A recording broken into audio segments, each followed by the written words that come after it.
Well, well, well. We returned to the Arknights OC contest. It's been a little bit since we had a full-on proper one. We've had some quick ones in between, but we're back. We're back with a full-on one. With me, as always, is Boop, as our kind of always returning guest judge, and clearly it hasn't been a year. It's only been like a week, obviously. Yeah, it's only been a week. Totally. And to the right of my little chibi is Zephyr, who, in fact, bit of a AKOC trivia, is our first returning guest judge that isn't Boop. So welcome, Zephyr. Welcome back. Yeah, hello. It's good to be back. I'm excited. Yeah, should be a good time. What do you any expectations for this time around? Because this is first anniversary. So do you think people are stepping it up? Are we gonna see some like really wild things, or what do you guys think is safer? What are y'all thinking here? I think wouldn't doubt people are going to it. be bringing their A game for this, right? It's the anniversary. A whole year in the making. I feel like people are going to be. They've been doing it for a while, right? They're going to be able to take all the previous stuff, all the other rounds. It's going to be, the best ideas, the like biggest, craziest things. I'm kind of curious if there's going to be the most confusing skills as well. Everyone is shuddering in fear of the Zuikaku special, huh? There's very clearly going to be a troll operator that works. Like you look at the names, the skill names, the operator name, it's like this is very clearly a troll operator, but it works. But then would On it really be a troll though if it works? I mean, I feel like you could be a troll operator and still work. I mean, that's basically what conviction is. Somewhere out there, Asa's like, I feel vindicated. But yeah, as it is first anniversary, I think we're ready to get started here. I think we're all good to go. We're ready to kick things off because our first one is it is Ambrisk, who's first alive today. I will always be like, conviction's not bad, because she was in that one obscure, or not so obscure, Tallulah only DPS R85 or whatever. It's a weirdly like specific thing, weirdly specific clear. Yeah, because what happened was you needed conviction to stun Suzerain, so Suzerain wouldn't attack an enemy because she would need to charge the S3. That is oddly specific. It's Okay. so specific. It's such a good clear, and I love it. It's so specific. Oh my god. Yeah, no pressure, Ambrisk. You're only the first two-time winner from the OC contest, so it's natural that you'll be the first one on the first anniversary, right? That's how this works, right? I'm gonna be honest. I actually ordered this purely by I ordered this based on even and odd on when people submitted, and then just did it by alphabetical order of operator name. There wasn't actually some kind of fancy like, ooh, there's a whole plan. It's like, nah, I just kind of went, all right, this will work. So without further ado, we will get started. And just to point out, because my emote artist is fantastic. Yes, my Silex is a new Silex sprite, and yes, she is wearing a party hat. Before anyone asked, this was a beating gift from my emote artist. So I'm very, very happy with it. But here we go. I don't think I received art for any of these this time, so no big fancy arts this time. I think everyone put all their their power into cooking here. So as always, we're not going to read out everything out loud because, well, it's gonna take forever to do that, and we are in the interest of time. Reminder of the scores again: each subcategory will be 2 points, and the rough rubric is if you meet requirements, that'll be like your flat 1.0. So, rough idea of rubric. And as always, the three of us will probably fight over seeing who gets thrown under the bus to read the lore and who has to do the voice lines at a good time. By that, I mean, I'm totally throwing Zephyr under the bus to read the voice lines first. I mean, what? Huh? What? Did I say something? That's crazy. All right. Well, Could have been anyone. Listen, we Could've have been an anybody. instructor guard. Yeah, we have. And if I remember correctly, our first ever contest winner was also an instructor guard. Wait, you're right. It was Gobo's. Gobo won with an instructor. Oh my god, we really are coming around full circle. But I believe this is operator Aklis, if I'm pronouncing this correctly. Or I sound like an idiot, one of the two. But I believe it's Aklis. I'm just gonna call him Ankles. Aklis. You know what? Almost. Almost. Back loose. Okay, wow. So Instructor Guard. Okay, Boop's having like Palace flashbacks right now. Absolutely. I have Palace pulled up already. He's ready to go. But she is Aegir Seep. Are we getting Abyssal Hunter? That's Abyssal Hunter. Yes. I think I'm seeing Abyssal Former Hunter Abyssal. or ex Abyssal Hunter. Okay. Okay. Black Stingray. Okay. There we go. It's like if the buttons work. There we go. So here's our sets. All right, Boop, Mr. Numbers Man. Yeah, that's very little HP. 1700? Oh boy. She For is reference, Palace has 2400 HP. she is squishy. That We've 300. got, That trust is included in the got- stats. yeah, trust is included. That's less. Oh my god. That is That's, squishy. hey, plus 50 defense though.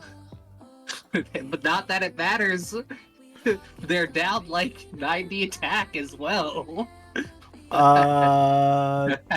Compared to Palace? Yeah, compared to Palace, they're down like 90 attack. No, they're actually on par with Palace is what I'm seeing right now.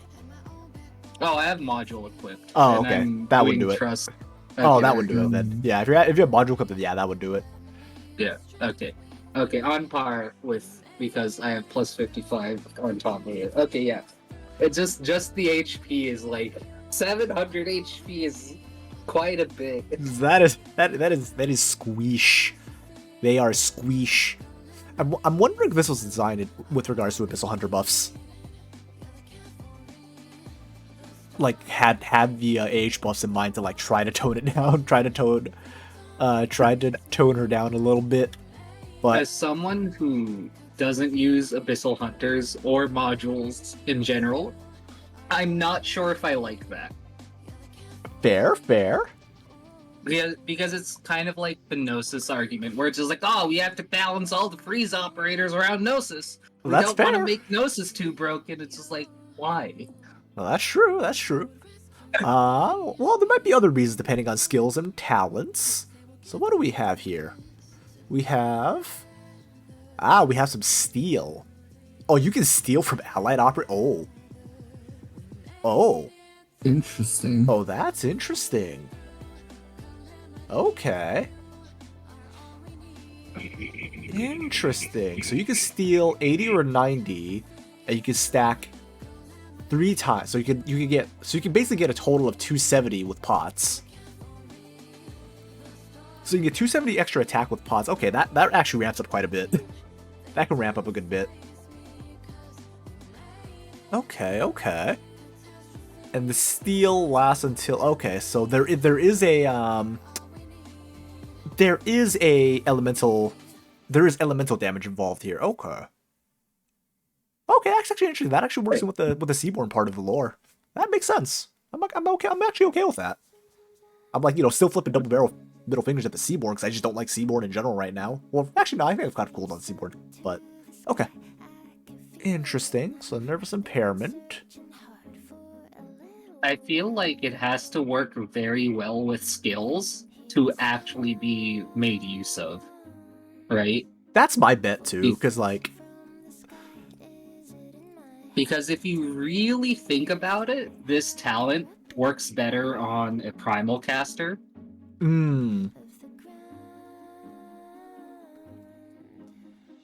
Like, this doesn't scream instructor guard talent to me, which is fine. We just have to see what the skills do, but yeah. It's kind of like it's almost like a reverse instructor guard, if that makes sense. Because instructor guards usually like buff up the person in front of them or nearby them, right? Yeah. This one feels like it's kind of like the opposite direction, where it's like, oh, if you get hit with this, like I'm just gonna borrow that from you right quick there, bud. Oh, never mind. Talent 2 kind of solves that. Talent 2 kind of solves that. Talent 2 is pretty strong. Being able to battery in front. Yeah, battery in front. It's like it's kind of like Lisky, but it's Lisky but offensive, if that makes sense.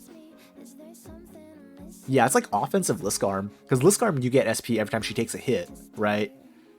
Mhm.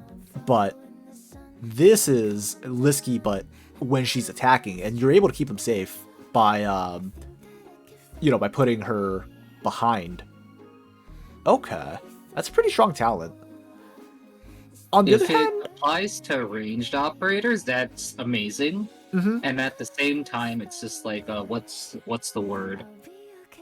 It's almost self-balancing in the sense that she has to be attacking something, right? This is a she, right? Yeah, it's she.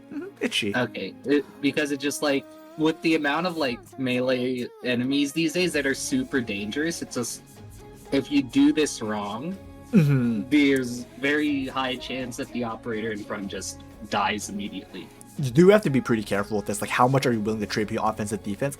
I kind of like the direction that the design is going, though. If you look at like how squishy she is, right?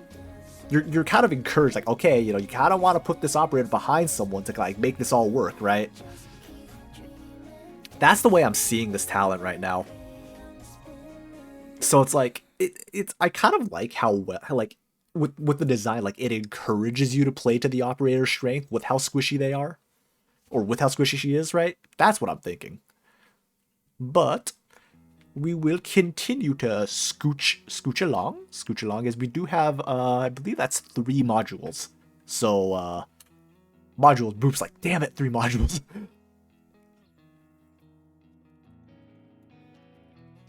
Alright, modules. So we have an X, a Y, and a Delta. Ooh.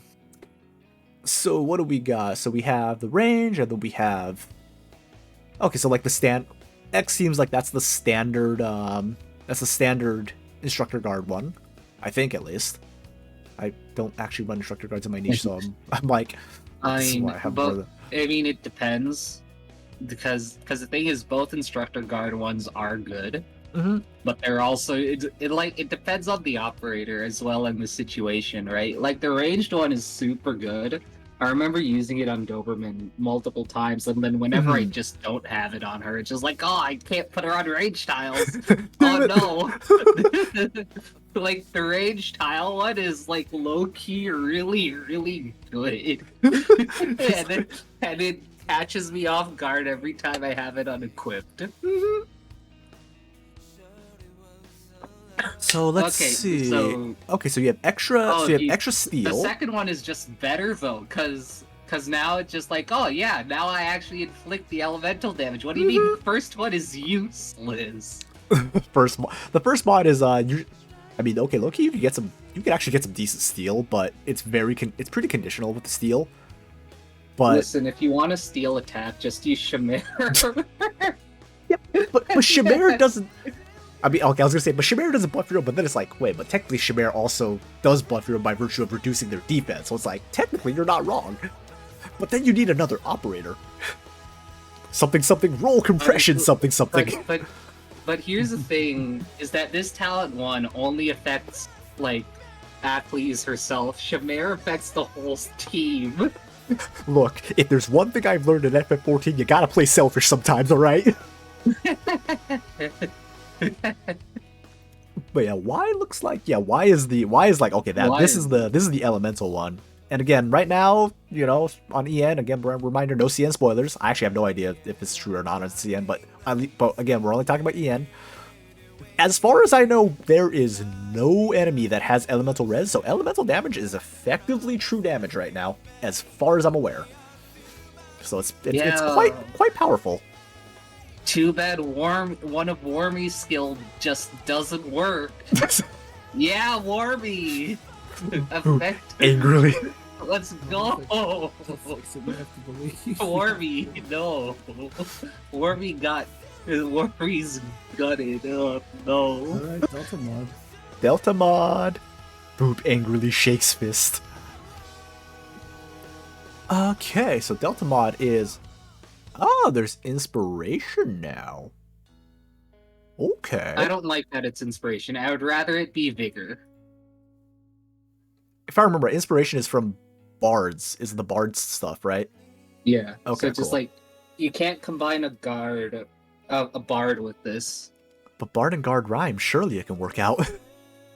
Yeah, just do Arknights, and Sculptor will fit in there somewhere. For what it's worth, it is just to the 1 in head.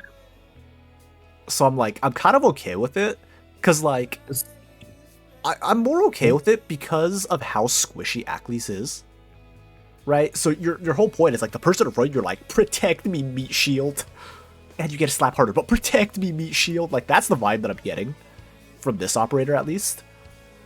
Ah, there's the Abyssal Hunter buff. I was like, alright, there's an Abyssal Hunter buff out here somewhere. Like, you do not make an Abyssal Hunter without putting an Abyssal Hunter buff. I was wondering where the Abyssal Hunter buff was, but here it is. Deployed for That's a lot. That's a of lot attack. many Abyssals are there? There's what, 5 Abyssals? It's like 30%. Right now? It's like 30% up. That is a lot of attack, yeah. At mod level 3, that's a huge increase. How many Abyssals are there? There's like there 5, right? That is It's Gladia, Spectre, Spectre Alter, Scotty Alter does not count. Andriana, and or Andriana, yeah. Yeah, Andriana, Aklis. So, what does that put us so at? that's plus 60% attack? Holy shit. And if there's a ground tile ahead, they receive 50%, so they get 30%. Yeah, so you could just give like another 30% to another Abyssal Hunter. Oh my god. I'm just imagining like Scotty dropping on the field and she's just like swole as hell. And the enemy's just like, I have to fight that? that mod, this Delta mod, I was like, and at the same time, it's increasing her own inspiration. Yup. Like, up. Okay. See, that's a lot. Okay, hold on. What's her attack? Let me do some math. 723. 723. Hold on, I have to get my calculator. Because, like, I'm gonna be honest, I was liking what I was seeing until I saw Delta mod level 2, and then I went, uh-oh. Because I was liking this. I was genuinely liking this. I think were all 3 of us like, oh, this is pretty interesting. This is pretty, oh shit. Was that all 3 of us? Until we saw the level 2, and we're just like, uh-oh. And then we looked at level 3 and we went, uh-oh. I just think 60% is crazy high. That's like so strong. It is very, very high.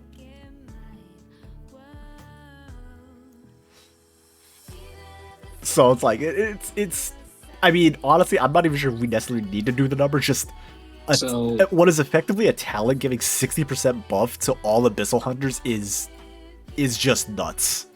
So, under the assumption that it's an Abyssal Hunter on the frontal tile, they get 90% attack and 173 from inspiration. So you basically pop the Scotty S3 and she just 1v1s anything in the game. Well, the inspiration doesn't stack with Scotty S3. Oh no, I'm just saying, like, you just pop the Scotty S3, she just becomes turbo raid boss mode. Oh wait. I thought Sculptor, not Guard Scotty, because I don't use Guard Scotty. Guard Scotty is useless to me, okay? I mean, technically you throw as Sculptor and you get even more Sculptor shenanigans. She's not an Abyssal Hunter, but you can still get some pretty nuts buffs by virtue of she does stuff related to Abyssal Hunters. By the way, I'd like to add, we haven't gotten to skills yet. I'm a little terrified now. It's gone from intrigue to uh-oh. I'm a little spooked now. I think Ambrose is putting up the smile of uh-oh, I think I overcooked a bit. I will say,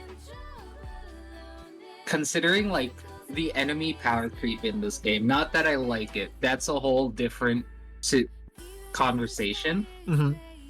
Considering the enemy power creep and the amount of investment you have to do to make Abyssal Hunters work, because you need a lot of mod 3s for that. You need a lot of E2s for that, and at that point you're probably M3ing them too. So for the amount of investment that requires, I'm okay with it. I just don't like it. I will also say though that like it's like yeah, your Abyss Hunter is turbo buffed, and then you have like a flying enemy just kind of float in. You're just like ah crap. Listen, Andriana does enough damage where flying enemies basically die anyway. How much did Boulder pay you to say that? No one. I used Andriana enough to know that with Abyssal buffs, she's probably giga strong. Oh yeah, And then there's Gladia. Gladia too. that's true. Glide can also hit air. All right, let's take. Oh, that reminds me. Oh wait, I don't have the clip anymore. Fuck. But basically, I had Gladia S3 Tornado just disappear from existence once. So that was a fun time. Did it like phase through dimensions?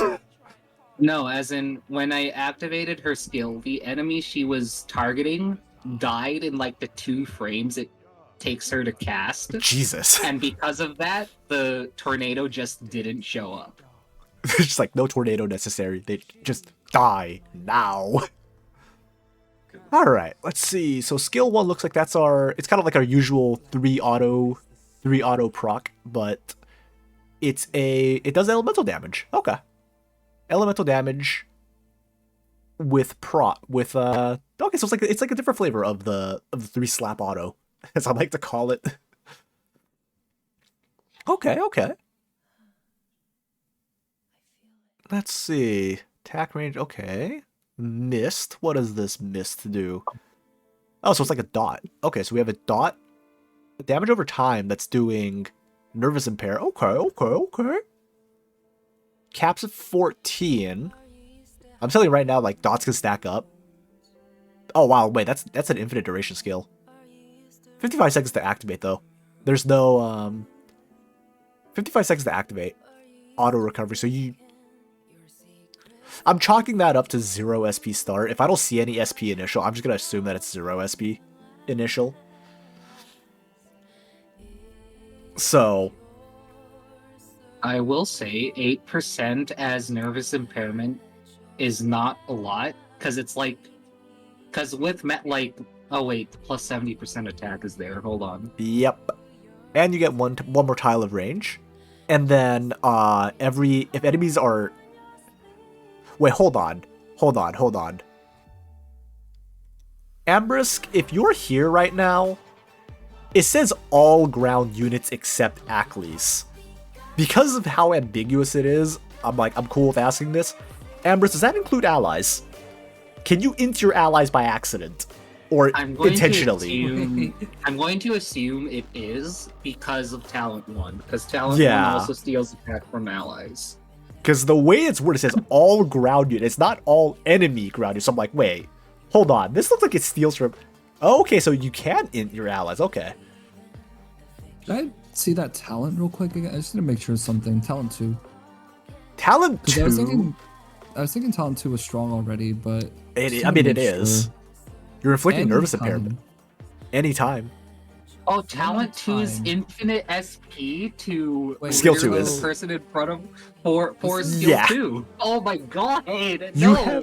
We have not like. You know what we've done? You remember the SP bat? You know the SP bat we get in Maria Neural?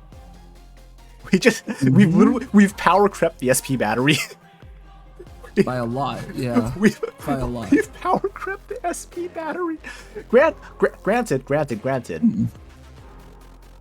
If you want to take full advantage, you will probably need an elemental medic, so you don't accidentally like just kill your own unit in front of you, right? In front of Aklis, if you want to like max it out.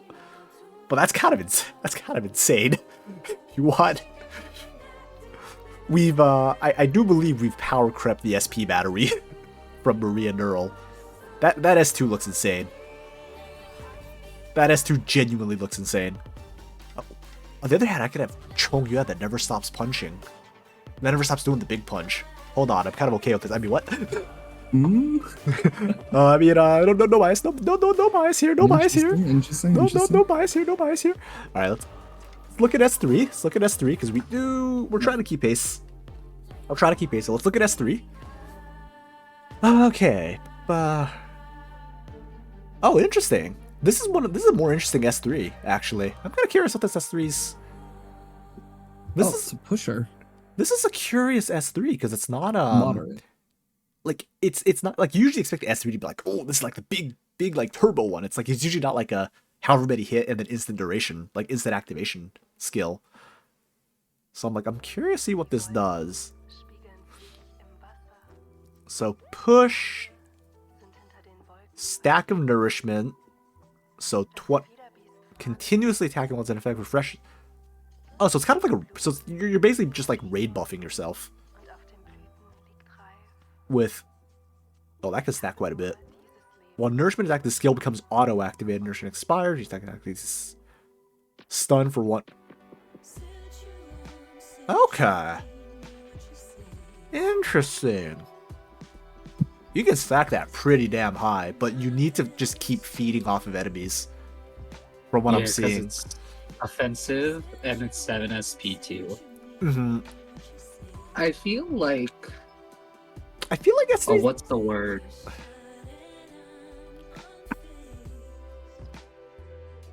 I like that S3 you have to like know your timings and know your maps to get maximum value. You can't just like proc the first one willy-nilly. I mean, you kind of still can if you're just willing to take that stun. Because it's not really that big of a punish, if I'm being honest. Like, 10 seconds at AK is... It's basically, I think is it Liskarm or Spectre? Liskarm stuns herself for 10 seconds, I think, right? Or is that Baraka? No, Liskarm does stun herself at the end of S2. Oh, good. Okay, Liskarm does 5 seconds, Baraka is 10 seconds. So, like, 10 seconds isn't unprecedented. Baraka is also 5 seconds. Okay, no, there's no self-stun that seems to be 10 seconds. 10 is only if you're at max stack, though. So it's like, if you get to 10, right? Like, you'll have to hit... Hold on, let me see. You're gonna have to... Yeah, stack up... I will say, Skill 3 kind of wants you to use a different module than the Abyssal Hunter buffing one. Mm-hmm. Because Skill 3 also kind of wants you to use Talent 2 on herself rather than an ally. Mm-hmm.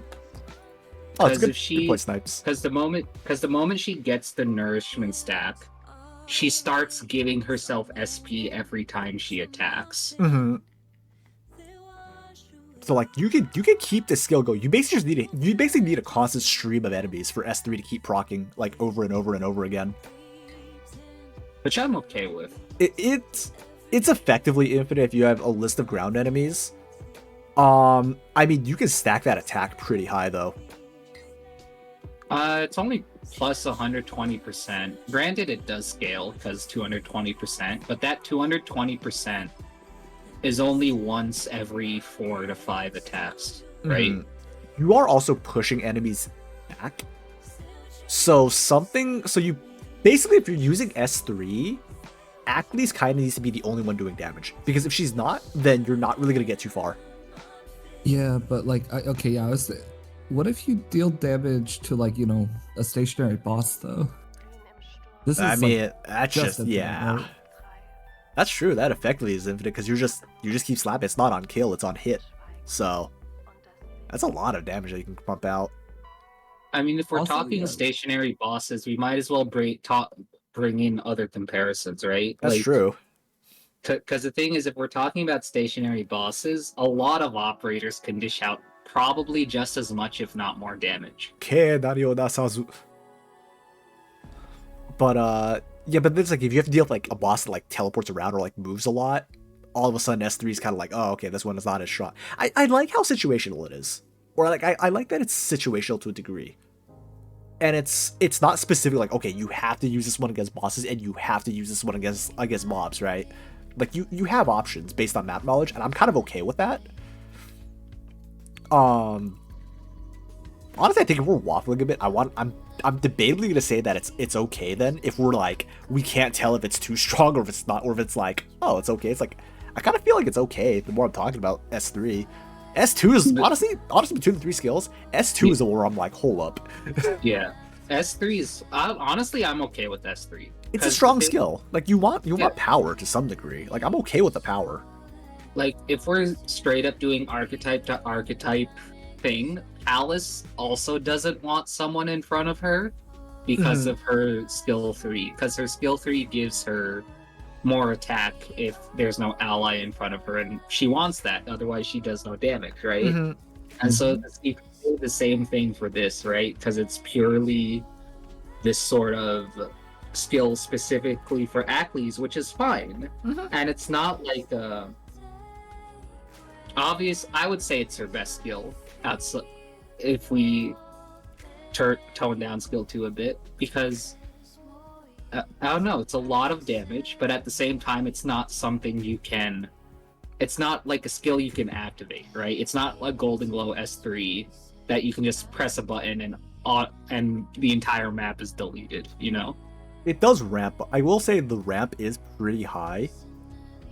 I'm leaning towards that the ramp is acceptable given the conditions that you always have to have an enemy there, which we've had, which can get countered pretty easily with like, we've seen maps where it's like, oh yeah, it's just a delayed spawn or something, right? And you're just like, ah, crap, well, there go all my stacks. Yeah, honestly, like, it feels like a fun skill to use. It's not just default broken to me. Yeah, let's not have a Helldivers 2 moment of like, let's nerf it for the sake of nerfing it. Yeah, I'm taking my shots at the various other companies, damn right I am. But if the skill that's giving me like the biggest like moment, I think it's S2. I think S2 is giving me the biggest like raised eyebrows because of the infinite SP possibility. You can use S3 with the Abyssal buff though, and that's where it starts, I think, getting really crazy. Really crazy, yeah. It's like I think if we're talking like Abyssal buffs, I definitely do think S3 is overtuned a bit. Yeah, I think S3 can be drawn down a bit. It's not like as is right now, it's okay, but if you take it in context with everything else, it's like, oh, okay, this can get really, really, really insane. Whereas S2 is just kind of feels like it's insane already, right? Just because of what you can do with it. Yeah, here's the other thing I want to consider, which is that if you pair S3 with Talent 2, it doesn't matter if you don't actually end up getting the ramp. While you have the skill active, all the attacks are just giving SP, right? That's like a really powerful SP battery. Like really, really strong. It's only 7. Yeah, like you can keep it going. Like I get the concept. I think I'm leaning now. I think I'm leaning where it's like it's okay, but it's like it's a little high now, right? The more we're taking into consideration, everything's like, maybe it's just gonna get toned down a little bit. But on the other hand, it's like, do we really want to balance a skill of like, okay, you know, this skill's only really good if you use it with Abyssal Hunters, right? It's like I don't really feel comfortable doing that either. I think that's the thing. It's like a weird balance point of like how much can we really judge synergy versus the op as a standalone op, right? All right, we do need to keep moving on. Yeah, I think it's fun though. I think it's a fun skill. I think it's a fun skill where you just keep like more, bring me more food. Wait, it's a manual activation skill. I thought it was auto activation. No. Wait, that changes everything. Well, no, it's manual. When you have the buff. First activation. Yeah, after the first activation, it's auto. As long as she has the nourish bit. Super like you can time when you want to give yourself that SP battery. You can't easily time when you turn it off, but you can definitely time when you turn it on. Oh. Yeah, it's kind of like Chonga S3. Like when you proc it and he just kind of keeps going. Yep. Then it becomes manual after the stun. Yeah, but in the case of Ackley's, it reverts back to manual. So, all right, lore summary. All right, I'll do lore summary if I'm throwing Zephyr under the bus for voice lines. All right, sure. All right, Blue, it's your time. Blue, there's Iberia mentioning. Following an urgent call from Iberia regarding a peculiar Iberian woman who had suddenly washed ashore overnight, bearing several bite marks and a gash across her body, her arrival on the landship was greeted by Gladia's spear at her neck. Before the situation grew hostile, she peacefully lowered her weapon to voice concerns of all Aegirians aboard regarding this hunter that should have died long ago. Ackley's 5th commander of Aegir's Honor Exorcitus, perhaps the last of her squadron ever since the grand assault against Sharmla. Gladia's distrust of her stems from a complicated past between them, a past where the Seaborn's will overtook Ackley's humanity, turning her against her own kind. Gladia's spear left that wound on her body, a mark of her attempt to fully rid her of the Seaborn's will, one that should have ended her life back then. After undergoing medical procedures, Seaborn cells still remain in Ackley's body, although scarce. It's unclear what it originated from, but had been slowly mending her wounds. Perhaps it's what had been keeping her alive adrift at sea until the day she was rescued at shore. Her combat prowess is outstanding, matching the likes of Gladia with her harpoon. During her sparring matches, her opponents report experiencing feelings of numbness and pain in their limbs while fighting with Acklys for prolonged periods of time, and in some rare cases, seeing a hallucinatory black mist enveloping them. Further inspections uncovers that the cells within Acklys originate from a primal sea piercer, only becoming more apparent during combat when it feels Acklys is in danger. She's able to align its will with her weapon to fight in tandem. Despite claiming her physical and emotional stability, these cells are still highly developed and must be regularly monitored. She's an exemplary case of airborne and seaborne coexisting symbiotically. While she shares the same longing for the sea, she chooses her distance, knowing where the other hunters stand. But when Aegir calls, she will fight alongside them as an Abyssal Hunter once more. Okay. I will preface this with saying I am not the biggest expert on Abyssal Hunters or Seaborn for future lore considerations. Any thoughts on lore before we move on? It's like the reference of the sea piercer. I'm like, wait, that's actually pretty nifty because you know they got the stabby motion. Does she have like the same stabby motion for attack animations? I'm imagining it that way for sure. She's do like a little jump and then stab down. Cause that'd be a pretty cool animation to have actually. I like the lore because it's not a Gladia show. It is the Acklys show with Gladia mentioned, right? Mm-hmm. And I think it's towing the line enough where just like I feel perfect's not the word. Oh, what's the word? I like basically it feels properly done. Mm-hmm. Like, I think my favorite part of this is that there's enough about it initially, right? Where you're like, oh wow, there's like this backstory between like. She got affected by, the Seaborn tried to, like, affect her, and then Gladia's, Gladia fought her and, left and basically, stabbed her, which is like, wait, I kind of want to see more of, like, where this leads, right? It makes you want more, but not in the sense of, like, oh, I need more lore right now, because, we have word limits and everything, but it's like, it's in the sense of, like, I kind of want to see, like, this storyline as a whole get explored more, right? Like, get a side story or get a something that regards around this, right? That's what I like about this right now. I like that it makes you go, I want to see where this goes. I would not be averse to another Aegir event if this were to come out. We haven't had an Aegir event. We haven't had an Aegir event. God damn it! It's just been like, it's mostly just Abyssal Hunter stories. Like, let's go to Aegir. Let's go to Iberia. That doesn't involve a sequel or something, but. I guess that is not in it. You're right. It's an Abyssal Hunter event. Yeah, it's like I'd be curious to see like the backstory Aegir stuff about like, oh, I kind of want to see how this went down, like maybe in like as a full written out story in an event or something, right? I think that's what makes lore stand out to me personally. See, that's how many Abyssal Hunter events we've had. I just associate the two so much that it's just like, oh, Aegir are Abyssal Hunters. There's no other Aegir in existence. This is your life. This is our life now. We've been fed that many Abyssal Hunters. All right, Zephyr. Hope you got a good Amalie voice. I don't know who that is. That's even better. Just describe it real quick. I actually don't know exactly how to describe it outside of it's a voice. She has a good voice though. She's a good singer. Good singer. I think like a relatively deeper voice. There you go. Amber's got you. A rising tide raises all ships. The wound left behind by your spirit, Gladia, it's still there. But rest assured, I'm not willing to return the favor because of what happened back then. Not here. Not yet. When you can't adapt to counter an Abyssal Hunter's weapon, what's the next best thing for a Seaborn to do? Adapt and become the Abyssal Hunter themselves.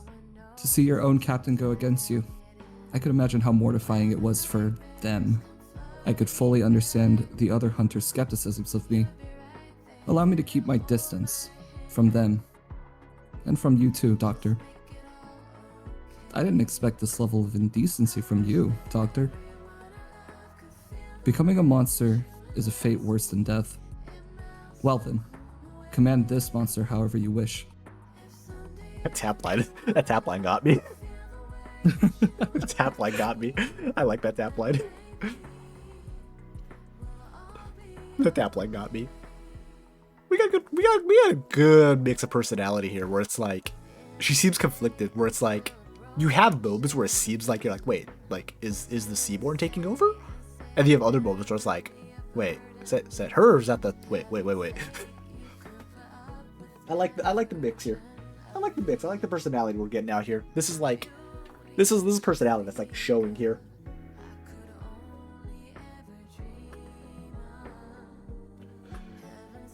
Alright. Anything to add before we go on to points? After voice lines, anything to add? Don't all jump up at once now. Alright. I'm gonna assume that we're good to go to points then? Just hoping that my internet didn't die. Okay. It's like, let's make sure my internet didn't die. Alrighty. How do we want to start this off? I can no longer... Well, everyone's free game to start off now, because, well, this is not our first rodeos. For none of us here. Alright, let's do this. Alright, Boop. I'll start. I'm gonna go start off with the technical side. I like the kit in terms of how, like, it's towing instructor guard and regular guard, which is fine, because that's what Palace does as well, to an extent. And that's what the other instructor guards we have kind of do, even though they're not amazing. Uh-huh. I do think, like, in the context of all of the modules, the skills, and the talents, I do think it's okay.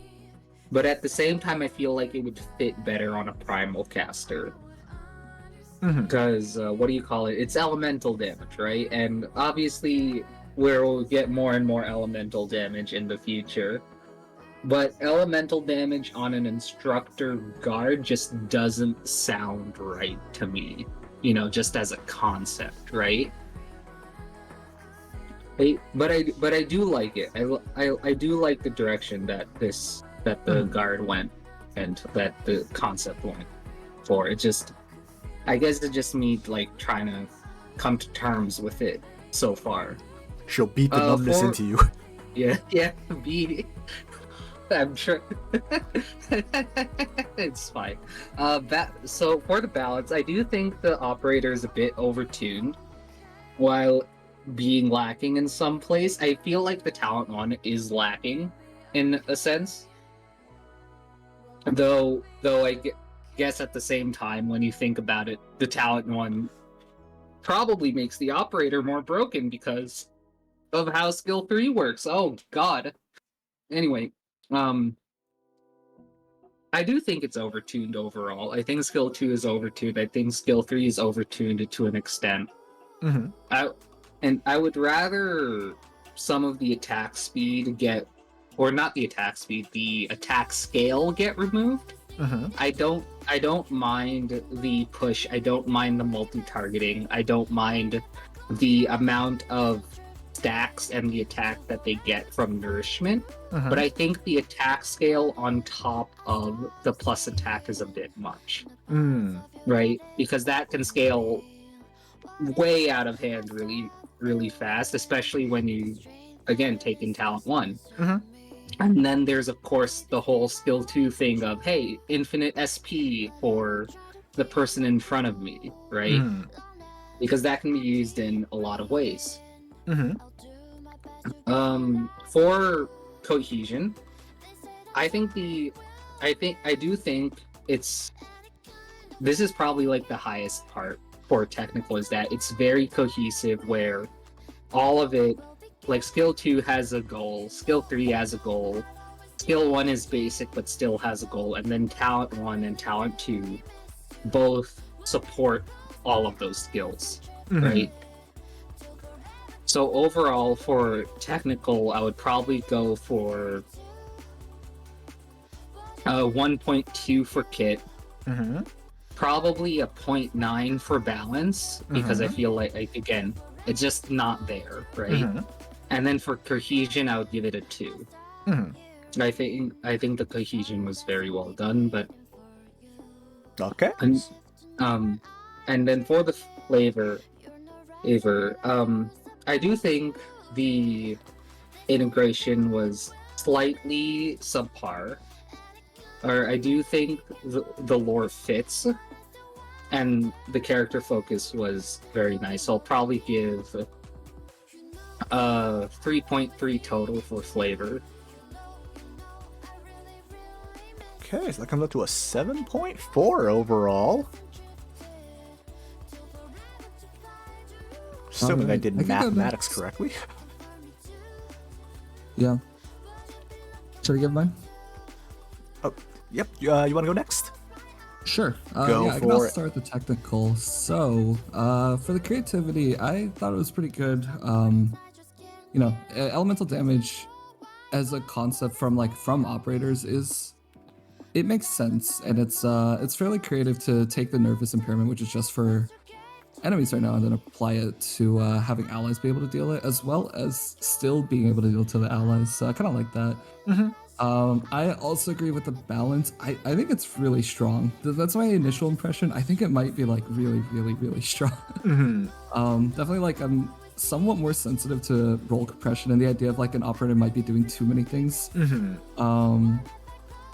I think that this operator does many things really well. And then I thought the cohesion was good as well. Like all the skills seem to work with each other. The mods seem to work with each other. Making 3 mods is no small feat. And in terms of flavor, I thought that the lore was pretty cool. I like the idea that because she has seaborn cells and survived the fight against the Sharmla, that she ends up being able to deal this nervous impairment to enemies. I liked how it fit in, since that's a very well established event, as well as like Gladius involved in the same thing. So I like using an existing character to just tie that right in with all the lore that we already have, especially with like the Aegir and Seaborn. And I thought that the character focus was pretty good. I think she ends up coming off as like a bit of a mystery, but that makes me want to find out more about them. So from the technical side, I gave it a 3.2, and on the flavor side, I gave that a 3.6. 3.2, 3.6, that's a 6.8. Alrighty. Okay. Now it's my turn, I suppose. So, I like the... Okay, so I'm gonna work in technical and flavor a little bit here, because with the kit and the integration, I think I can weave those together a bit. I really like what you went for with this, with like, she's a Seaborn, she's doing, like, the Seaborn is what allows her to do nervous impairment, right?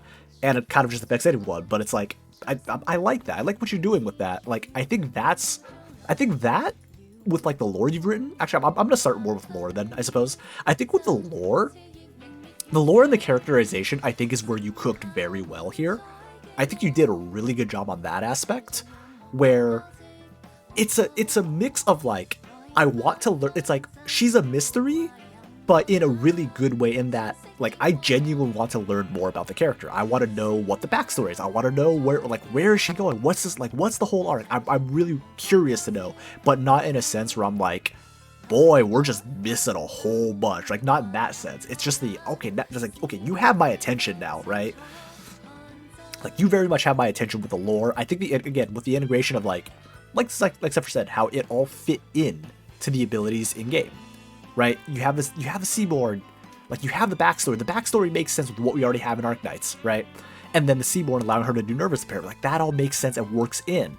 And then again, like, she is involved in her own lore, and that all makes nervous. I think you cooked pretty well with the flavor. I think on the more balance aspect of it, I think that's where it kind of the wheels kind of came off a bit on the balance. I'm gonna be honest, like. Her S2, you basically power crept the SP battery from Maria Neural, which is like, can you imagine bringing an SP battery into every single Arknights event? It's like, yeah, there's a reason why they only gave us that in like one event, and they're like, oh crap, we should probably not give them that often, right? So it's like, that alone is kind of like, ooh, like really scary. But then you mix all of it together, it's like, ooh, the balance is really yikes, right? It's really yikes. I have no problem seeing this work into Arknights. I don't think it particularly pushed a boundary of creativity, personal opinion. it's a lot of stuff that was in game. I do like the offensive skill gen, but with everything worked in again, that's kind of where I have the issue with balance. I will say the cohesion is great. I like how cohesive this operator is because of the way you designed them to be squishy, right? But the way you also designed them is like they're squishy, and you can see you can see where you want to play them. Like I'm already seeing like, okay, yeah, this op is like, you know, a second line, like backline damage dealer, as opposed to like, you know, she's not a frontliner, she's not like, you know, sit all the way back or do. It's like you can see the exact role that you kind of water in, right? So I like the cohesion, but I think balance is a bit yabe.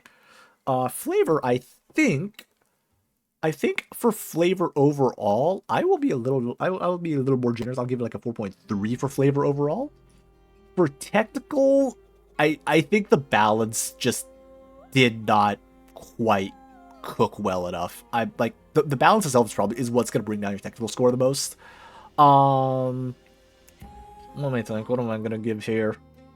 Probably give like a give like a 3.5 overall on technical. With a lot of the points, like cohesion, I think you did better. You did a lot better than expected. Kit was like roughly on average. Balance was like oh lord. The more you consider it, I think it's still gonna give me the highest. Yeah, I'm still the nice judge. I think that's how this works. I'm still the nice judge.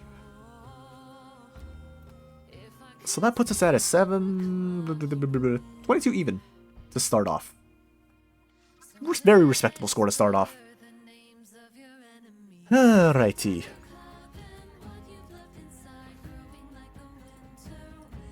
I came prepared this time. Alright. So if you'll give me one moment to prepare. Okay. Let me clear out scores and we will move on to the next one, who will be Snipes with Operator Aphrodite. Hoya! Oh, we got a custom class. You guys ready to see a custom class here? Alright. I was muted this whole time. Alright. We have a brand new archetype. Someone summon. We have an Arknights. Someone get Asa. Someone get Asa. It's Midos. Midos. Someone get Asa. Someone go get Asa. I will say the whiplash of the operator being Aphrodite, and then archetype is a demolisher. Just like, okay. Yeah, she'll demolish you with the power of love. Okay, low key though, like clearly, listen. If the skill effects are not just a bunch of hearts and sensor bars going everywhere, I will be very disappointed. I mean, to be fair, love kind of did like kick off the whole Trojan War thing, so it's like, I mean, love is quite destructive. But someone summon Asa. Someone grab Asa right quick. Minos mentioned. I swear to God, if Asa shows up right now, I'm just like, Minos where? But anyhow, so we have 5-star Demolisher. Or not 5-star, 6-star Demolisher. I am very curious to see what a Demolisher does. And what is going on. What have you cooked? Because it looks like we have a custom faction. Defender too. We have a custom faction, custom archetype. So let's see what we get here. Alright, here's our custom explanation. A defender with ammo. Okay. That's fine, because Horn also has ammo. Well, no, this is a, well, Horn has ammo on skill. This is ammo just kind of like, in general. Yeah, kind of like Hunter, kind of like, yeah, kind of like Hunter snipers. Oh, that. Yeah. Oh, it's defense percent. Oh, AoE arts. Oh, boy. Boop's like, oh, what have we seen? Oh, no, it's AoE arts as a defender. Let's see what we got. No. Well, let's see what we got here. This would also be the tallest. The edit's not making through. Hold on, let me double check. Let me double check the edits I got from Snipes. 1 second. One second. Let me make sure, because I thought I put in a good number. I thought I put in all of them.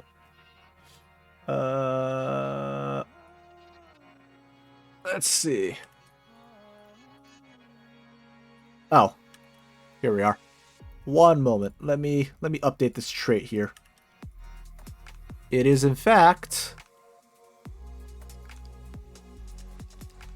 Whoops, not July 29th. Hold on. Let me update this. There we go. Oh. There we go. That's the updated one now. I thought I got everything. I must have missed that one midway through. There we go. 200% is worse. No. This is what I was told. Bigger. This is what I was told. This is what I was told, okay? This is what I have. Also, the whole not attacking for 2.5 seconds, reload all ammo, that feels very redundant if the reload interval is 1.25 seconds anyway.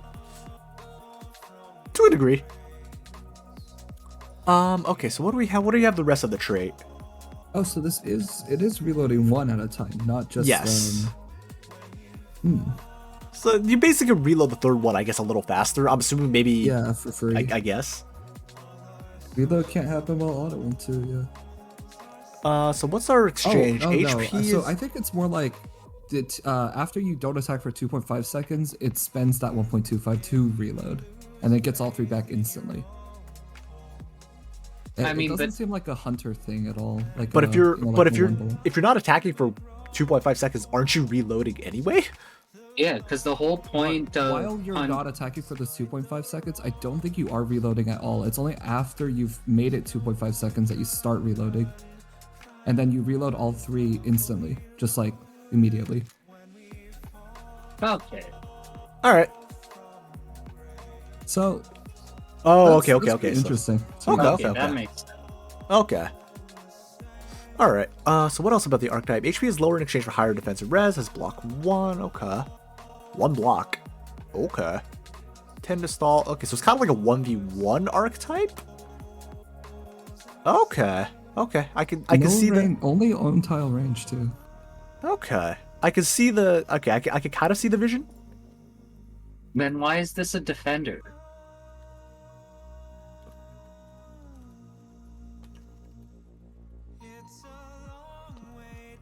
1 second.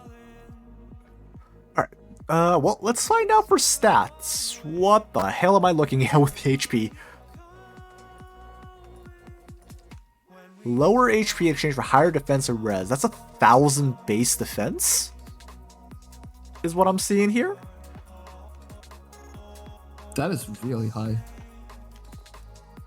That's also really, well, the really attack high. is really...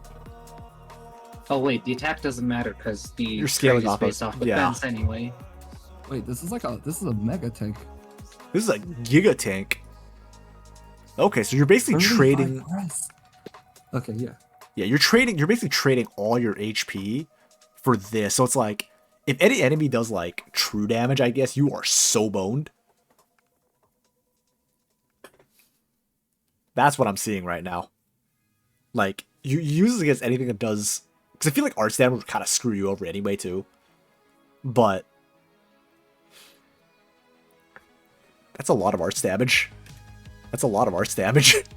Because that's 1,100 defense. That's a lot of AoE arts damage. That is quite a number. Granted, you only have 3 ammo, but quite a bit.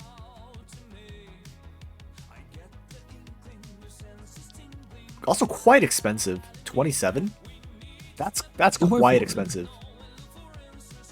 I mean, 27 is around Horn, right? Yeah. What's Horn's cost? Honestly, I feel like the best Horn's cost is 28, yeah. It's cheaper than Duelist Defenders. I'll say that. She's cheaper than Duelist Defenders. Dude, Nectus is 30-ish. So, cheaper.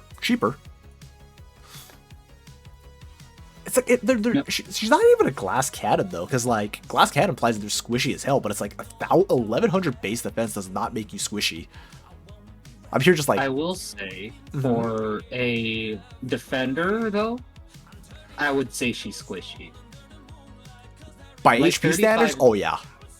Because the thing is, again, you have to remember that enemies are scaling up really, really hard now, right? I feel like 1,100 defense is not as much compared to like a year ago, right? Like if you look at Neon at max, she's got what 1200 defense, and she's got actually, 3000 more HP, right? Actually, let me pull up my Yan. And When yeah, I say Scubby, 1200, when I say 1200 defense, I'm including like the defense from after her shields are gone and her talent and everything. actually, yeah, Scummy asks a good question. We've been assuming this works like a hunter, but No, okay, she can attack without ammo. Okay, that makes more sense then. Okay. So basically, when she's attacking off without ammo, she doesn't do jack. But if she's attacking with ammo, she hit like truck. Okay. Okay, that tones. Okay, that makes tones it down a little bit, but it does feel tricky to use. I will say, as written, that does not that's not like a thing, right? yeah, as written, that's a. And I'm going as written, right? I will say that after not attacking for 2.5 seconds, this and this don't work together, which is why I'm allowing it to slide. Because the after not attacking for 2.5 seconds and has a reload interval of 1.25 seconds, like those two, I can kind of understand that. Like, I can kind of understand the reasoning here a bit more. But we need to keep scooching. Talents, potentials. What have we here? Damage taken from environmental effects minus 22%. Okay. Excess healing is. Okay, so you can. Okay, interesting. So you're basically just all inning on defense. Like you're just all inning on this defense stat is all I'm seeing right now. If I'm understanding this correctly. And then okay, so there's the ammo. Okay, that's what I was wondering with the ammo. So it's like if you get hit, you have a chance to get ammo back. You get free ammo. Okay. Because I was gonna ask like this is very polarizing with like on and off ammo, right? I was pretty curious about that. Okay. Thoughts? And no, you cannot reload from poison not fog. Okay, because that was gonna be pretty crazy. I'm glad you accounted for that. Looks pretty Yeah, reload after dodging is interesting. What was where is she getting that dodge from? I'm assuming it might be skills later. I'm assuming either skill or I don't know, someone grants dodge or something. Like I imagine that might be tuned for IS4 because you can grant dodge to units during in IS4, You sure right? can. So it's like You sure can. if that's tuned in for if that's there for IS4, I think that's actually pretty good. That's a pretty good like read of just like, hey, this works like this. It's good foresight. I approve if that's for foresight purposes. Or she has dodger skills, I don't know. But I approve of the possible foresight. If it will charge defensive recovery, it can trigger talent too. Okay. Could you go back to the trait for a moment? Yes. There you go. We do need to keep moving though, because we are taking quite a bit. I know it's a custom archetype, so we're probably gonna spend a little more time by virtue of it, but I do want us to keep moving.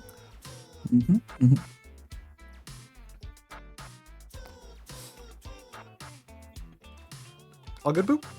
Yeah. Okay, Yeah, I'm all good. Thanks. Okay, so I do like this. I will say the excess healing. It's like okay, so we really are just all inning on defense to try to crank up them. I'm curious to see what the skills do, or what the skills do.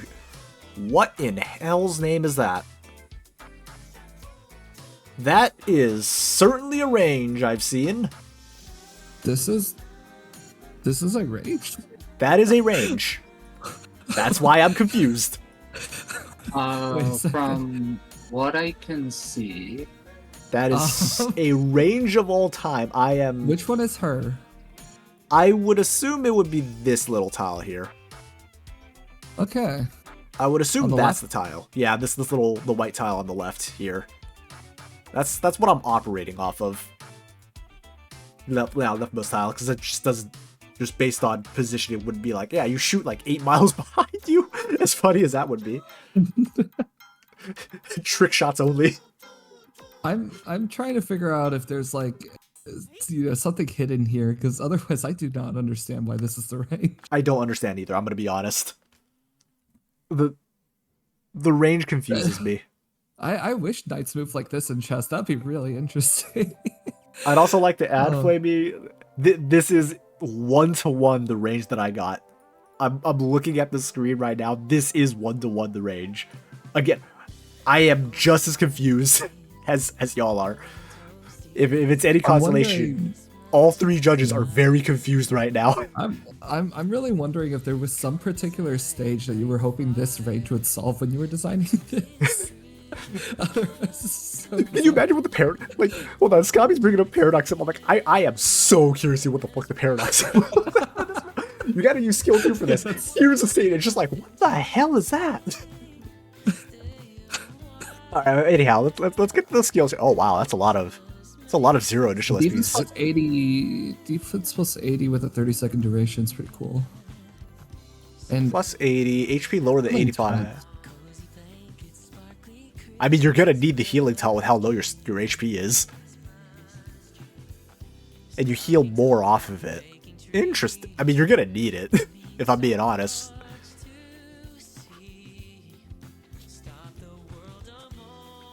Okay. I'm like okay with S1. I'm fine with it. Yeah, I'm not entirely sure exactly what I do with it, but I'm kind of okay with it, I guess. S2. All right, S2's the what the hell am I looking at? To launch range of the frontal tile target starting with second use. Oh, starting with second use. Okay. It's defensive recovery. Recover 50 HP. Recover. oh, defensive recovery, yeah. I am genuinely unsure what I would do with that range. Also, I'm getting the optical illusion because of the way the tiles are spaced. I'm seeing like the little black dots in the crosses right now. I can see the range being generally useful, but at the same time, the defensive recovery kind of just ruins it. I think my biggest gripe with the range is that it serves no purpose, if you ask me. I'm gonna be honest, I'm gonna be pretty harsh here. Like, the range doesn't serve a purpose. Like this range looking like this, it doesn't serve a purpose. Like, in what situation I'm gonna be like, oh damn, I really want to shoot this enemy right here, right? Or like, oh damn, I gotta shoot this particular. It's like, it feels like it's like this specifically to try to be unique, but The It's what do not- you call it? Also, block plus 5. Sorry, I'm looking ahead of skill 3 now. oh yeah, go block. What the? Block plus 5. Defensive recovery. You only get 6 for the first activation. That's still quite a bit with that attack intervals. You can't even like fix it by having her attack more frequently with Blemmy or something. 3 times. I'm genuinely not trying to figure out what is the purpose. Hold on, let me double check this archetype explanation. Oh, What do Anton. you- Anton. Oh, so basically the entire purpose is stalling. Okay. See, my question is, if the entire purpose is stalling though, but you have HP that low, right? So it's like, I'm here still just like, if it's Fizz defense, why would I not just toss Nyan in with like Mod X, right? Because we don't have modules here. Like, I'm like, if I'm gonna stall an enemy and I need to throw healing on them, like, Yeah. like what does Aphrodite do that like a Nyan S2 wouldn't do, right?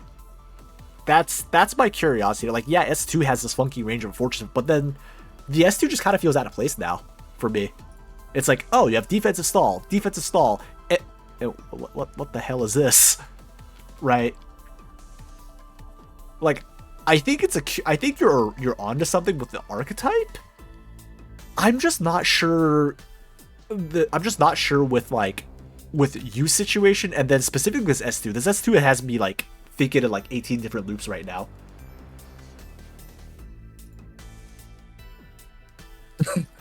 I feel like the archetype is slightly counterintuitive in terms of just in general, right? Because if you have high defense, you're using that high defense to deal a lot of damage, right? Which is fine. I'm fine with percent defense damage. Mm-hmm. My issue with that is that when it comes, because this is supposed to be a defender, right? And if you use it in a general defender use case, that archetype is like the trait for the arts damage is almost never going to come up, right?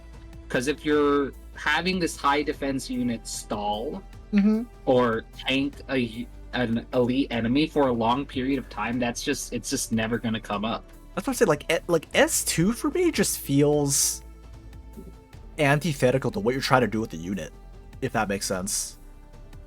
Like, if you're trying to stall, right? Like, I get that you want to try to clear out the trash enemies before you're able to stall, but it's just like, okay, well, what? It's like, okay, well, you want to stall, right? Okay, you clear out the trash, and then the boss enemy gets there, and it's like, okay, well, now you're just sitting there, like, you don't have your extra defense from any of the other skills, right? You're not getting anything extra from that. You have you basically just have 1,000 defense, or 1,100 defense, and whatever you're trying to stall is kind of just gonna whack through you, right? Like, I'm just curious of what the... Like, I'm just curious as to what am I gonna do? Like, in what purpose would I use this over, say, another operator for stalling, right? That's what I'm trying to figure out. Like, I'm not sure why I would use it outside of, oh boy, this looks fun. This looks funny as hell, right? Like, it seems like a gimmick to me more than anything else.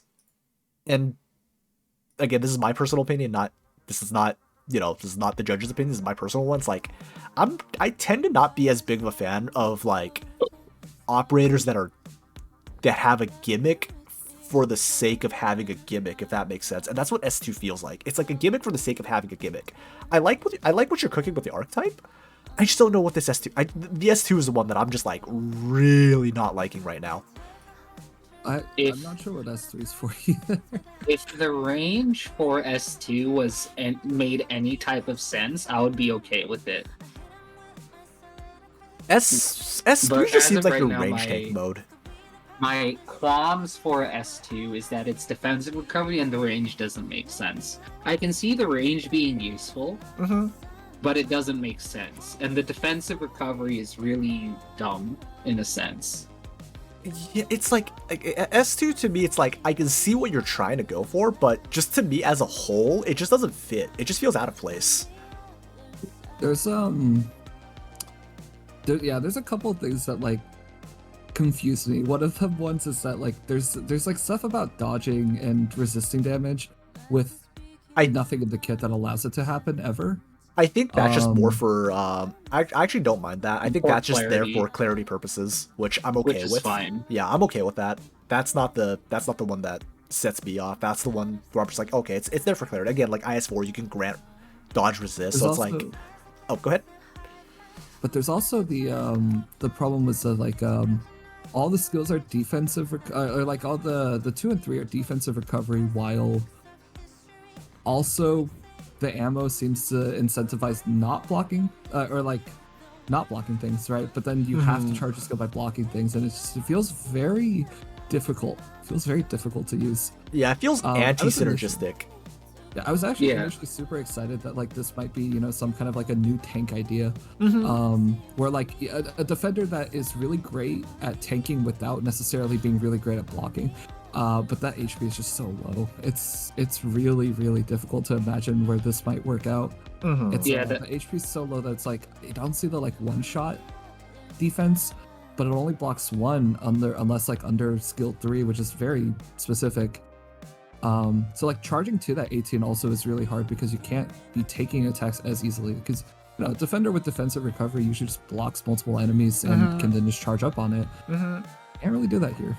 Yeah, like I see the intention of like maybe trying to be a range tank, right? Like you're supposed to be like absorbing all the range damage, but then it's like if you're trying to absorb the range damage to charge your stuff, like wouldn't I just toss a Hoshi S2 in, slap a couple healers on Hoshi, and just go, all right, watch the ranged enemies int themselves, right? Like wouldn't I just do that? Hoshi S2, Neon S2, Bubble S2, like there's other things that do it better. And this is what I was talking about, where it's anti-synergistic, right? Because there's no reason to block the enemies for the archetype to constantly block them in terms of a defender, right? And I'm gonna compare this to the Fortress Defender archetype for a moment because they both do damage, right? Because of this ammo and the defense percent arts damage, right? Like, for example, Horn S2 is really good in melee because she does AoE damage with it. And it's insane. That's why I like Horn S2 the best. And with Ashlock S2, if she's blocking, she just stops blocking and she can still do her damage, right? She can still tank, she can still do defender things while not losing out on her archetype, right? Mm-hmm. But with this, it's just like you either lose out on your damage or you lose out on your tankiness. It's just like you can't have both, right? Mm-hmm. I think just as a whole, well, because we do need to keep moving. I think as a whole, I like the concept of the archetype. I genuinely think that's like a curious way of going about it, right? Of like, yeah, you want to hold off a big enemy while you're trying to clear out mobs, right? I kind of get that. I just don't think the skills necessarily. I don't think the skills did the archetype justice, in my opinion. With like where like basically with the way the archetype was, I was like, oh, this seems like it's gonna go this way, and then it's like I get the skills, I'm like, wait, this is going a completely different direction than I was thinking I was going to. So it's like, again, for what it's worth, I genuinely do like what you're trying to do with archetype. I really do like that. I think this is something that if you want to try to keep doing, like, I think this is something you can keep working with. Like, I would like to keep working with this, just maybe not necessarily with this set of skills. All right, lore summary. Oh yeah, who's doing voice lines and who's reading lore? I'll read the lore. All right. Am I throwing Boop under the bus? I'm throwing Boop under the bus. Yeah, I can do voice lines. Go forth. Aphrodite, formerly an infected patient at a Minoan Rhodes Island branch, now a full-fledged combat operator following her return from a Northern Columbia expedition. Aphrodite contracted neuropathy at some point during her youth, though the exact cause is unknown. One day she awoke to pain in her wrists and ankles, and after a quick visit by the local doctor, was determined she was infected. In a single moment, her dreams of becoming a priestess were crushed. From then on, she was living without ambition, doing the odd mercenary job to cover expenses with no long-term goals. Her attention would snap to rumors of Colombia expanding its exploration of the ice fields. After purchasing a reasonable supply of infection medication from a Rhodes Island branch office, she would disappear to the frigid reaches of Terra. Years later, Aphrodite would arrive at the Rhodes Island landship with Shelley and promptly demonstrate her skills in the operator exam. She opts to not utilize a shield as is typical for defenders, instead trusting in her armor and her polearm to fend off the worst of incoming attacks. This combat style is greatly aided by the shifting, lifelike movement of her weapon's business end. It can take the optimal form for deflecting strikes before transforming back into a hammerhead for crushing defenses on the counterattack.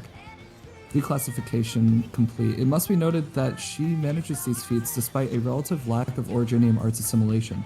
Additionally, our reports indicate she did not possess this weapon while traveling to Colombia. From this, we can conclude she must have acquired this powerful casting staff during her expedition. What Aphrodite does with that weapon, it's reminiscent of that Gaulish folktale about the rock people, isn't it? Probably a coincidence, but what if?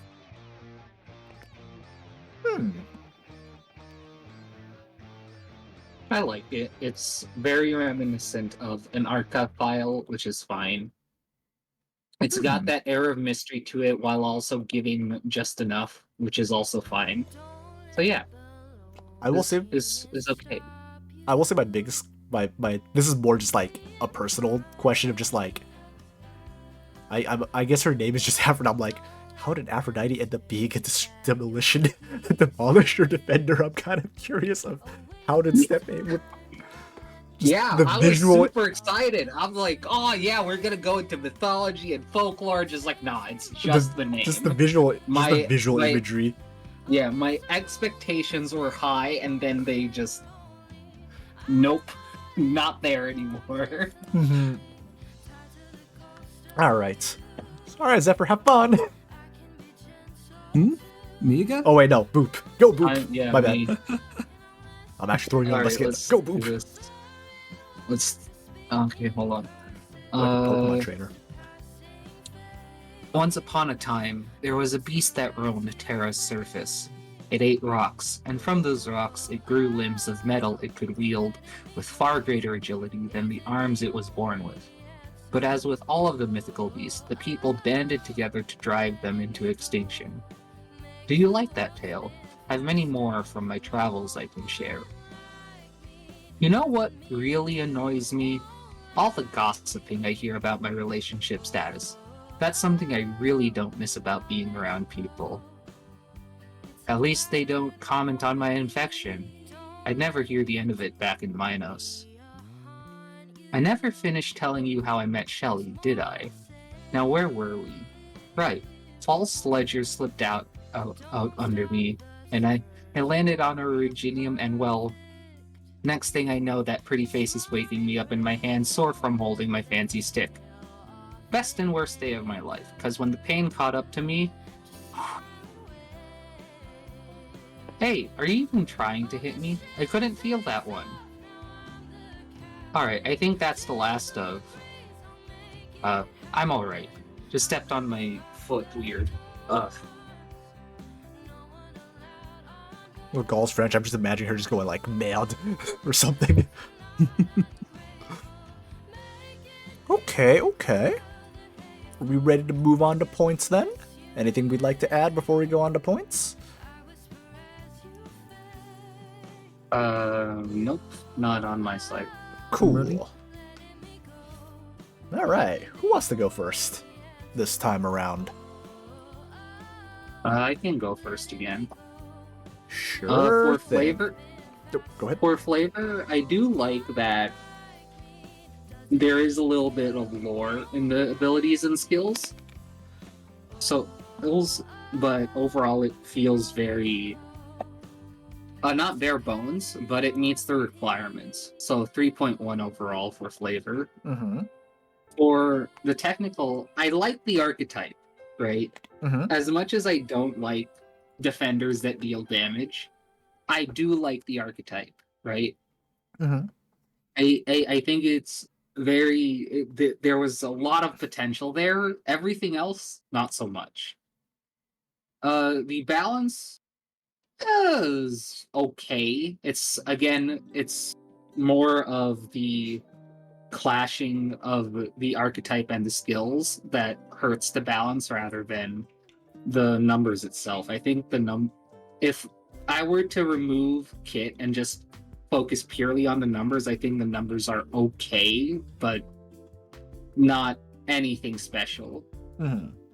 For the cohesion, again, it clashes way too much, right? Mm-hmm. So for technical, I'd probably give a 2.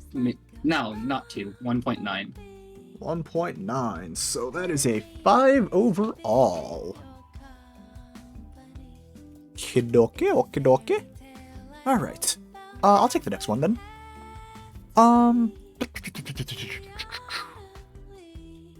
I think...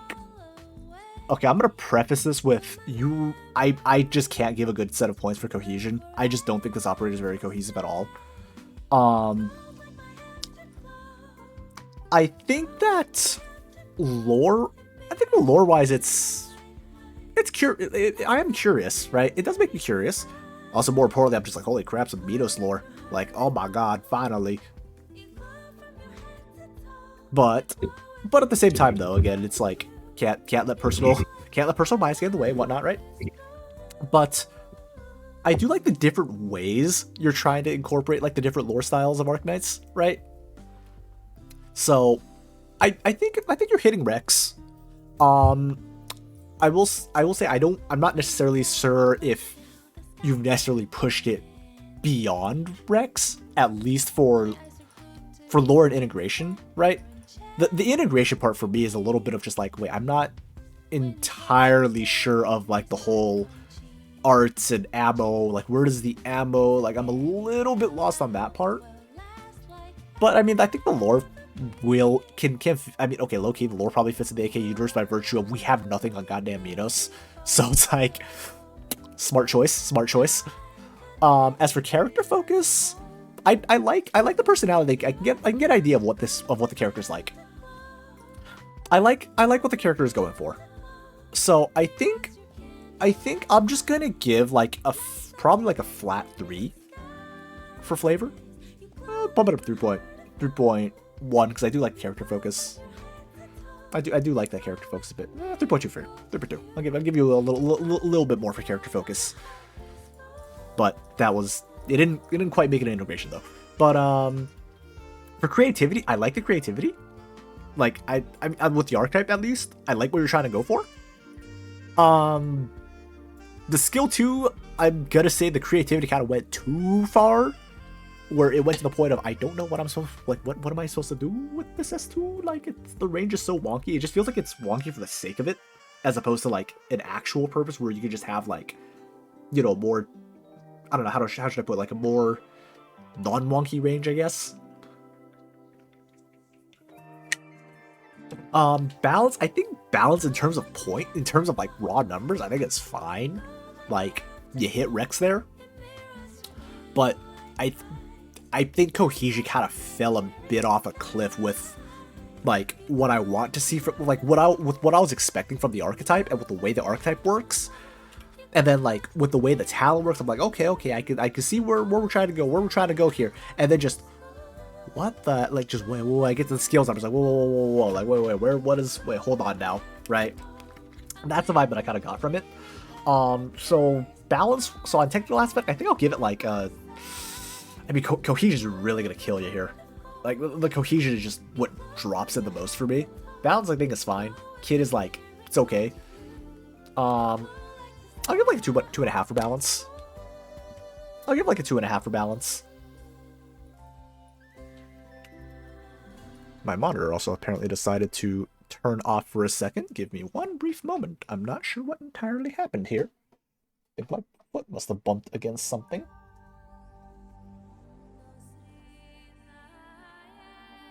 That is odd, but yeah. All right, I'm going. I'll start with the technical again. So I think that like giving a little bit of extra points for the like creativity. I think that like making up your own niche with, or not niche, like a archetype, you know, with its own idea. I think that's pretty cool. I do think in terms of balance, there's something a little off with the power level of this operator. And yeah, as Boop and Wookie have mentioned, the cohesion did feel a little bit strange. It's just not super sure how any of the skills really relate to each other, or you know how the talents fit in with the skills nicely. It feels like they do clash quite a bit. I'm going with a total of 2.4 for the technical side. Gotcha. In terms of the flavor, yeah, integration. It feels like a bit of a double hit, unfortunately. It's the abilities and the skills. Like getting classified as a defender, even if it is like its own class, it's a little bit confusing. I like the lore. You know, as Wookie mentioned, Minos is a bit of a blank slate when it comes to Arknights lore. So you sort of inject your own thing. I guess like vaguely, you know, maybe Greek related. So I like that quite a bit, and I think that the character focus, especially like the voice lines, is actually quite strong. So for the flavor side, I went with a 3.1, so it's going to be a total of 5.5. Thank you for doing my math for me. Hell yeah, less work that I need to do. Alright, so that puts us at 16.2 overall, which I think falls pretty well in our overall like scoring so far, I would say, with at least what we're trying to go for score-wise in, you know, actually having a bell curve and not, well, having just everything ramped over to the right. Alright, who we got next? No, we're actually doing okay for pace pudding. We're actually doing okay. We spent a little bit at the start just like chatting a little bit, so we didn't start, you know, judging ops like right off the rip. So pacing wise, we're actually not having to oh lord keep up with everything. It's a little bit, but I mean, new archetypes and whatnot will have us do that a bit. Blue, I hope you're here because it is your turn, resident Iberia mans. All right, Iberia mans, what you got for us? I like your funny words, Iberia man. What's mech Corvetic? Oh boy. Blue, what have you cooked? That's a new archetype. That's a new archetype. What have you cooked? I'm so ready. Not an Iberian operator, this is true. Wait, Okay, Colombia? it's Who are you? What have you done with blue? Yeah, instant zero. This is clearly not Blue X. Who have you done? Who are you? What have you done with blue? Answer truthfully. Okay, Mecha Core Medic. Alright. We got a 5-star. I think it's our first 5-star of the night. Listen, if we can have chain casters and chain medics, this is okay. We You know have what? Precedent. He We have has a point. precedent. He has a point. Let the man's cook. Alright, what do we... Oh, that's an interesting range. Oh, that's an Sorry, interesting that's range. Aria S2, That's S2 base range. which is fine. It's curious though. That's a big range. It is very big. Wait, that's just straight up better than a chain medic range. Wait, no. Man, Paprika's losing. She's just been taking these L's all day, every day. Feels bad. She just got whacked. No, not like this. Okay, so the drone will ramp up and switch hard once they reach full HP. The healing starts at 20. That's a really low healing start. I mean, that's the same as drone casters, too. It starts at like 10% and it goes up to 70% or something. That's fair. So just like starting 10% at 20% every. is Oh, okay, never fine. mind. 1.5. Okay, never mind. The ramp is fine. I was just like, what's the ramp pacing again? Okay. I will also say though, Mechacord casters, they do damage too, right? The drone locks on, and then but the caster themselves also does damage, right?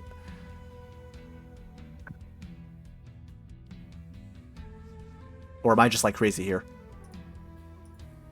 They do damage. Wait, how often does the 'Cause- drone heal?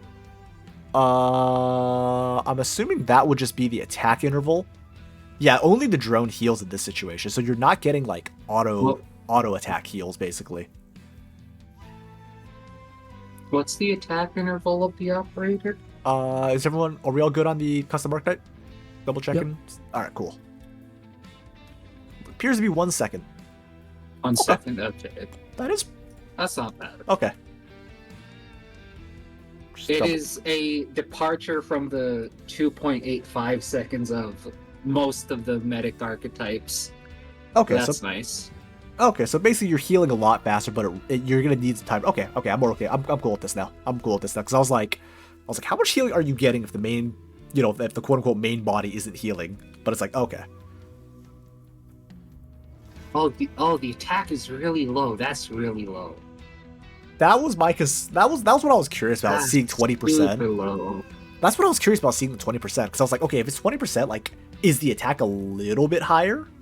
To like, because you're starting so low, right? And you have to ramp up to your No. potential max. I will say this is also a 5-star. Yeah. Though I guess if it's also per second, then what do you call it? Then the attack is fine, because a lot of 5-star medic operators have between 5 to 600 attack. Mm-hmm. Okay, it's like the healing is like, okay, I can see it's like if you really want to lock onto one target and focus heal them, but having the range to be flexible, it's like, okay. I can already see problems might arise though if you're like try to keep one person healed, right, and then there's another lane and you're like crap.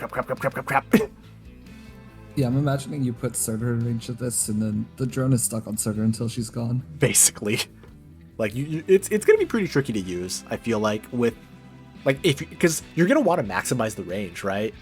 Like you want to maximize the range, like optimize how to maximize the range, but at the same time you're like, wait, but I got to like, you're probably gonna need a second medic, I would say, if you're gonna bring. I'm ready for the skills to be like, hey, we're gonna have 7 drones on the field now. 52 drone pickup. What do we? Oh, okay. This answers some of my questions now. Okay. Oh, Sanctuary. Okay, because I was looking at the heels. I'm like, that's some I'm low ass interested. heels. No, I'm Yeah, interested. I was looking at the heels. I'm like, that's some low ass heels, and then I'm just like, okay, this makes up for it, at least to some degree. Okay, this is curious now. Okay, now you're cooking. Now we're cooking with what would we say we upgraded from? We upgraded from like lighter fluid, and now we're upgrading to like I don't know charcoal or something. Now we're cooking.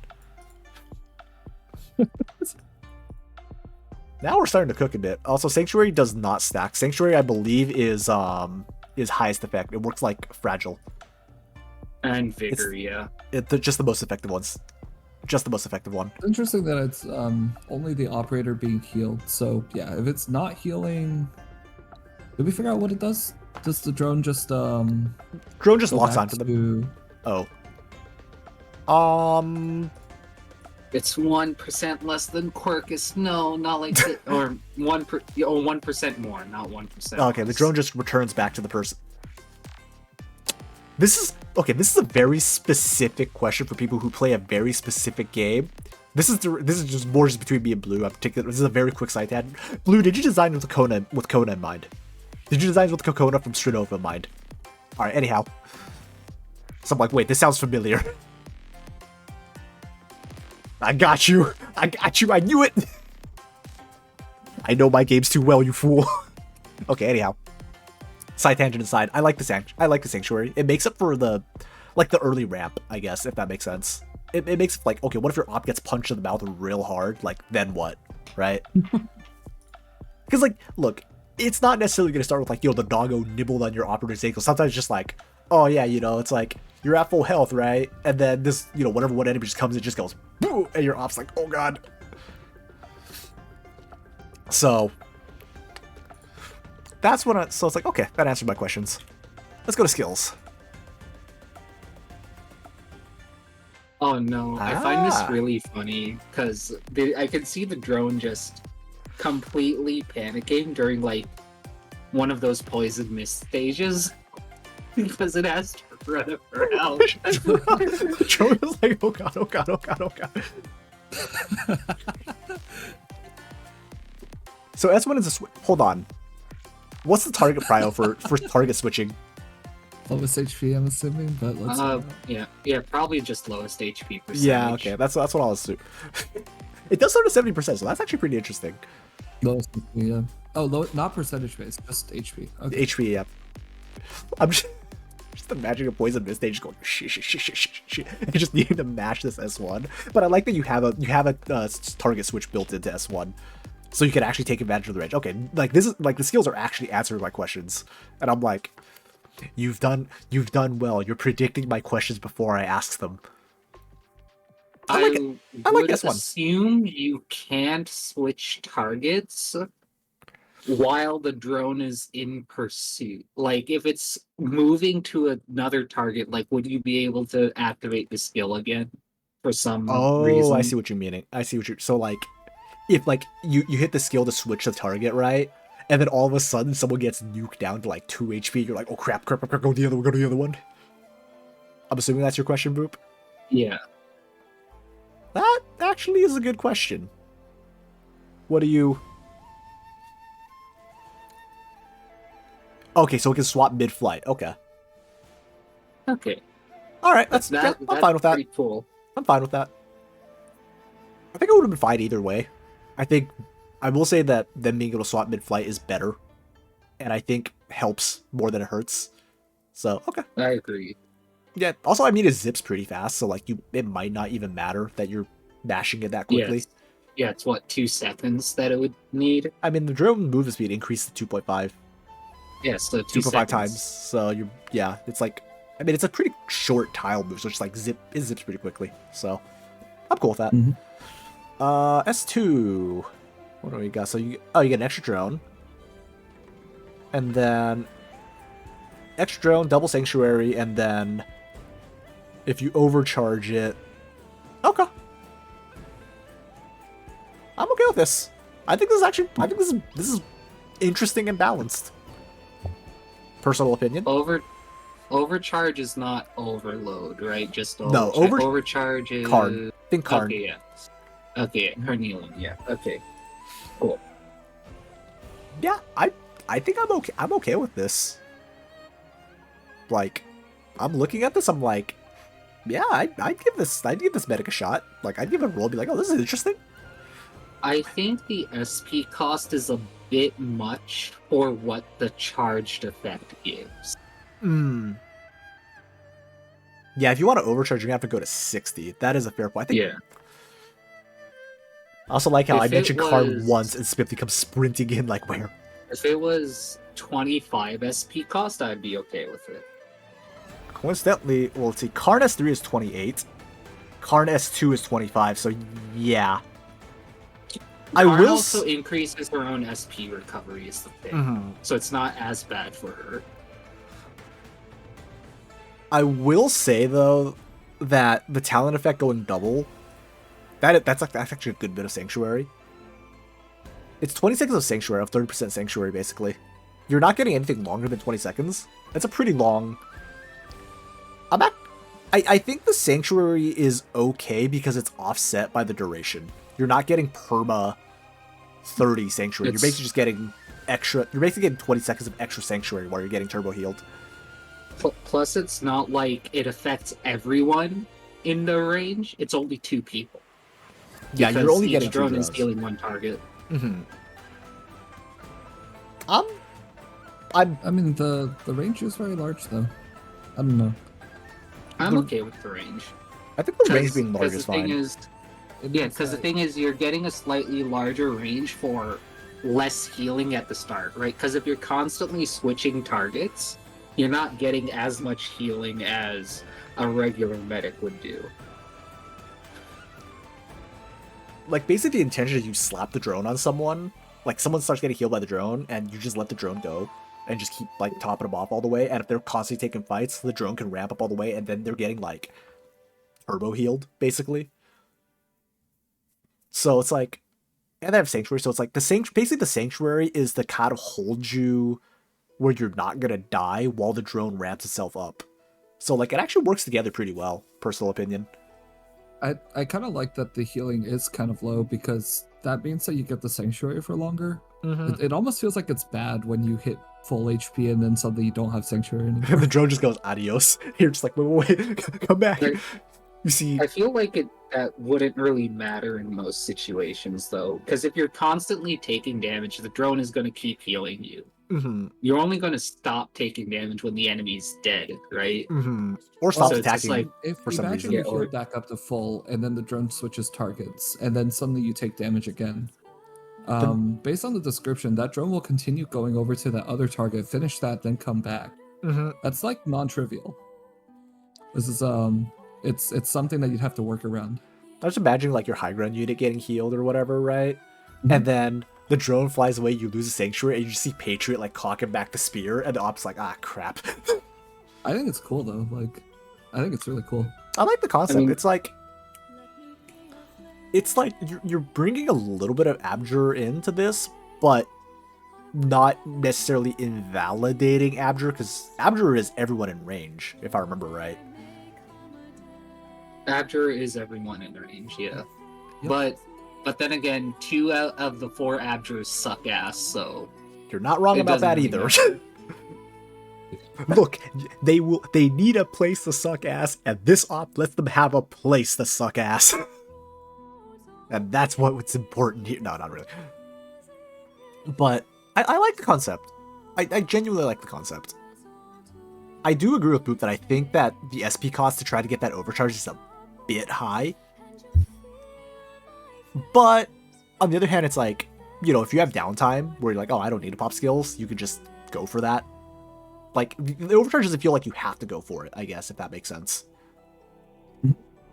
Also, Zui points out that the way the Sanctuary works doesn't prevent one-shots, because you're losing the Sanctuary when you're at full HP. So it's only would be like that very like weird situation where you're more tankier the less HP you have. See, that's the thing, though. Like, we joke about, like, oh, it's not going to come in off in that much. And then, like, literally the next time we play Arknights, like, oh, damn. Like, on God, I swear to God that's going to happen at some point. Yeah, there's gonna be a silence alter situation. Like, on God, it's gonna happen. Like we're gonna joke about it, and it's gonna happen to us. We're like, damn it, I knew this was coming. All right, lore. Who wants lore? I'll probably do the voice lines this time around. Who wants lore? I can do lore good. Alrighty, go for it. Alright, Operator Bell is an engineer at Rhine Lab. She creates most of the medical drones and also is an excellent repairer of it. She's also a researcher who creates medicine using flowers. She's now working with Rhodes Island to help with creating more medicine and treating the wounded. Knowing how seriously sick her parents are from oropathy, Operator Bell has become very careful when handling originium, which is the main way to power the medical drones. She always does a checkup to make sure nothing happens, and sure enough, there's no sign of oropathy. Most of the drones she created are to help Rhine Lab in many ways, but she creates 2 drones specifically to deliver some medicine for her parents. Her parents didn't want to meet Operator Bell in fear that she would also become infected by being near her. But with these drones, it's the best way to be close to her parents. Besides the technology of Rhine Labs, Operator Bell is very interested in technology from other places. She would visit Glaucus just to watch her fixing and modifying some weapons. Though Operator Bell always wanted to help Glaucus out, she believes that her inexperience in weapons will slow down Glaucus's work. So she decided to just be there to watch. Operator Bell really loves flowers. It's one of her ways of relaxing down. She had been seen hanging out in the greenhouse quite often when she's taking a break, and even falling asleep in the greenhouse a few times. Perfumer has to go wake her up every now and then. Alright, it's like, okay, never mind, this is definitely written by Blue. It's like, okay, never mind, Blue spared. It's not Iberian, but Glaucus showed up, and then we got our Shrinova Kakona mentioned. I'm like, okay, never mind, this is Blue written all over it. Never mind.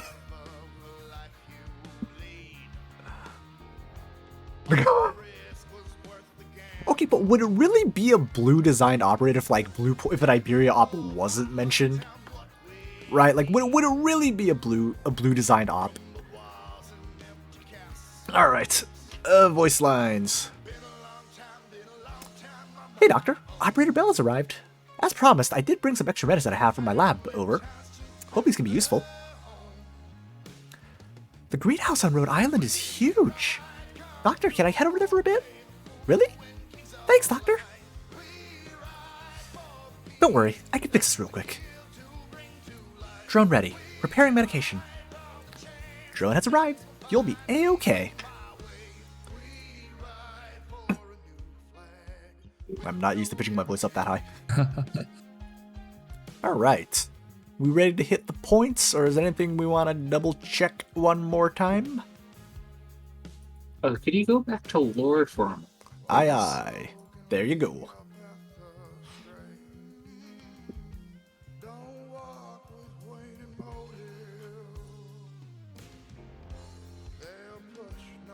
Alright, thank you. Cool. Alrighty. All good, Zephyr? Yep. Cool. Points time. Alright, what we got? Who wants to go first? I'll go first. Step up. I can go first this time. Oh. It's like can't make Boop go first every single time. Hey, I'm ready to swing the bat really hard. All right. I'll break the pinata first, so none of y'all can have fun. Damn. All right. We'll start with technical. I like the creativity here. I like the creativity of it's like if we can have mecha cord casters, we can have mecha cord medics. Damn it. I do think I do like creativity. I think you cooked a bit with like what we're trying to go for here, like what you're trying to go for, while making it like curious to see like, oh, this is interesting. Like I kind of want to see more of this, right? And yeah, again, creativity. Just go on to balance. I think the op is balanced. I wouldn't say they're like, oh my god, this op is so strong, right? I think they're at like just the like, yeah, they're like just balanced, which Loki and current Arknights is kind of like, oh man, like why are ops like super strong right now, right?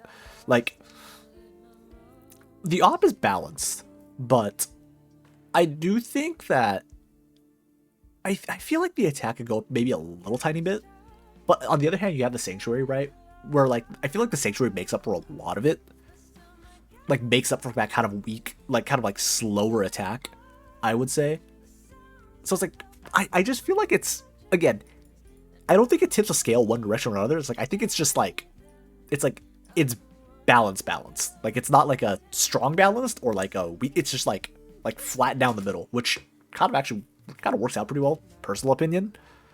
Because again, I know it's like, oh yeah, the attack is up, but again, the attack interval is pretty quick, so it's like a constant stream of small heals as opposed to like big number at once. So it's a different flavor. It's a different flavor, which I'm kind of curious about with the Sanctuary. So I think she's actually pretty balanced. As for cohesion, I think this op is actually. This op is pretty cohesive. Like, everything works, it's a mecha core, so you're like, okay, we have mecha core cast, like, does this work around drones, right? That's the expectation. It's like, yeah, this op, like, all their healing works around drones, and, the Sanctuary is by the drone, like, it's for all for not, it's a, how should I put it, like, as a whole, it's a simple kit, but it's a simple kit that works, right? Sometimes you don't have to, you don't have to go for, like, the most super complex, like, okay, this does, like, you don't have like the Yu-Gi-Oh card like 18 paragraph thing, right? So I think the creativity fits. The lore, I think the lore with at least with the drone with the integration of the skills, I think that works fine. I think that that meets it. That meets it. Actually I like the reasoning behind it. It's like. I like that you went that extra step of like why she has drones instead of just like, oh, she made drones, right? I like the extra step you went there. As for the lore fitting of the AK universe, I think that as a whole is, I think you met it. I don't think it particularly went in any direction of like, oh, this really makes me curious or this makes me really go a different direction. I think it's just, yeah, you met it. And the character focus, it works out. I think it works out. She just seems like just a general positive person, but I think I would have liked to see a little more personality. She seems a bit flat as a character. Personal opinion. So let's see. Overall, I think technical. I do like what you did with the technical aspect of it. I give like a 4.2 for technical. For flavor, I'll give like a 3.2. 3.1. Like, you met Rex on flavor. I just, personal opinion, I'm not sure how much beyond that did you go. So, 7.3 for me overall. Like, I like the balance of it. I think the balance was nice. Alright, who wants to go next? I I'll can do go. it. Oh, okay, no. After you. All right, okay, technical. Yeah, I like the creativity again. Another new archetype. And I think that it integrates pretty nicely. It plays off of the same ideas, some of the same ideas that Abjur's have, right?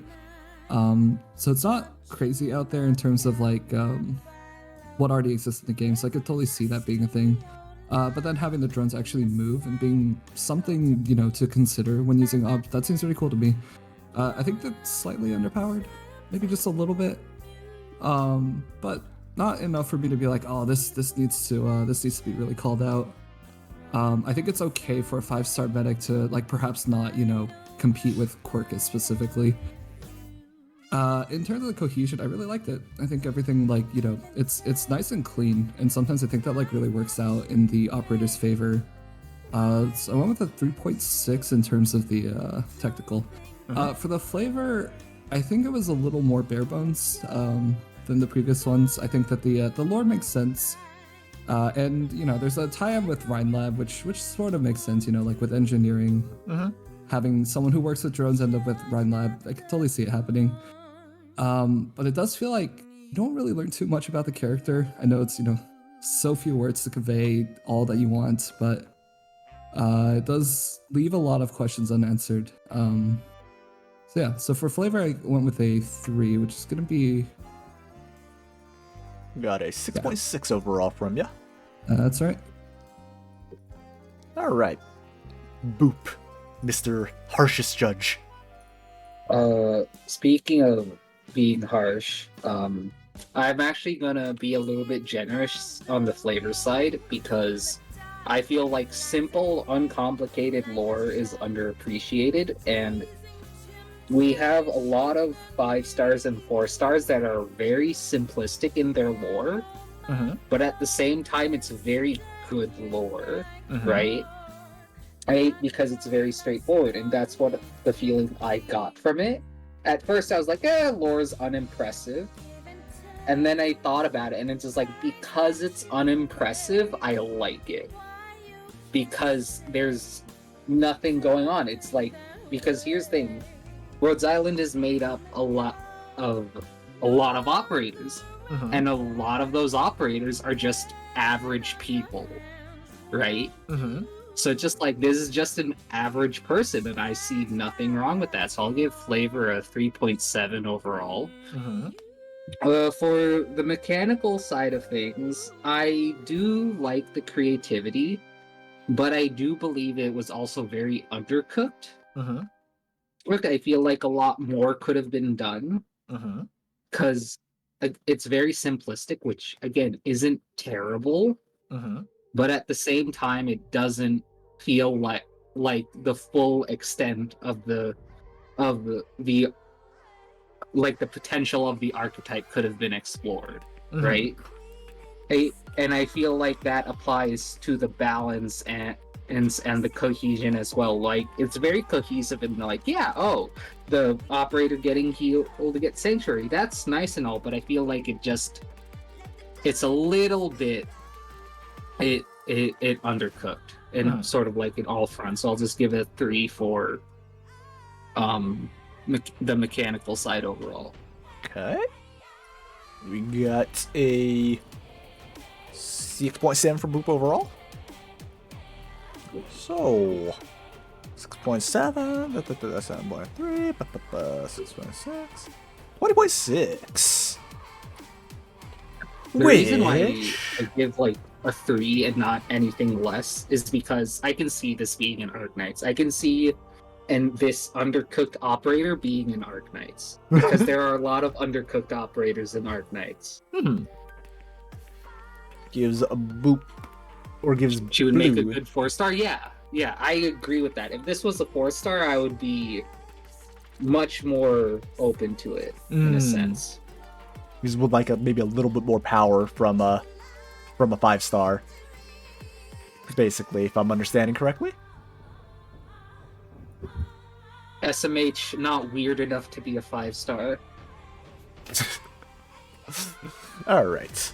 Okay, let me do my points clearing out.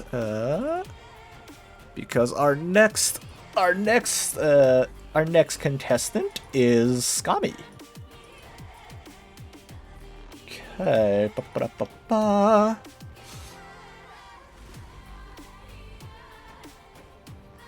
Winflit slander. Alright, Skami's turn. There we go. Winflit spins, that's all he needs to do. We don't have enough operators that spin. Winflit barks. He barks. Is this true? He borf. Okay. Well, speaking of abjurers. Oh, let's go. Oh, it's a robot? Time of service, manufacturer, place of production. This is a robot. Oh, we got a new Manufacturer. palace operator. Yeah, it's Weight is classified. Okay. manufacturer. Yeah, this is robot. This is robot, I believe. Okay. What we got 6-star here? robot, instant 0. Now. Where's my 1-star SMH? Now. Alright, so 6-star abjurer. Abjurer, I can speak English, I swear. English is a stupid language anyway. So I guess stat comparison would be to Silence Altar, question mark? My silence is not level 90, oh no. Internet, don't fail me now. It is mostly Mostly in a lot line. more defense. 50 more defense for 200 less HP and 20 more attack, Hmm. which is fine. Okay, nothing too crazy, nothing too crazy. All right. What do we got here?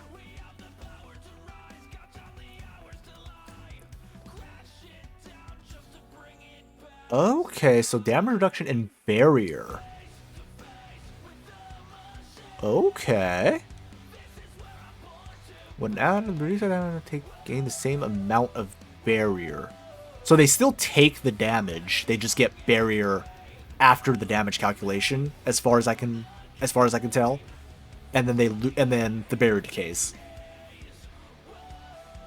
Okay. At least that's how I'm interpreting this, as the damage calculation happens first, and then you get barrier afterwards. Oh, this unit gets barrier. Okay. Okay. I'm kind of curious of why the high ground operator needs to gain barrier. And then we have gaining attack for okay, Well, that explains it now. Is it down too? I wonder what this question... Okay, it's already been answered. So more attack for... Okay. So it's kind of like penance, where you gain barrier to do extra bonk. And you do... Oh, you do true... Okay, you're not going to do a whole lot of true damage because the decay is a thing, and you lose barrier per attack. Okay. So it's like... It basically rewards you for maximizing it and being able to get Unga Bunga barrier. Okay. Interesting. I'm assuming Talent 1 doesn't circumvent the 5% damage minimum. Like if an enemy does less than 200 damage, they're not doing like 0. They'll still do like the minimum 5%. That's my assumption because that's just how Arknights works. So you're like you just gain however much that you just gain like min. Oh, it's like a Lin barrier. Okay. Circumvent that. Interesting. I'm okay with it because at that point it's just like the enemy is non-threatening enough. So it's just like That's true. yeah. It's like you're no threat. I don't need to kill you. All right. Pretty standard pots. Nothing too crazy there. And are we all good on this? Yeah. It's kind of like penance, except the person getting bonked doesn't gain barrier. You gain barrier and you bonk harder. What do we got here? Okay. I'm starting to get at least okay. Assuming this trend stays from S1 through S3, I'm starting to see the vision now. I'm starting to see the vision from S1.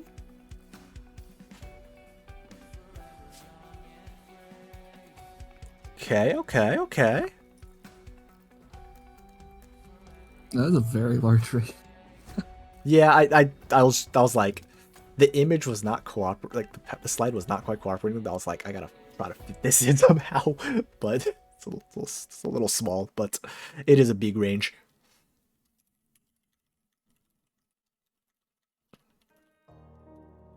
Skill 1 feels very funny because it doesn't say that it needs other allies. Mm-hmm. So it could be like a solo.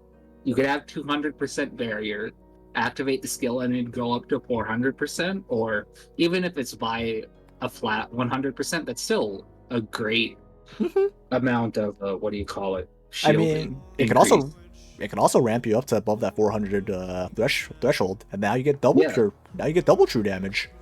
Yeah, it would be great. And attack targets +2. Oh wait, hold on. They would be healing. They wouldn't be doing damage. They could that's only true. do the true damage off skill. Oh, that's true. So you basically wouldn't really want to activate it alone then, because that'd be stupid. I was like, wait a minute, abjure functionality. I was like, wait, abjure functionality. We both had a wait a minute. Yeah. Listen, I will always be mad at the Abjure change simply because it made Silence S2 suck. because she can't use the drone without activating the skill, and it sucks, and I hate it. I just want my double global drone band. Global. Okay, I'm starting to see what you're cooking here, though. So more. Okay, so S2. What is that? That's more damage reduction. No barrier decay under skill duration. Oh, you're granting shield. Okay. Okay, but you're also giving the bear. Okay, so you can't just like perma stack someone with shield and bear. Okay. I got concerned for a second. I was like, oh, never mind. No vuln, stun them for half a second and apply. Wait. Or you can't damage them. Yeah, wait, how does that work then? How do you put vuln on? How do you damage an enemy with no vuln?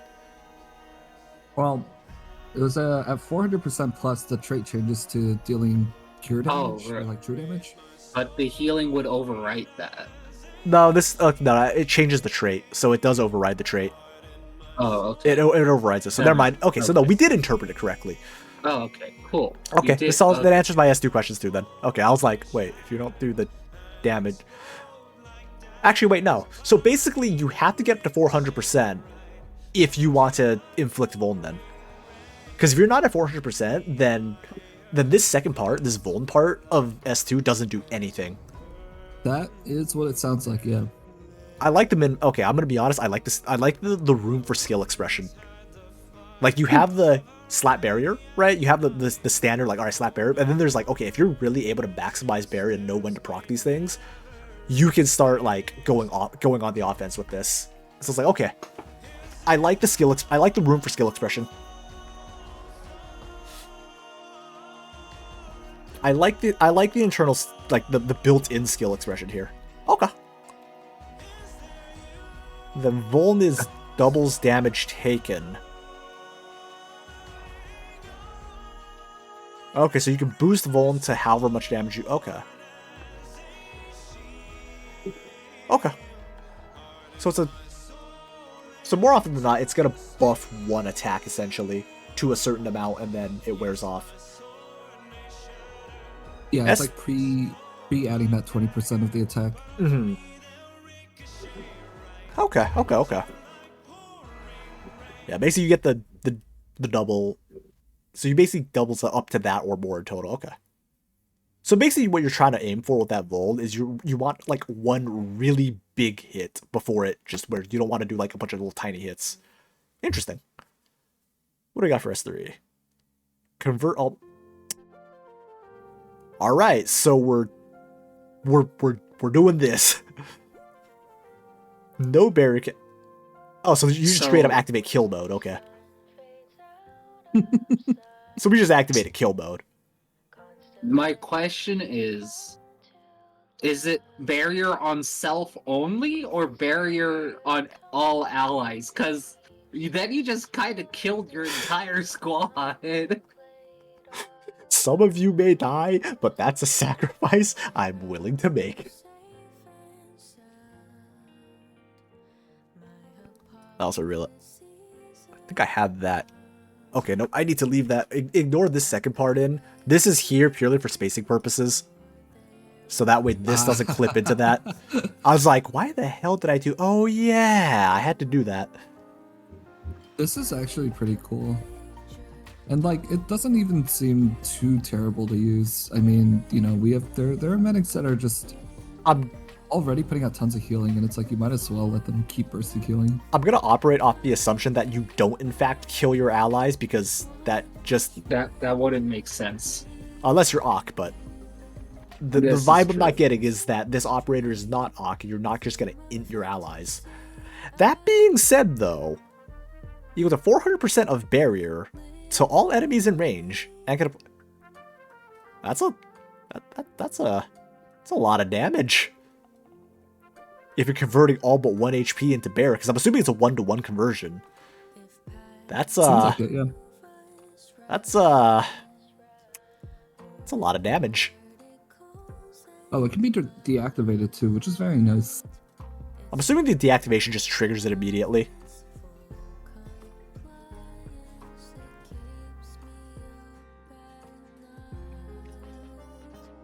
So Could you go back to the talents for a moment, please? This is actually really cool. I'm trying to get a feel for like just how much damage that actually is. a lot. The answer is a lot. The more allies you have, the more damage it can do. And it's 400%. As soon as you hit this, the thing is gonna start attacking, right? Like you're likely I about believe to so. go over 400%. I would hope you're going over 400% if you're proccing this. Can I check the HP on this thing one more time? 2000. 2000. Okay. So basically, Wouldn't be that hard to stack the 400% on it. no, it would not. It really wouldn't, because I mean, if you have a Nyan in range, Nyan alone's gonna ramp your HP up by like ramp that barrier up by like a billion. Granted, you might eat your Nyan in the process, but you know. Yeah. Is the convert all but 1 HP thing a continuous thing? My assumption is I when assume it was a activated, one-time. it's just a one-time conversion. It's like snap, your HP goes whoop, and it turns into a barrier. Yeah, I like this. This is a really good S3. This turns an Abjur into like a big... You turned your Abjur into a WMD, is what you just did. one-time thing. Okay. Yeah, and it gives barrier to units that lose HP, and that's like kind of a key thing here. It's like it's not that hard to use. It seems fairly cool. It's Yeah, but then all the somewhat barriers. rewarding for not, being able to like put stack things in the range anyway. I will say then you lose all the you lose once this thing pops, all the barriers are gone, so you're gonna need to heal them up. Yeah, so I guess you probably wouldn't want to pop it like instantly. You'd want to like hold on to it for a second and actually like wait. Unless you really want to nuke something. And then you're decaying like 200 per second pretty much, or no, like 20%. It's like 1%. The decay is 1% of this unit's max HP per second. So I mean, if you want to maximize damage, you just go boop boop and just like detonate, right?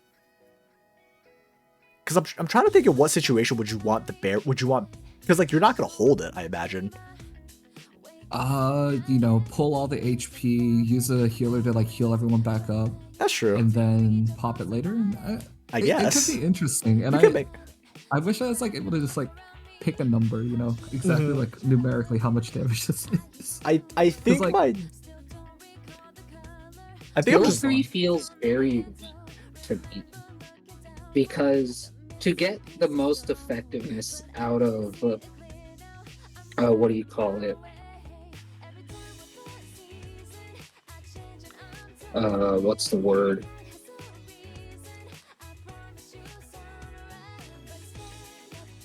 It feels very counterintuitive, if that makes sense.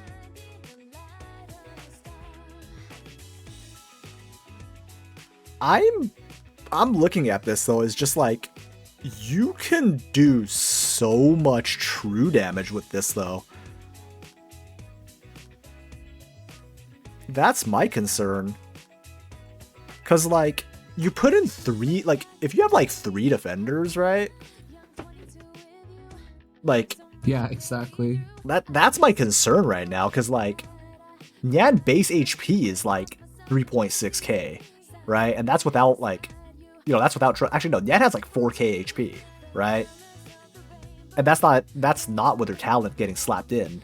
Like you slap in a Nyan talent or something like even not counting that, right? You have like say you just have Nyan. Like it was even not just kidding, like Hoshi has like almost 4k HP, right? You added mods and like your defenders are probably sitting around like 4k HP, right? So you have like 3 defenders just on raw numbers alone. Like you have 3 defenders, like you have like say on average like they have 3,500 HP, right? You have 3,500 HP per defender. You multiply that by 3. That's like 10k. That's 10k in barrier, right?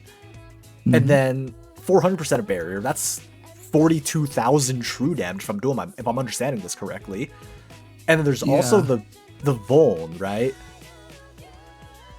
I'm assuming the Vuln goes after the debt, because if the Vuln went before the debt, that'd be big concern.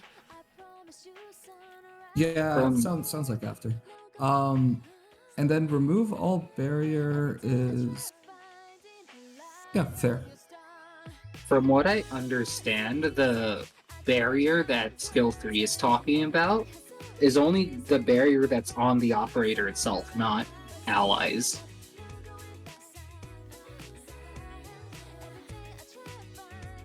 Spare carbon skills deal true damage.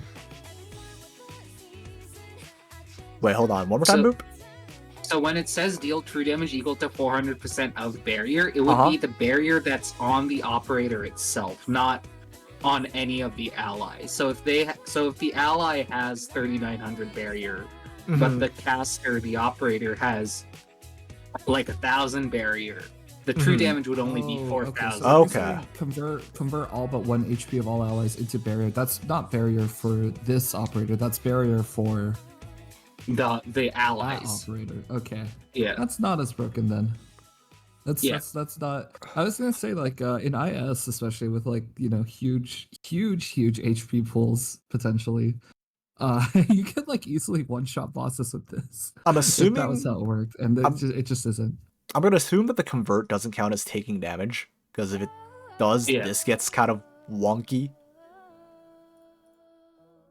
I would say converting is not taking damage. That's the way I'm assuming, because it's not deal damage, right? So if you want to put it this way, you could say it's similar to that one IS thing where you take damage when you get deployed, right? Mm-hmm. Where I think it's in IS2, Hoshi can resist that, but in IS4 she can't. Yeah, so it's just like it would be the latter type of.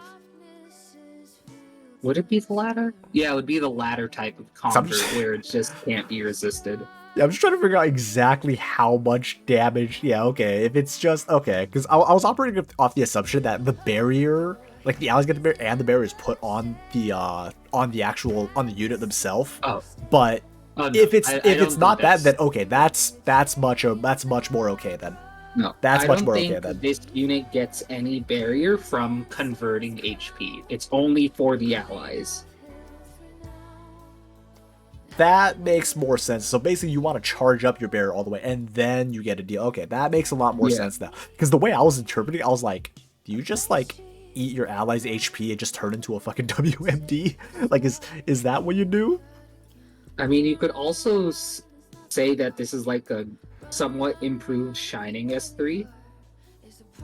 Because Shining S3 is all about lessening damage, right? But this is somewhat better in that sense, right? Okay. S3 is much more okay now. S3 is much more okay now because I had a bit of an oh shit, what the fuck is that moment. But okay, especially because if the cap is only removed after you hit the skill, you only have 30 seconds to charge it. It's gonna be decaying the whole time. So I was like, okay, this seems much more fair now.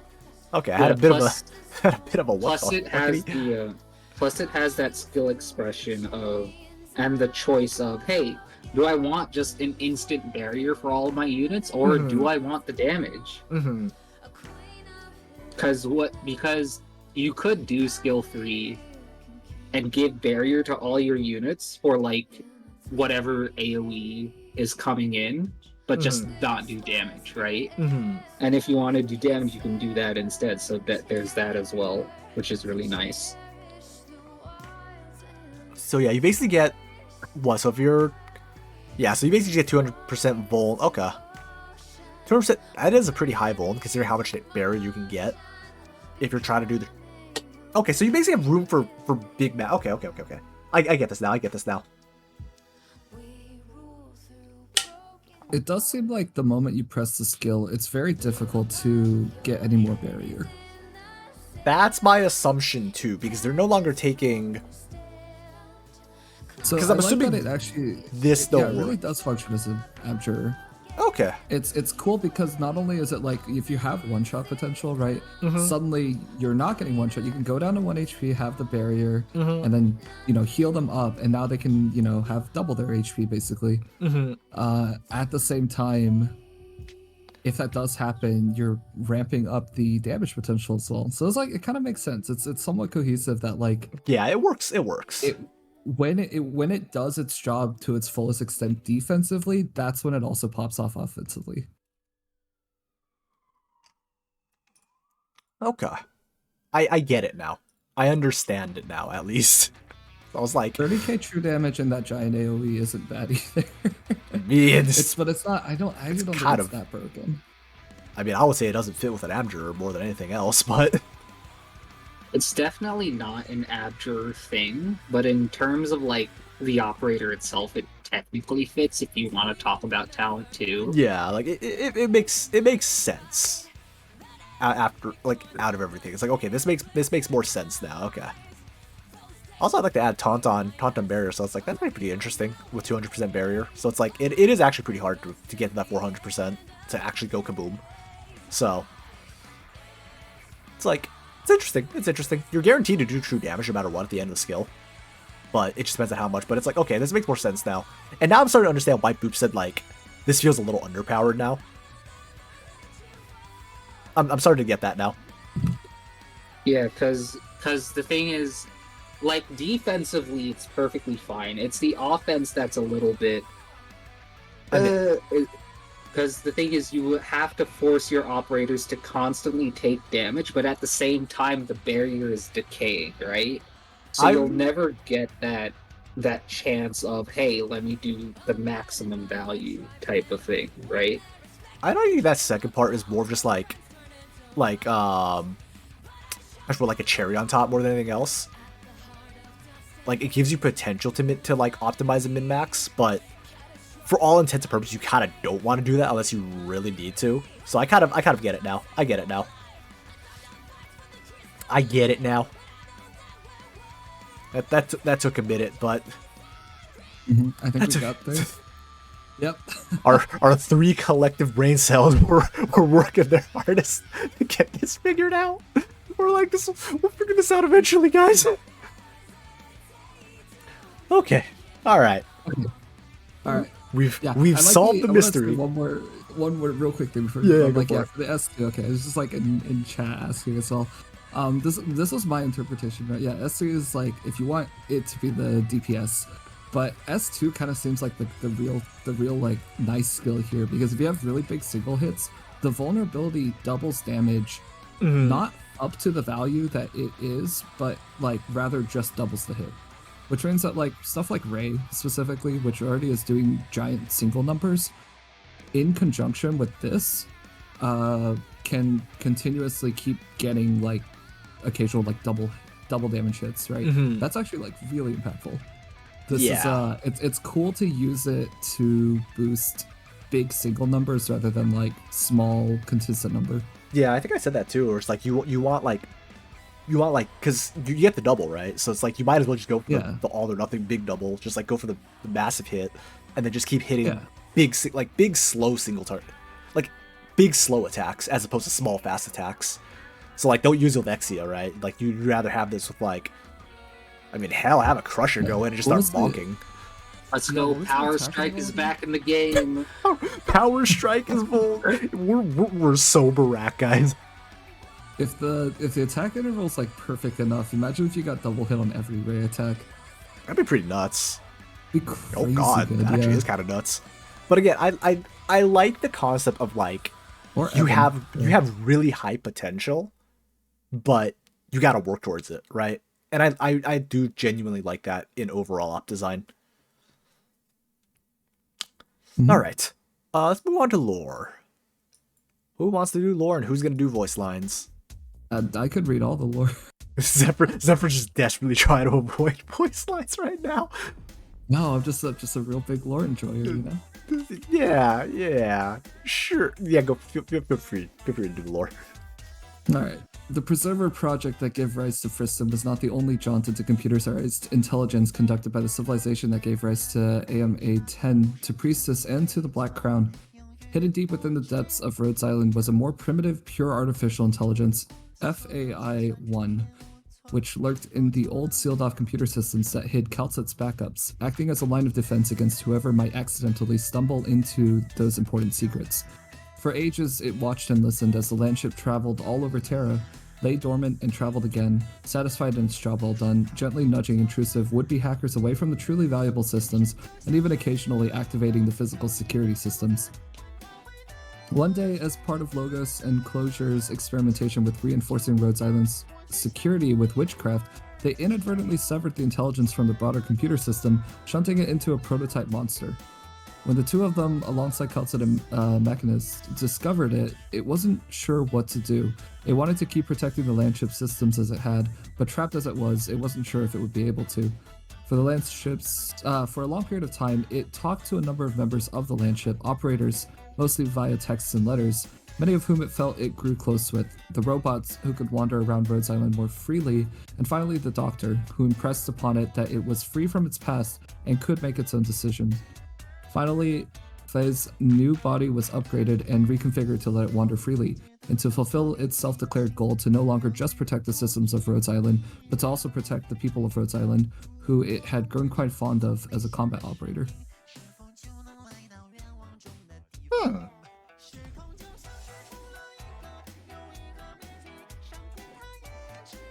So it's like the machine that grew a heart, if I'm understanding.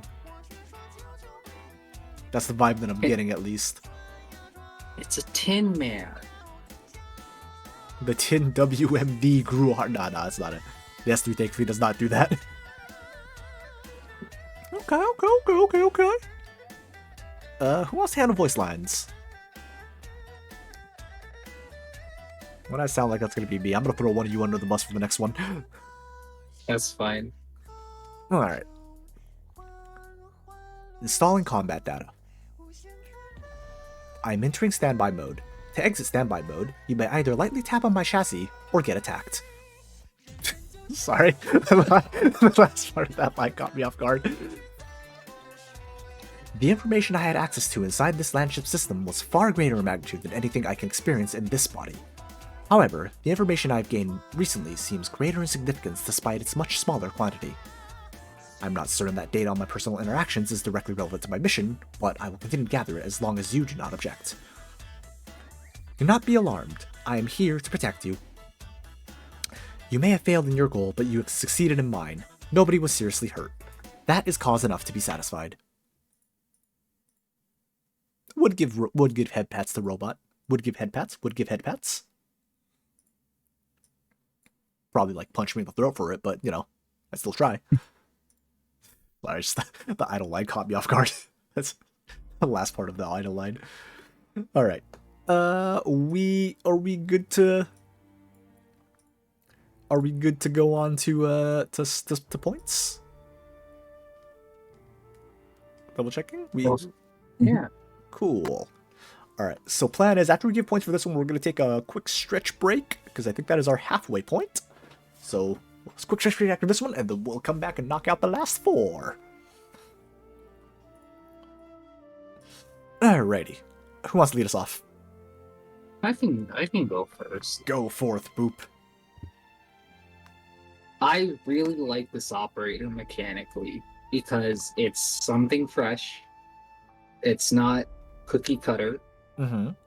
And it brings in a lot of viability for both the high skill and the low skill end of the spectrum as well, because you don't need to be this micro intensive player to make full use of it. You can still use this operator in very subparly and still get a lot of mileage out of it, and I really like that. Mm-hmm. And I just like how tasteful it is in terms of what it does, because it's self-balancing in the decay and how the game mechanics work, right? And it shows a very intricate understanding of that.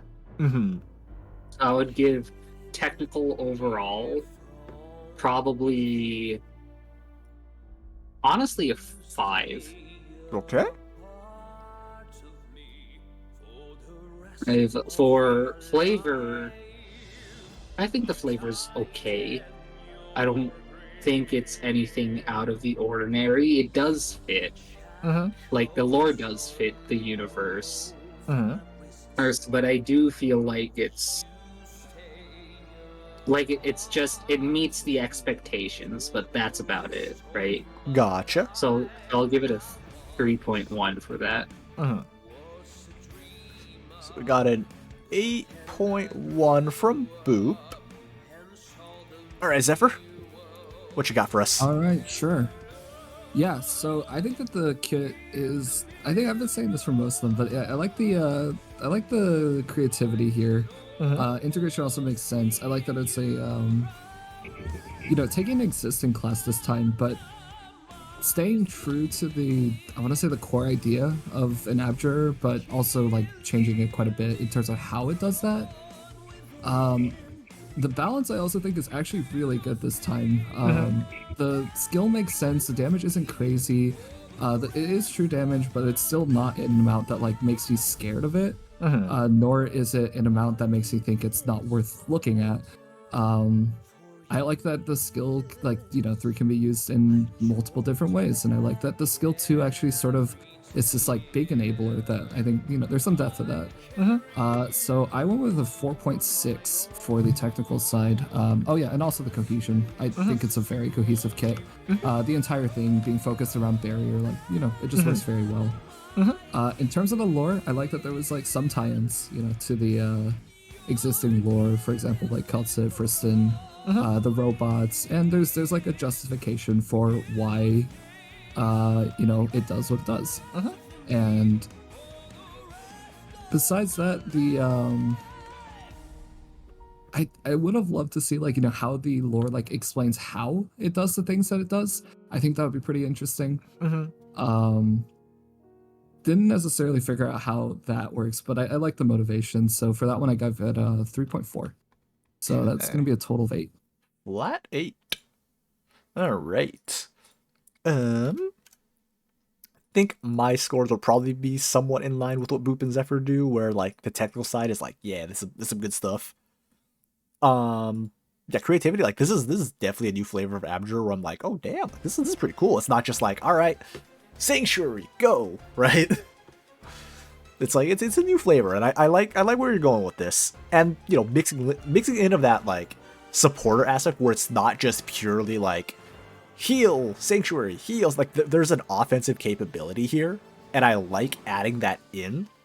Spices things up a bit. So I like the creativity, and I could see this working in Arknights too. Like I don't see any problem with how it'll integrate. Because like the Volans, like I mentioned, it's like, okay, the operator has like whatever mark on them, and then you stab them, and if it does a certain amount of damage, it goes poof, right? So I like that. Balance, now that I've stopped having my brainlet moment for S3, I'm like, yeah, no, the balance, I think the balance is great.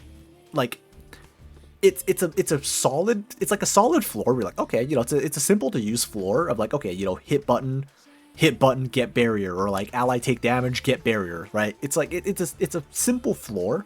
But then when you start looking at like, okay, how do you want to optimize it? How do you want to maximize this? How do you want to maximize like all these skills? That's when things start getting really interesting. You have a really high ceiling, which I like, which is like you have to work hard to get to that ceiling.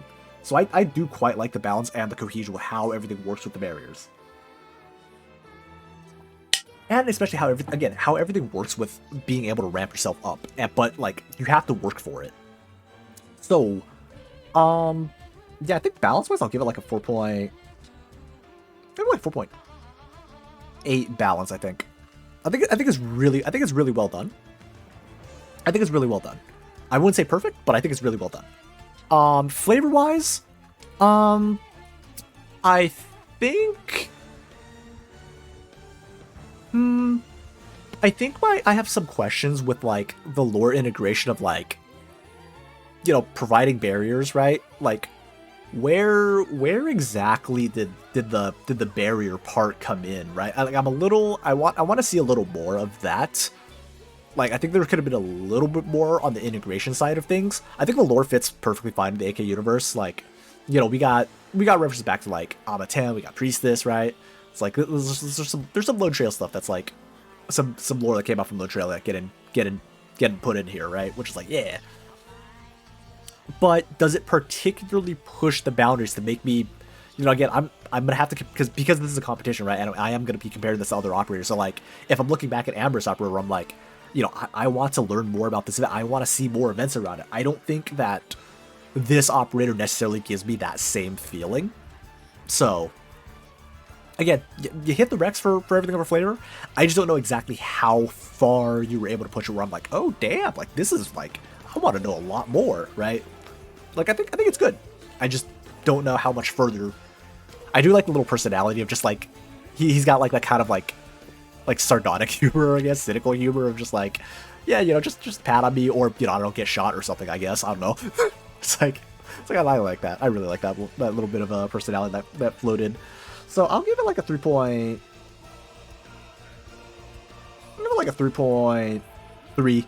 I'll give you the extra 0.1 because it's just like the tap on me or get attacked. I like that part. 8.1 from me.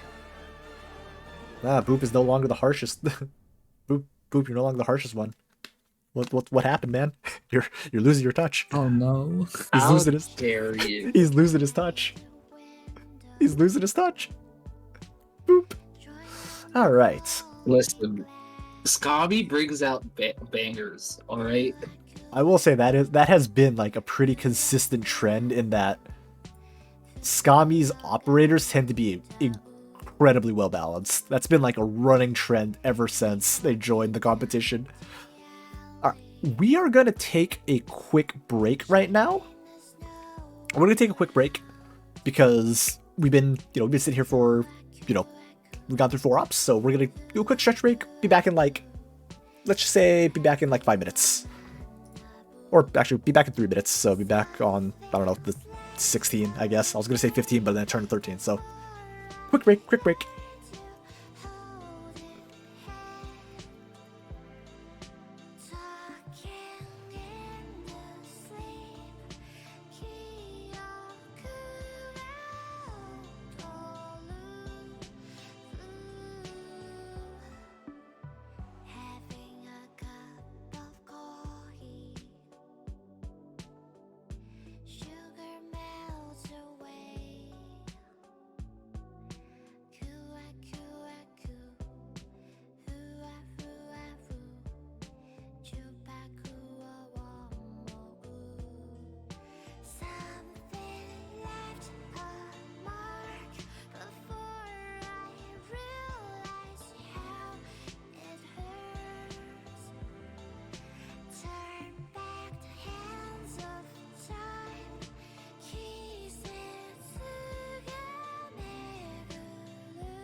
Alright, I have returned.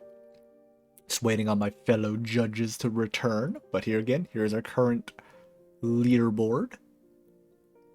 I have returned as well. All around. Oh, we're all back. The gang's all back. Alright, let me clear out some scores. As I've just learned in chat, and I remembered my, listing of the order. Brace thyselves. We have a certified Zuikaku special coming up next. So glad we had the break. Can't wait. I said the same thing. I was like, last contest, that was the first operator I think that we looked at just right off the bat. Like I said, certified Zuikaku special. It was, again, I didn't realize I did that with the break timing, but then now I'm looking at it, I'm like, I am so glad that I unintentionally did this. Cause you gotta strap in before the certified Zuikaku special. I'm loving that he. What is this? He knows what he knows exactly what he's doing. He knows exactly what he's doing. Alright, chat. Hopefully all of y'all are ready for the certified Zuikaku special. Strap in. This is gonna be interesting. No matter what Zui makes, it's gonna be interesting. Good interesting, bad interesting. We don't know. It'll be interesting. That's all we got with the certified Zui special. That's a Zuikaku guarantee. Alright. Boop, are you ready? Just double checking before we go forward. Oh yeah. Cool. Yeah, I'm here. I'm just munching on some crackers. Ooh, understandable. Nom on the fooge. Alright. Ooh, Zui has provided us a full slate of 32 years of combat. Holy mother of God. She's been working along for a while. Merchant. Alright, Zephyr. I see a merchant. I like this archetype. Let's see it. I see merchant. I'm like, alright, I'm gonna rely on your expertise a little bit here now. But okay, I'm expecting Crony to be like really good at fighting, because this is like elite operator. Oh wait, alright, elite operator. Okay. Some more couches, like, oh hell yeah. Alright.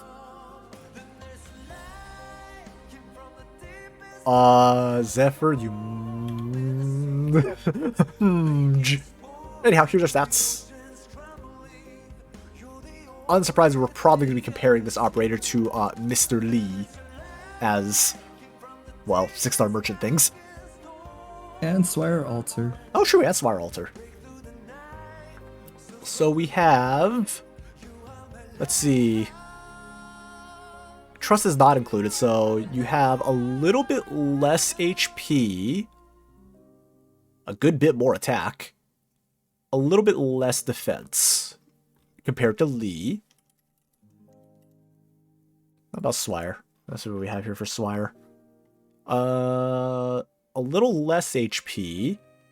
Yeah, this is lower than a little more attack.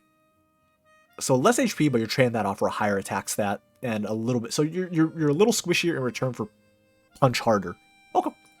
Nothing. I do think that attack is lower than Swire. The 55% attack isn't included in stats. So. Yeah, even after that, mine's at 930. Oh, do I have pods? Okay. Yeah, Swire gets attack with pods. So. Okay. Yeah, it's like, if we're talking base numbers and based on pure base and trust, then it's like Swire has, Cronia has a little bit more. Just a wee bit more. Alright, talents.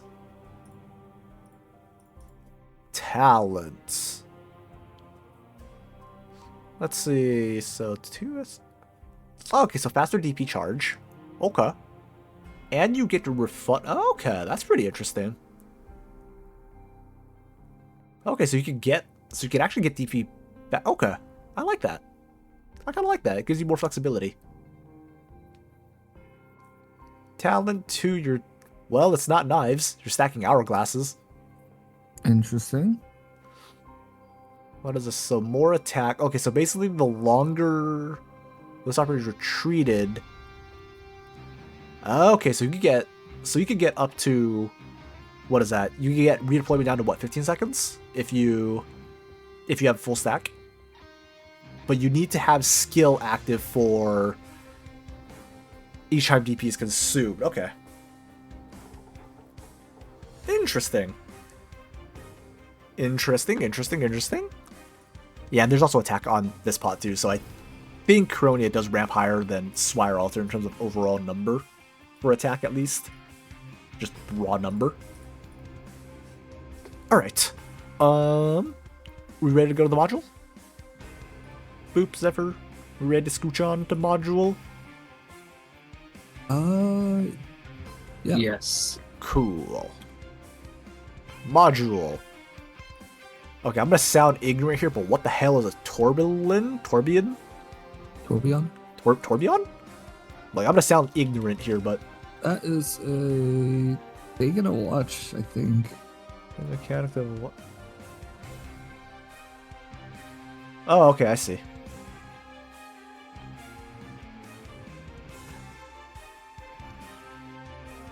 Noted.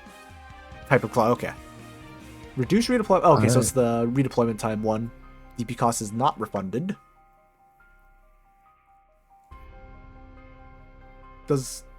I'm assuming the talent 2 or the talent 1, does talent 1 override the module?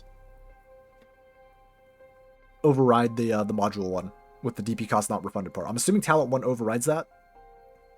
I'd assume so as well, yeah. Because otherwise that'd be a bit of like the refund DP not overriding, but it'd be a weird interaction, I'd say. 2 DP, so basically just... Okay, so encourage you to stay on the field longer, and you can still get DP. So more Hourglass, basically. Or not more Hourglass, bigger Hourglass slaps. So you can get up to like 55%, but it has to be active. Okay, that seems fine to me. That seems fine to me. Anything to add? Boop. I know you're nomming on Cracker, so I'll just check in with you. Nothing to add, no. Cool. Though the talent upgrade seems very minimal, but then again, attack speed and attack can stack up really fast, so there's that. Yeah. Yeah, they're multiplicative, and I think it's nice. It's just a little bit stronger than Swire, but Swire, of course, doesn't have, Swire has the whole second talent with the survivability, so it kind of makes sense to lean into the, pure attacky. It's a bit of a trade-off. Alright, I lied. There's knives. Oh, okay. Yep. And here is the certified Zuikaku special moment. Although I will say that by Zui standards, this is not crazy. To put it in perspective for any of you who are here for the first time, the last time we had a certified Zui special, we had we had to get multiple pages for skills. So just just FYI. Alright, let's take a look. Alright. So we got a JoJo moment. Whoa, trait DP consumption is increased by 3. You better have DP then. Yeah, so that's negative. So you have camo, you stop. Okay, so you're basically just biding your time with your knife. Okay, deploy your range 2 in each direction, sure. Okay. Oh, gain knives. Gain knives. You're stacking knives. Camo's cool too. Each knife spent gains 1 instance of... Okay. Gain 1 knife every second. So basically, if you just... Okay, I was like, can you manually deactivate? Yeah, you can manually deactivate. You can get 20 knives. That's a lot of damage. On the other hand, that's 20 seconds where you're dropping 6 DP a second. Or 5 DP with modular. Yeah. That's 20 seconds where you're dropping 5 DP a second. That would be 100... That is actually 100 DP. And then 20 back, so you have to have 80 DP minimum to actually use this. Or, flag bearer. Yeah, or just have to flag bearer out the ass. So, ignore 25% armor. Hey, Zui. Wouldn't it be 5 DP every 3 seconds? Yeah. Yeah, 5 DP every 3 every 3 seconds. No, yeah, so Yeah. not every second. So... Yeah, that's only 30. Yeah, that's It's more manageable. And then 30, so it's you're only negative by 10, really. You can make it work. Or you just flag mirror it up and get more. But, hey, Zui. I know what you're going for with the armor being defense, but low-key, if we're being harsher judges, you would get a slight bonk on that because what the fuck is armor? There is no such thing as specifically armor in Arknights. But okay, so you get more. Wait, hold on. So we target up to 3 enemies. Are the knives just randomly distributed? Because I'm assuming it's 1 knife per enemy, right? I would assume it's not randomly distributed. Or just like considering, prior. like how it's worded. Because it says targets up to 3 enemies, so I would assume. Well, I'm assuming like, so if you have 5 knives, right? Yeah, it would do 5 knives at each target, at each enemy. Oh, so the knives just multiply. Like they do like a shadow clone jutsu Each and multiply. knife hits 3? Oh, okay. Because it says spend all knives to attack a target, and then it says target up to 3 enemies. It also could be like a Chen S3 thing where the overkill, instead of like, for Chen S3, she can target multiple people, right? Strap in it's for not- this. Go ahead. No, it says each knife hits 3. That's pretty strong. So, question: what happens if there's less than 3? I'm assuming the knife doesn't like It's- double up on one. It's just It just wasted. I hope that's. not. I sure hope not. And then you ignore art. Okay, so you're ignoring 25% defense, which is That's very strong. that's a decent amount considering you're hitting 3 enemies, and then you're already that's 10 knives, so you're doing, 1250 attack, or 1250%. Refunds 5 SP when the skill ends. Each knife spent deals 1 instance of... Okay, so at 20 you do even more damage. That's 20 times 100... That's a lot of damage. That is a lot of damage. Like, a lot, especially considering you're camoed. So you can't even get punished when you're charging your knives. That's quite a bit of damage. I'm wondering if this is like it's more conditional, harder to set up, but doesn't this hit harder than Swire Skill 3? Yeah, but Swire just doesn't hit hard in general.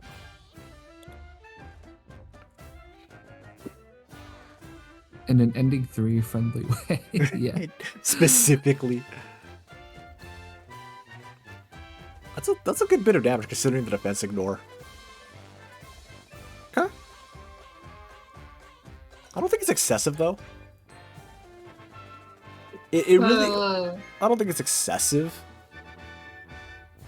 For the investment, I think it's okay. Yeah, Because you have it's- to invest a bunch of DP while... Because the thing is, during the DP drain, you can't really deploy anyone else. Mhm. And during that 20 seconds, they're not attacking anyone. They might be blocking someone, who knows? But they're not attacking anyone. And so it's kind of like a quote-unquote dead zone, right? Yeah. Plus, at the same time, there's a 10-second charge time as well, because it's 0 initial and a 10 SP cost. So that's 30 seconds to get the full value. That's 3,500, so it's like, if we're talking like raw percentage, which, wait, 3,500 times, what is that, 840? If we're just talking like raw. Or, no, sorry, not 3,500. What was that? Hold on, my math is failing me, that's 35. It's like 30k. That's decently high. 30k. If I'm like doing my rough maths right. That's 30k damage on 30K 3 separate targets in 30 seconds is a lot. yeah, because I'm doing my math right? It's 175% of your attack, right? So it's 175, or sorry, 1.75 times 840. And then you multiply by 20. Yeah, okay, I did do my math right. That's 29,400. That's quite a bit there. And you're also ignoring 25% defense. Yeah. That's a lot. Alright, and That's a lot. it is definitely a bit much for Even- a skill 1. For a skill 1 single target, that's only considering single target. If you're hitting 3, like, if there's 3 enemies in range, You're That's throwing 90,000 at 0 defense. you could effectively nuke down like 3 elites. Like you could kind of nuke down 3 elites. Actually, I think elites have a little more. Actually, no. Elites are Elites have a 20 to 40k HP these days. Yeah. You can still chunk the elites quite a bit with that. Like,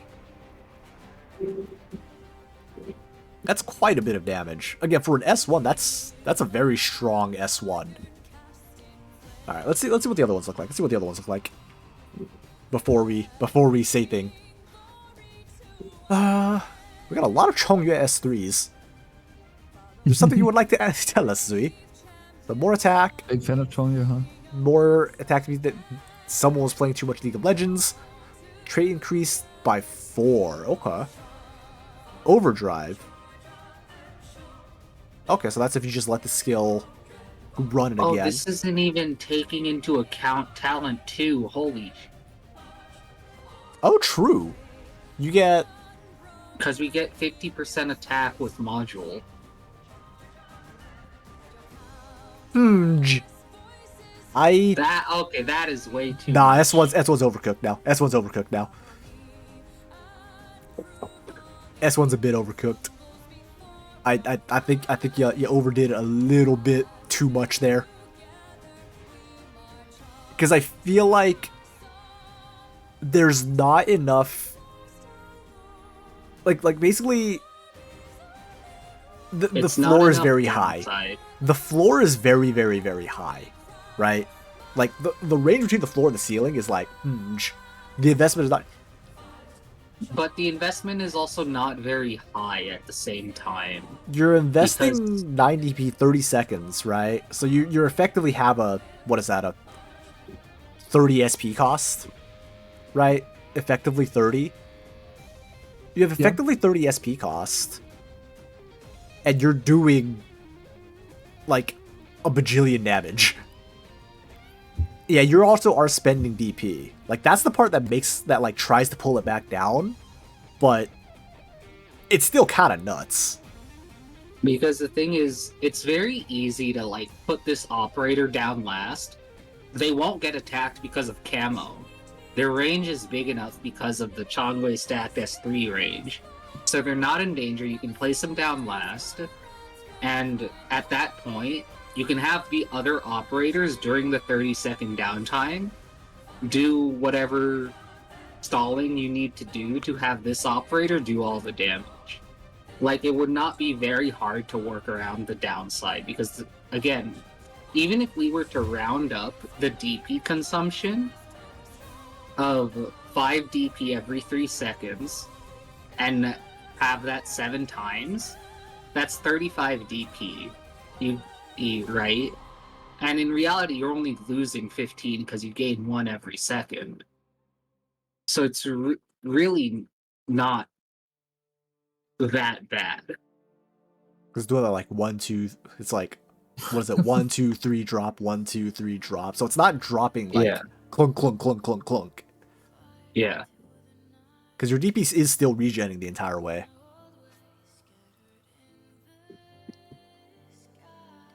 I mean, yeah, okay, so that might be true, but I also do think that it's somewhat limited in how like broken it can get, because this doesn't scale with like, attack speed. It does not. This is basically purely on attack speed, and yeah, and it is a I mean, like, Dega Breaker exists is the big thing for me. I mean, I'm of the opinion that using Dega Breaker is like, well, Dega Breaker has this easier, but I'm just like, yeah, but this doesn't seem like it's particularly much harder either, though. Like, Dega Breaker existing does have her own initial DP cost as well. Yeah, like that's kind of what I'm saying. Like, it is a good, again, I think my issue with this right now is more that that's a lot of damage for an S1. Like, a lot of damage for an S1. But again, let's go on. Let's go on to the next two, and then we'll loop back around to this one if we need to. So, alright, S2, S2. Let's look at S2 first.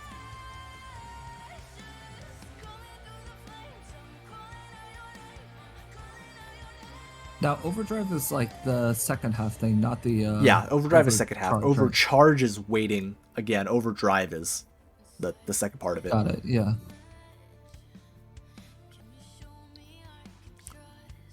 Sorry, S2. Attack speed increased by 50. Okay, that's with overdrive.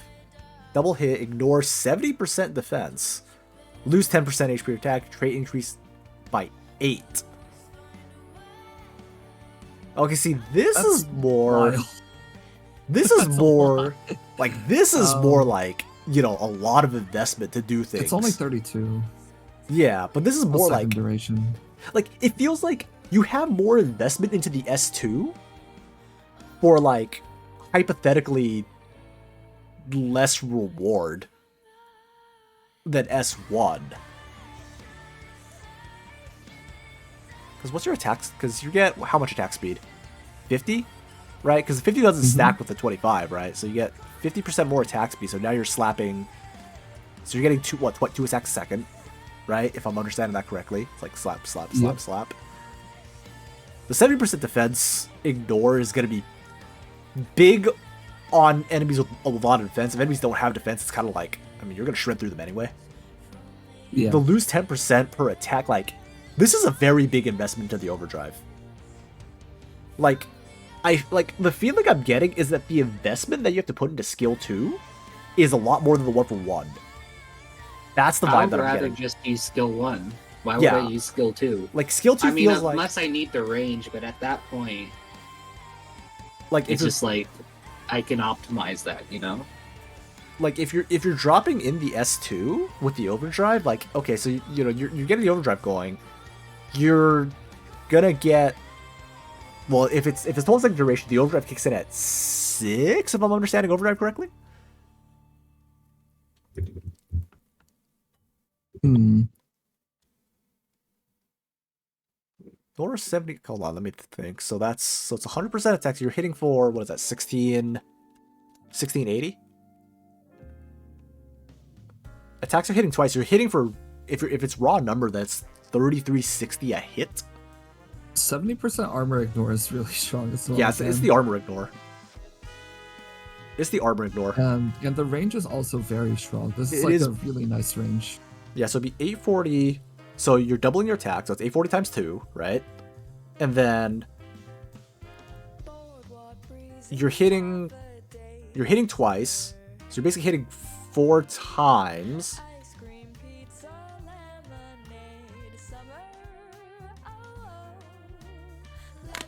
It is a lot of damage. This is like, if we're talking just like flat, like without, it's like something like 40k just without considering armor or anything, and not the whatchamacallit. Because you don't get this until the second half of the you don't get the overdrive until the second half of the skill, if I remember right. So with everything stacking up, yeah, it does a lot more damage than S1. At least, okay, I do like that there's a good bit of drawback, but I'm like, how do I put it? Like, how often are you going to be in a situation? Again, we're just assuming this is like everyone's playing, you know, fully optimally, right? That's how we have to assume it, right? If we're playing fully optimally, if you're going to take advantage of the S2 here, I feel like more often than not, you're not going to be using this operator as like the kind of assassin. You're going to keep them on the field, right?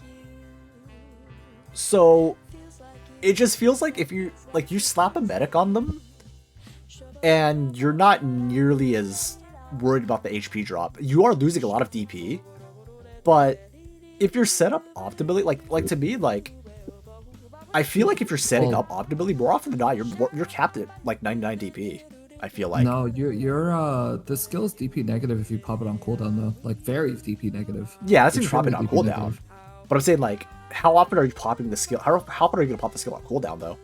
That's what I would say. Well, considering that you can't do anything else. Yeah. you kind of have to be using it pretty aggressively, right? I don't know. I do think that, like, it's funny because this is one of the operators that I actually think you don't really have to consider IS too much in terms of balancing, because it's Barrow exists. It's like merchants are kind of difficult to unusable in IS anyway. Because you have to, like, basically the DP ramp doesn't start until you activate the skill. Yeah, so, like, and it's like, why is it that only Zui's ops managed to do this to us? God damn it, Zui.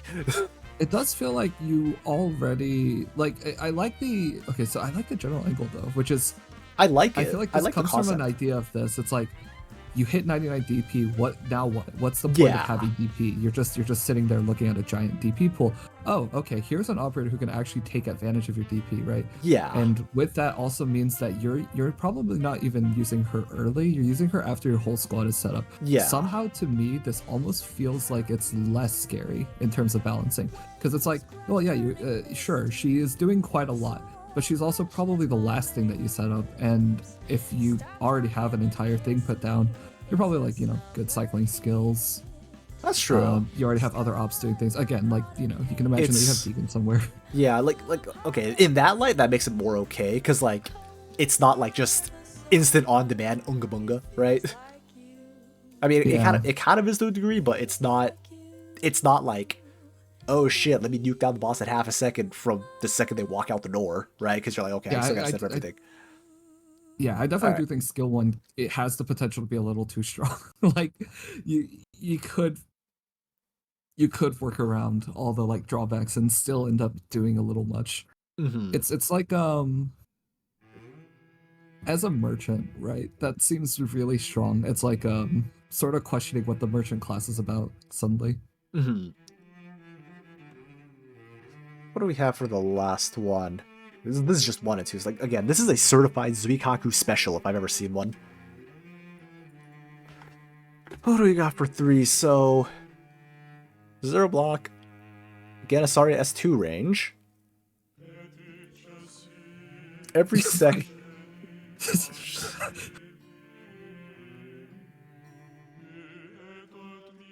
Alright, calm down, Dio.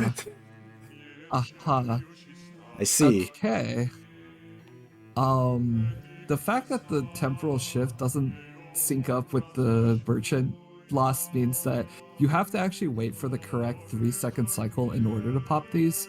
Which I think is really funny, actually. Right? Actually, well, no, it's a multiple of 3, so I suppose we find skill 1 is the only one where you can actually off-cycle it, which would be pretty weird. But yeah, you're looking at like a 55 cost based on the.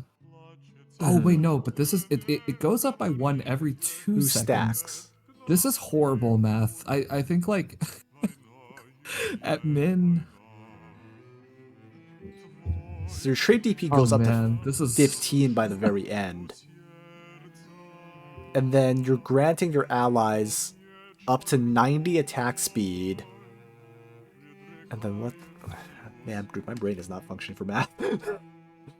No, yeah, you totally can off-cycle this, so it's like 105 DP total. 6 SP 105 additional for allies. DP total. So you can ramp all the way up to 6 SP for allies in range. Minus, and then your enemies are going to drop upwards to 90 movement and upwards to 90 ASPD. And then you remove the stacks. And for 15 seconds, stat bonus brutality will increase by 10% per stack removed, while skills are not active. Oh wait, additional stack for every enemy and ally in range is wild as well. Oh man, this is So you can hit 30 like instantly. You can hit 30 very easily, yeah. And then it's just, I feel like the trait DP consumption. I feel like that is too much for this skill. This is, yeah, this one's really high. Like, this skill actually without a flag bearer cannot be used. Actually, okay. If you're at 99, exactly at 99, minus 105, 30 seconds gets you presumable with the normal merchant trait. You're looking at 10. So theoretically, if you had 95 DP, I think you actually can use the skill and go to basically 0. Well, honestly, the more I'm just looking at That's this op, I'm kind like, of wild. I'm just looking at this op like this op is going nowhere without a fucking flag pipe setup. Yeah, this is a very strange one. It's a very. I feel like one feels very easy to use and is I think quite strong, really quite strong. Two, but yeah, yeah, like two. I'm three- kind of two. Weirdly enough, I'm now okay with. I'm like actually kind of okay with. I like 2 Yeah, actually. like I'm actually okay with 2. Like 2's cool. I like that you can't use it all the time. Yeah. 1, not attacking means that you're paying quite a bit. Like it's like this functional, like, how do I put this? Like every other merchant is utility, right? Lee provides utility in like several weird different ways, like taunt and dodge and stuff. Swire is the survivability utility, and Cronia is like You've ditched your utility for kill. damage, but also like just throw in an enabler for the skill 3 as well, which so like I guess the idea is that like when you finish setting up and you're waiting for like between phases, you totally could set this up. I think you really could, like you have like a very long wave, you go to 99 DP and you slap this down. Yeah, this is basically like the 99 DP special. And now you have a very special pretty much single use maybe burst that you can use at the start of a new wave. That seems kind of nice. I do think skill 1's really strong though. It's so only wonky. When it's multi-target though. It's so wonky though. Just in terms of just like, oh my god, like just the way it's designed. So basically this op would absolutely hate the Executor event. And chapter 12 just as a whole. You are not using Cronia in chapter 12, period. I'm gonna activate my skill and it's gone.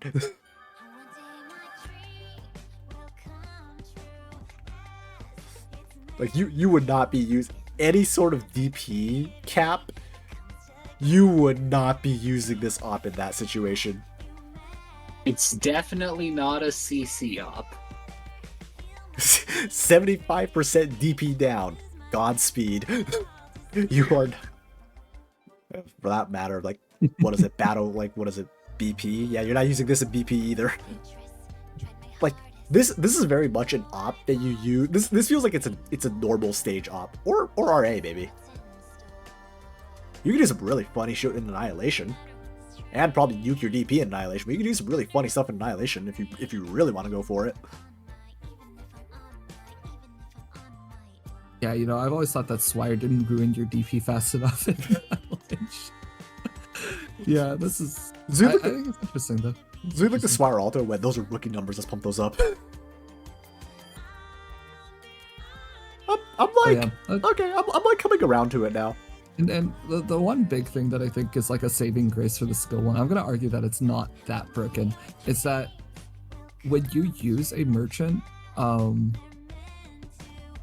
I think 90% of the time it's not really a thing where you like plan it in advance, because trying to think 30 seconds in advance on this skill, like there are certain stages where that totally makes sense, but a lot of time I think it's actually kind of tough. And camouflage doesn't stop you from deploying her in the path of enemies. Nope. The range helps with that, but it's only 2 tiles, right? It's still... That's not a lot of range. Considering from Chonya usage, it looks like a lot of range, but it's not as like the forward range isn't the crazy part. I would say, like, people think like, oh, you can punch 2 tiles forward. It's like, no, that's not really a big deal. If anything, it's the 3 ranges around that you're able to punch behind you, you're able to punch above and below. That's the bigger one for me, because it just makes you a lot more flexible in lane coverage. Like the forward range is like, it's negligible. Oh yeah, no, lazy catch. Some crackhead would 100% be like, all right, I need to figure out a way how to use Cronia to nuke down fucking, Vengeance in like half a second. How do I do this?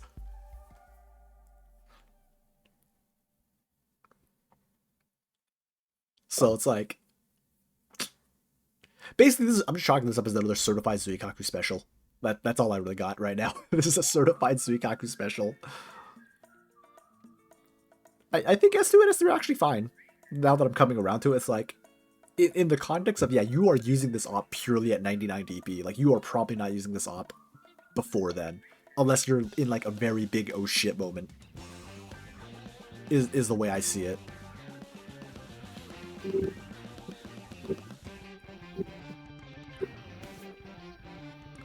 Oh, but how much the HP? Yeah, they don't have enough HP to necessarily just, like, unga bunga in. So it's like, you do have to kind of put them in some degree of safety.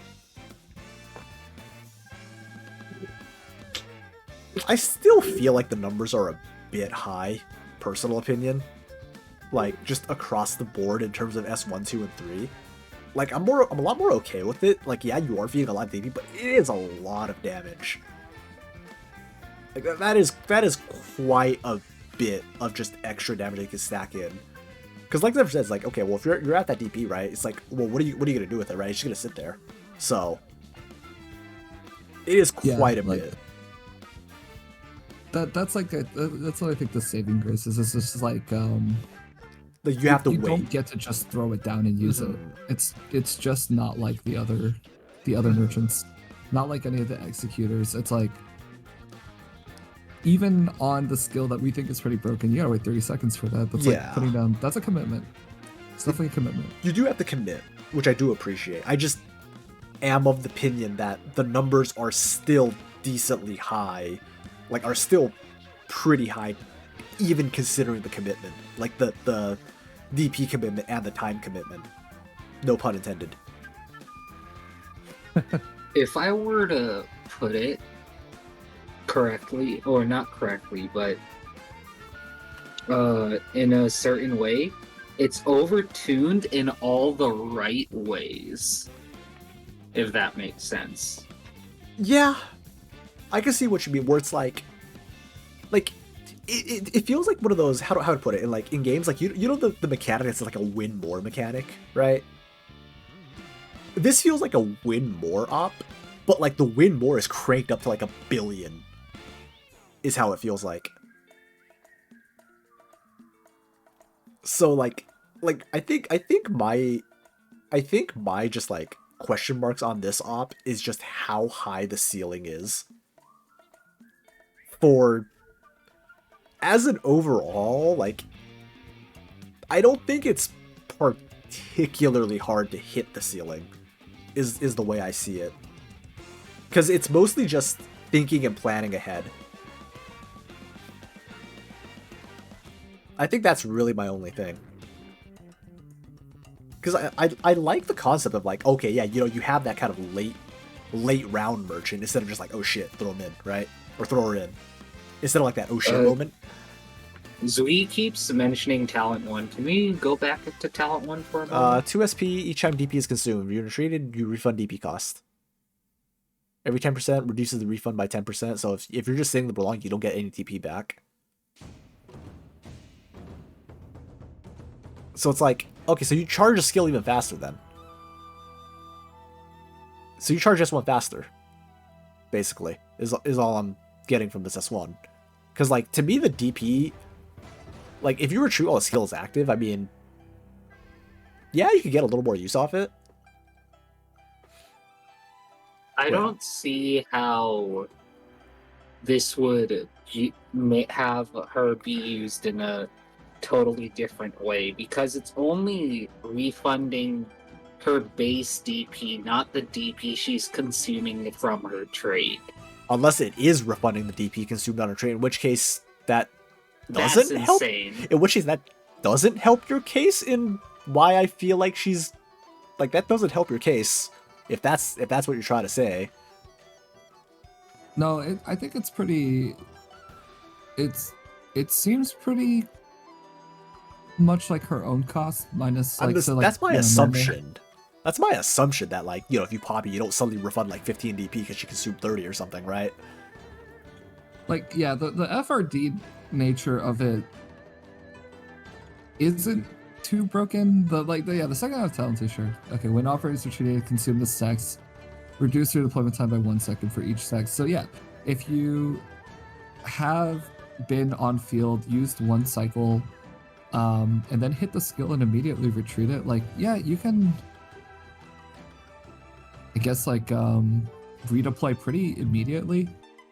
My question is though, it's like, what skill really lets you just hit it immediately and just retreat though? Like, why would you do that? Like, why would you even do that? But that's where I don't think it's broken, because it's like, yeah, the SP costs are somewhat low, but like skill 1 doesn't pop off until you're actually charging it quite a bit. Skill 2, it's 12-second duration. I want to say the same, and it's also strongly DP negative. And then, you know, we don't have to talk about 3. I don't think we move 3 and use it repeatedly. Yeah, it's like, I just don't see a situation where... Because when skill ends, you spend the knife, so you can't even, like, drop in, pop the knives, and then leave, right? You pop the knives, and then it's like, okay, well, you're retreating off skill now. And this is on skill, right? Yeah, I will say So the one place where I kind of faster, see maybe where it's going for is that, like, yes, the merchants also have pretty big stats, period, right? Mm-hmm. So even though they, like, I guess this upper wouldn't really be doing necessarily, like, you know, Yato's skill 2 or something, it's something, I guess. And it's like another FRD style option that you can actually then commit to fully and do bigger things with. So maybe a little bit of roll compression. I'm not fully sure. It's one of those things that, like, you really want to see how that actually plays out. Yeah, in terms of the DP spend, because it's still merchant spending. Yeah, it's the case where I would like to have, like, you know, low-key, like, we have, like, private server, we could try this out, right? But... Oh yeah, you gotta require all the contestants to, like... Alright, you guys gotta code this shit in. You guys gotta code this shit in. Better learn your Python or whatever. Isn't this game coded in Unity? Better learn your Unity. I don't fucking know the coding behind this game, I'm gonna be honest. You can always swap out pieces of the Unity code for C++, but... For C++ programming is ass, though. Like, it's just a pain. Or is that C Sharp? All programming is a pain. That's true. But I like C++ because it lets you shoot yourself in the foot. But you don't have Nice. Oddly specific. Oddly specific. Yeah, it's like, whoa. Okay, we're good. It's like, I get it. It's like, I don't know. Just personal opinion, I just think the ceiling's high. It's just really high. Like, yeah, you could justify, like, oh, well, it's not Degen levels of that, but it's like, yeah, but that's still a really big number at the end of the day. And again, I just don't think it's that particularly hard to hit that number. Like, yeah, you're putting it at the very end, sure. Like, I get that. Like, you gotta wait until the end, but it's like, okay, like, I just don't think that's as big of a drawback as we're making it out to be. Personal opinion. Because, like... It's possible, yeah. Like, you have, like you want to ramp up DP, you bring flags, right? You bring flag bearers, you just go, you know, you ramp up, you get all your units down, and then you activate, like, one more time, and boom, you're already at 99 DP, and you're just ready to go for the big Unga Bunga skills. Like, I just don't think it's as big of a drawback as we think it is. I'm like, oh, you gotta get to 99. It's like, hitting 99, I cap out at 99, granted I have flag bearer built in my comp, but it's like, I also have expensive ass ops in my niche, right? So it's like, I just don't think it's as hard to cap out as we think it is. Like, oh, you gotta get to 99, but it doesn't take that much to get to 99 these days. Like, if you're playing... It does not. Like, if you're playing standard AK... That's true, yeah. Yeah, like, how, like, how often have you looked at your DP and be like, oh shit, I'm only at 20 and I'm at the, you know, I'm at, like, enemy 40 or whatever out of, like, 50, right? It's like, I'm at 99, you know, just with Silac Bagpipe, probably at, like, maybe before halfway of the enemies. I can legit be at that point sometimes. Depending on enemy spawn rate, obviously. So it's like, I don't think it's as hard to ramp up. I think that's my problem with it. I think the increased DP, like, I like what you're doing with the consumption to balance it. But, yeah, outside of IS, in, like, standard AK, yeah, in IS, yeah, I can see, like, this being, like, you know, in terms of IS, yeah, no, I totally get the point of, like, yeah, this ought to be fine in IS. I think in standard AK, though, which is where, you know, we do play standard AK. Yeah, might be too strong standard then. Yeah, like I'm looking at this from a standard AK view where I'm just like, how often are you going like, oh shit, I need more DP, right? Especially if you're playing meta or something, right? Like, how often are you really sitting there going, oh shit? Yeah, optimized runs at IS, yeah, it's really hard to hit 99. So it's like, it's a weird balance point, I would say, because like in IS, it's like, yeah, they're balanced, but in standard AK, it's like, this is beyond broken in standard AK, in my opinion. Because, again, I just don't think the drawback justifies how much damage they do in standard AK. Which, again, it's a weird balance point because IS Diff 15 exists, right? I just think this is a really hard to balance operator just by design. I feel like the IS-15 is also, like, not a great argument either, because, let's be real, how many people actually play IS-15? Honestly, if you're talking about chat, probably a good number of people in chat actually play IS-15, but being honest. But again, we're talking general use case, and out of all of the players in AK, not just people in chat, that probably is not a very high number. Yeah, like... And this is not even considering, like, oh yeah, you can amp their damage, right? Can you imagine throwing, like, you know, she's doing fizz damage, right? Can you imagine throwing, like, a Chimera Doll in or something? Or, like, you do a Scotty S3 ramp, you do a Warf ramp. Oh, just fragile in general, oh my god. You pop, like, a Silex S3 in, and it's just, like, 2 backhands and the enemy's dead, right? Like this op, like, I will stand on my... I will continue to say that I just don't think that this op is balanced for standard AK because, again, the 99 DP is just not hard to hit. I just don't think it's as hard as we think it is. Especially for a boss map. Like, you hit a boss, like how, like, aren't we all just saved to 99 DP anyway for a boss in case we have an oh shit moment, right? Yeah. So that's my issue with it. I just don't think it's that big of an issue. I just don't think it's that big of a drawback as we're making it out to be. That's just how I'm feeling about this one right now. Granted, you know, I'd love to be able to try it out, but that's kind of the problem, right? We're not necessarily able to try it out. We just have to operate off of the overall view of it.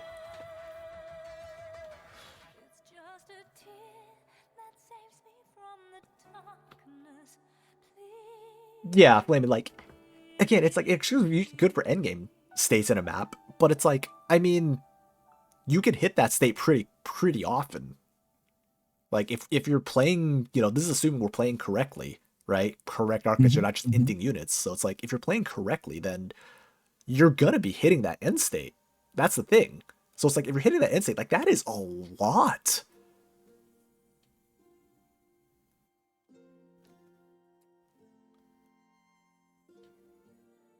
Like, I just think it's excessive. I think if it was toned down a bit, like, you could, like, if you tone down the damage, you tone down the drawback a little bit, I think it'd be a lot more balanced.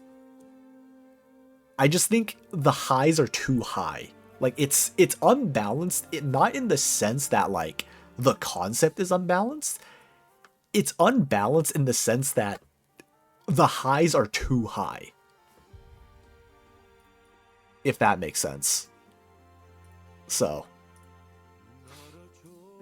Yeah, I guess you could make the future-proofing argument of if, like, in the future we end up with even better DP printing, then suddenly this operator gets thrown into the consideration for whether that's balanced now. But, you know, Wiki has seen the highs. Seen the Currently, highs. you won't get a new 6-star flag bearer that completely revolutionizes the entire game.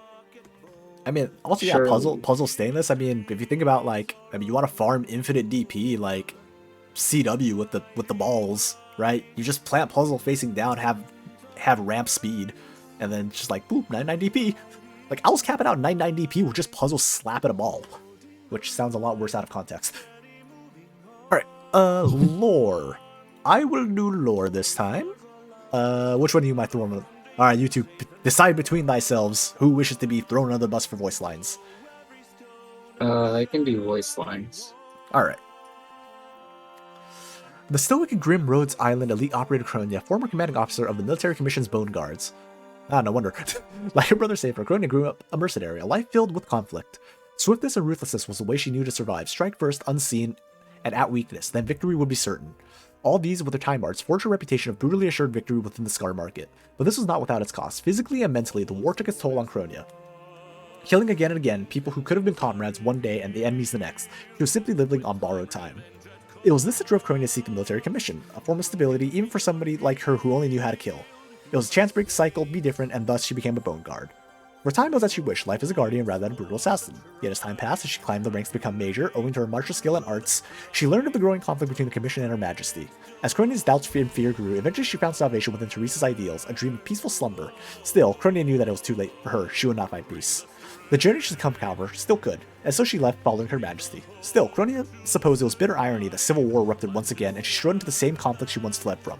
She knew this path would be one of tribulation, and when Her Majesty fell with Babel, Cronia despaired.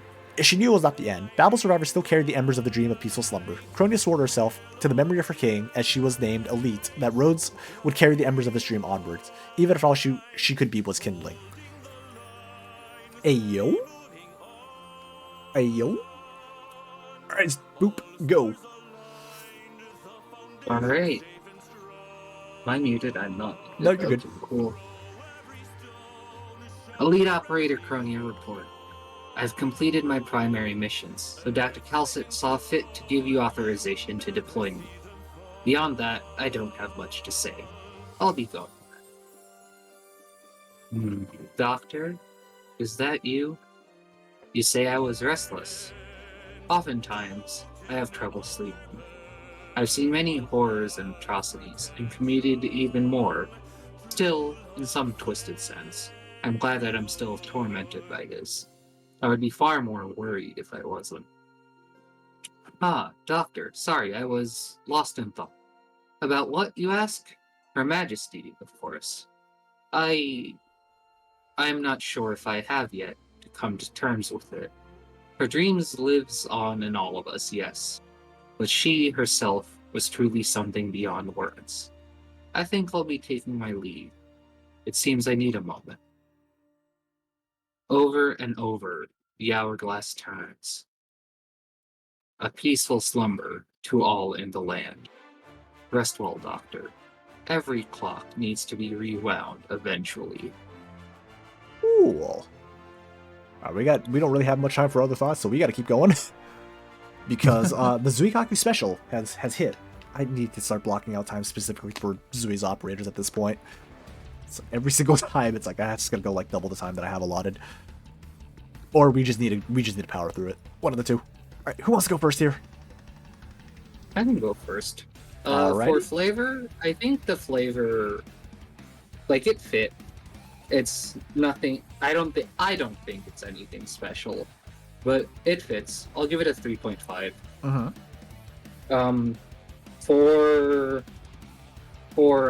For mechanical, again, very overtuned. I think I do think it is creative. I do like the direction it went with the merchant. I do think there's a lot of potential in the merchant archetype, and I do like the direction this went. But I do think it was very overtuned in terms of the balance, and I do like the cohesion. It gives it a very sort of like versatile type of playstyle, because you can kind of do both ways, right? Depending on how you do it, right? You can kind of use it as a fast redeploy while also keeping it on the field, right? It really just depends on what you need, and I really like that. So I'll give probably so for balance itself, I'll probably give like a 0.7. But for the other two, I'll probably give 1.2 each, so 3.1 total. Okay, so 6.6 for Zui. Or from Boop to Zui. Alright, Zephyr, you want to go next? Sure. Yeah, so, with the kit, I agree with a lot of what Boop said. I actually, I'm a little bit biased towards merchants, but, like, I like the idea, what is the, like, secondary thing that the merchant's going to provide besides just taking DP, and instead of the utility just being like, okay, well, it's actually going to be more DP, and turn that into attack power. So I like the idea. I think, like, yeah, definitely the balance is... I saw what Wookie is saying too, and yeah, definitely it's hard to say. It's one of those things. It's like, would love to try it. Unfortunately, don't live in that world, and there may be some questions about that power. And I think that, like, yeah, making her like slightly less powerful and also slightly less drawback does actually make her more like I guess, viable in the mid game, maybe more like used in general too. But it's hard to say. And I think that the cohesiveness is definitely there, right? Like all the skills focus very strongly on let's make merchants take even more DP and turn it into something useful.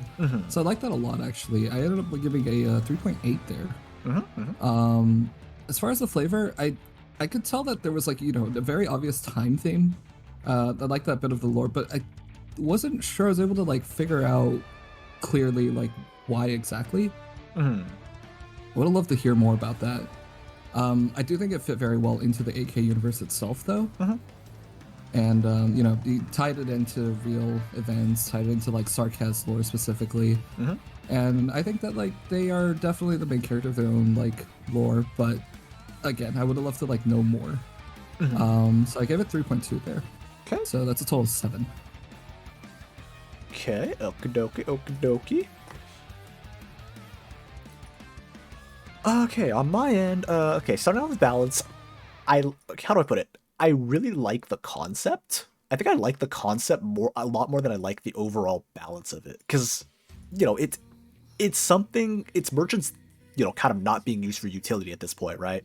It's like, what's the focus of this? It's like, it's a lot less focused on utility. It's a lot more on just like, all right, you're at this stage. All right, let's actually do a good bit of damage, right? I just think the numbers were too high. Like I said, I've seen the highest highs. They are really damn high. And I think that's where I just really like got hung up on for the balance. But again, conceptually, I think integration was great with like the concept of, all right, you're spending a lot to do a lot. I like that concept. I like that like why have we not had a merchant with spend big, do big yet, right? I just think the spend big results in a little bit too much do big.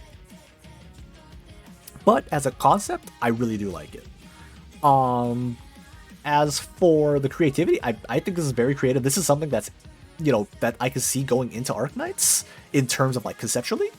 Honestly, I can see this going into Arknights just as an operator because, well, Degum Record exists and they're not afraid of putting big numbers in. But I can see this going into Arknights. Like it'll fit in Arknights, and it's a completely new spin on an existing archetype that I think is great.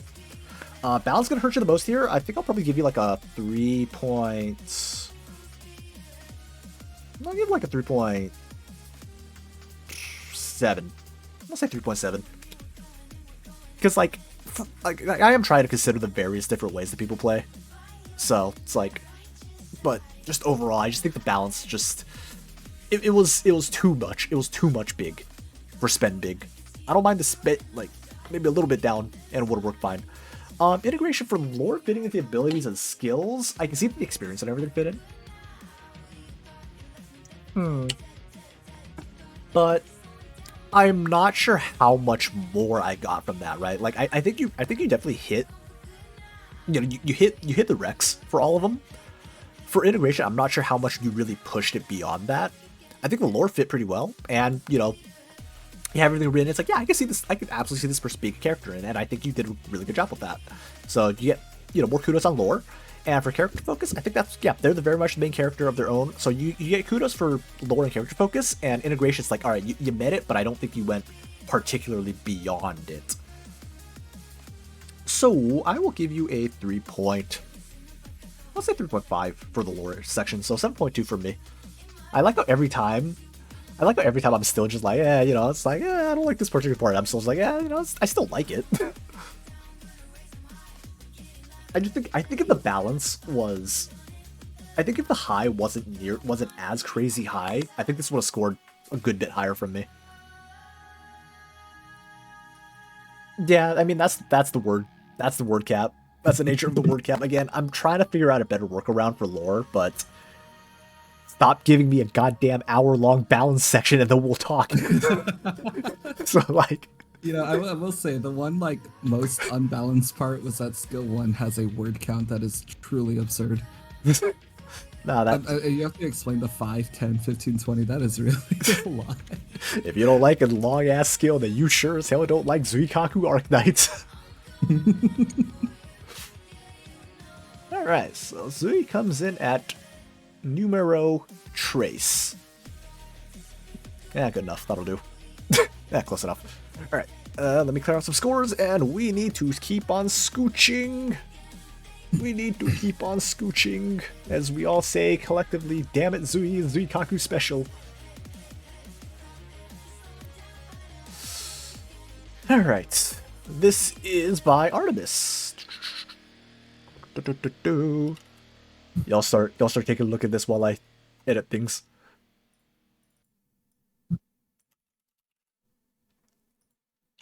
I think I typed Artemis twice like a Muppet. I did. Alright, I've unmuppeted myself. Alright, there we go. We're ready to go. 5-star Dreadnought Guard. Okay, you have my attention. It's Liberry, let's Okay, go. I gotta look up this bird. Okay, the question is, do birds really need... This is more for fun and won't affect scores. It's more just do birds really need more operators? Hey, chat, I have a favor. Next contest, I want someone to make a bat and classify it as Liberry, please. I'm gonna bring Zion a judge solely so she can murder them.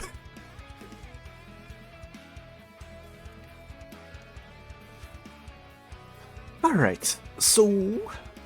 Oh, we actually got like a bit of this description for the design. So, Laterano Burb. Okay. Nothing really wrong with that. We have plenty of Liberry in Laterano. If the ostrich isn't from like Rim Milton, I'm gonna have questions, Kiwi. Alright, what do we got for stats? Boop. Number.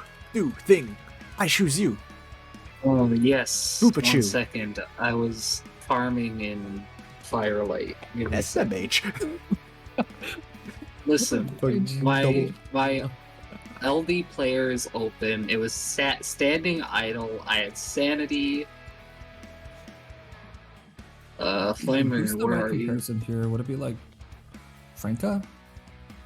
Probably I'm Franca. planning on doing all of the dreadnoughts. Mhm. Like, Flameringer just has so much more HP. He has a good 1,000 more HP.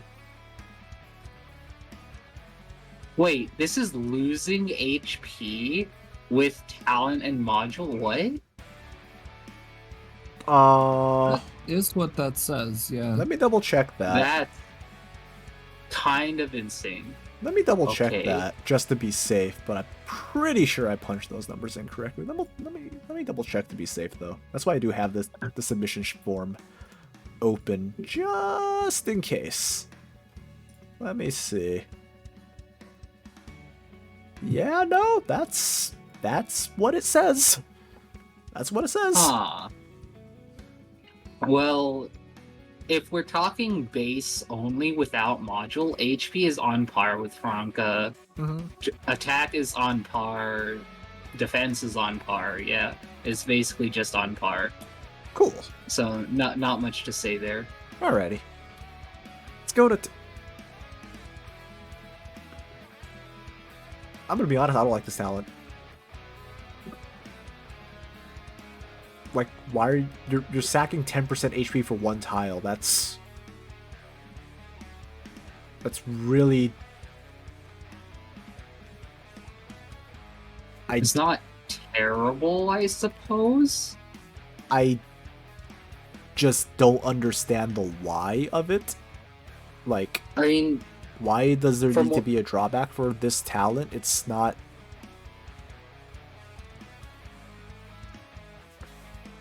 I don't understand the drawback. If anything, I would assume it would be a little bit slower attack speed, right? Because they're using a halberd, right? And a halberd is a pretty wieldy weapon.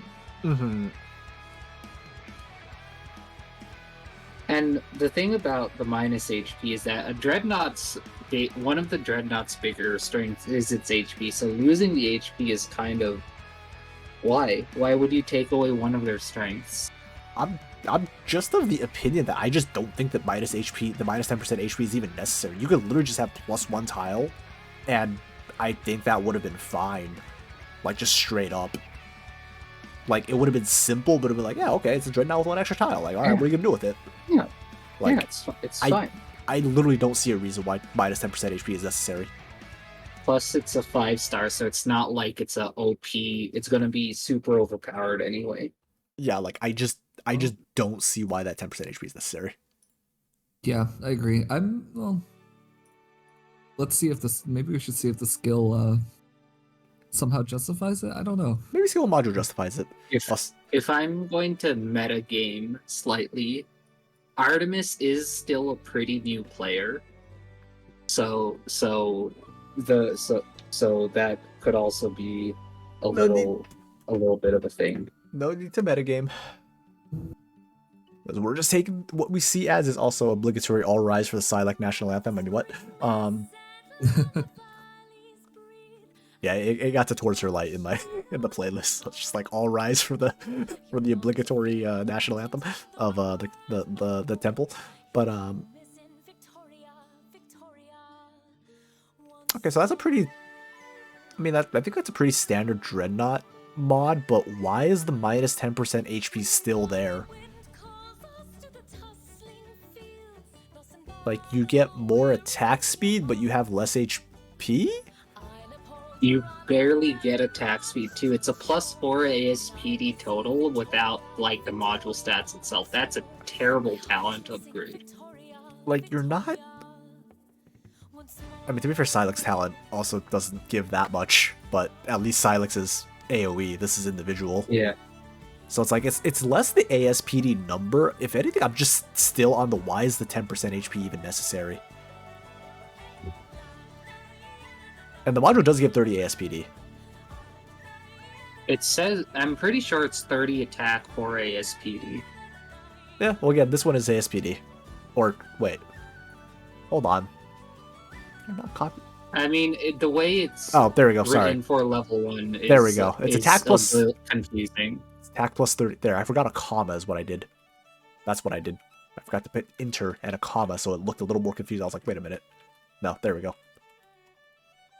Turns out hitting enter is important when logging things in. There, that should clear it up. Yeah. So like, anyhow, you really aren't like again. I just don't see why the 10% HP is even necessary. Like genuinely, I just don't understand why. It's just not. Like, all right, well, let's see if the skills do something with this. Maybe it's like the less max HP you have, the more. Okay, never mind. Next attack hits twice. Do you know what? Okay, see, this is pretty cool, right? See, the S1 is pretty cool. If you're at like, you know, the like if you're max ranging, like I think that's interesting. Yeah, it's got a sweet spot. Like That you're basically is a playing. very nice. That's fun. I like it a lot. Like you're doing like it's like Marth, like you're doing Marth stuff from like Smash Bros. Yeah, exactly. You gotta use the tippers. The tip. Yeah, you gotta hit the tippers. Like, see, I don't mind that. That I don't mind. That I think is pretty cool.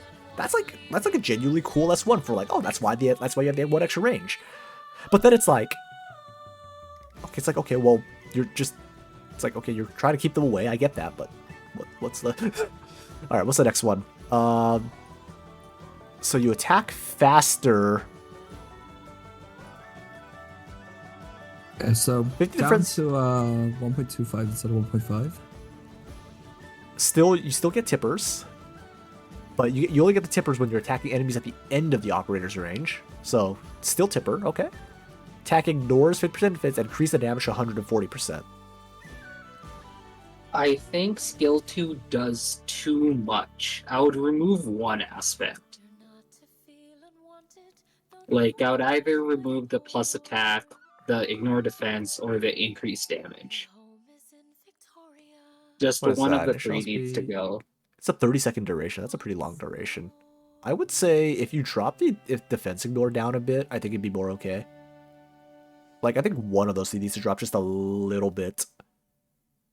I would be okay if the defense ignore was dropped, but the attack, instead of being plus 40%, it was like plus 80%. Yeah, I would be okay that would with work that. too. Or just like the defense, or like defense goes down to like 25% of the defense. I think that would be Yeah. more acceptable. 50 chunks down high defense at like basically the percentage is gonna scale just wonky as hell depending on if the enemy you're slapping has no defense or if they have like a billion defense.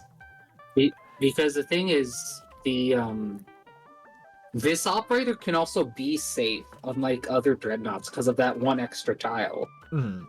right? So just like elite enemies that have high defense could very easily get shredded. Let me see what Franca's doing here. Franca is plus 100. If But she also hit- nukes her it defense to hits- 0. And she procs the talent. the thing is, Franca is completely RNG, and at the highest chance, it's like 72% Mhm. chance to ignore defense. It is not reliable at all. I mean, then again, okay. Something I will say, we do have to consider that the operator, for whatever reason, has a 10% HP drawback just built in. See, if the drawback was put on skill 2 or something, like specifically on skill 2, I feel like I'd be a lot more okay with it, as opposed to just being, yeah, you're just at a permanent 10% HP down. But it's like, at that point, it's like, well, why don't you just set the base HP to 10% lower? So it's like, I just of the opinion that, hold on, how much damage is this? Because this is 1.25, you're hitting tippers, so it's like, well, you're hitting, what is it, 1.25? The numbers are hard. What is that, 9, so It's like 54? Yeah, go ahead, 2,000 per hit. 2,000 hit? So, what is that, 30 divided by 1.25? So you're getting, what, like 24 hits in, right? That sounds right to me. So it's hitting for Oh what, yeah, like, and then there's the attack speed. Oh yeah. so you're getting what, like 48k?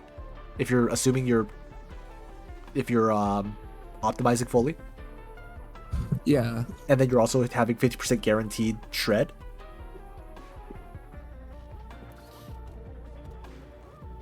Again, for skill 2, it's just one of the 3 needs to go.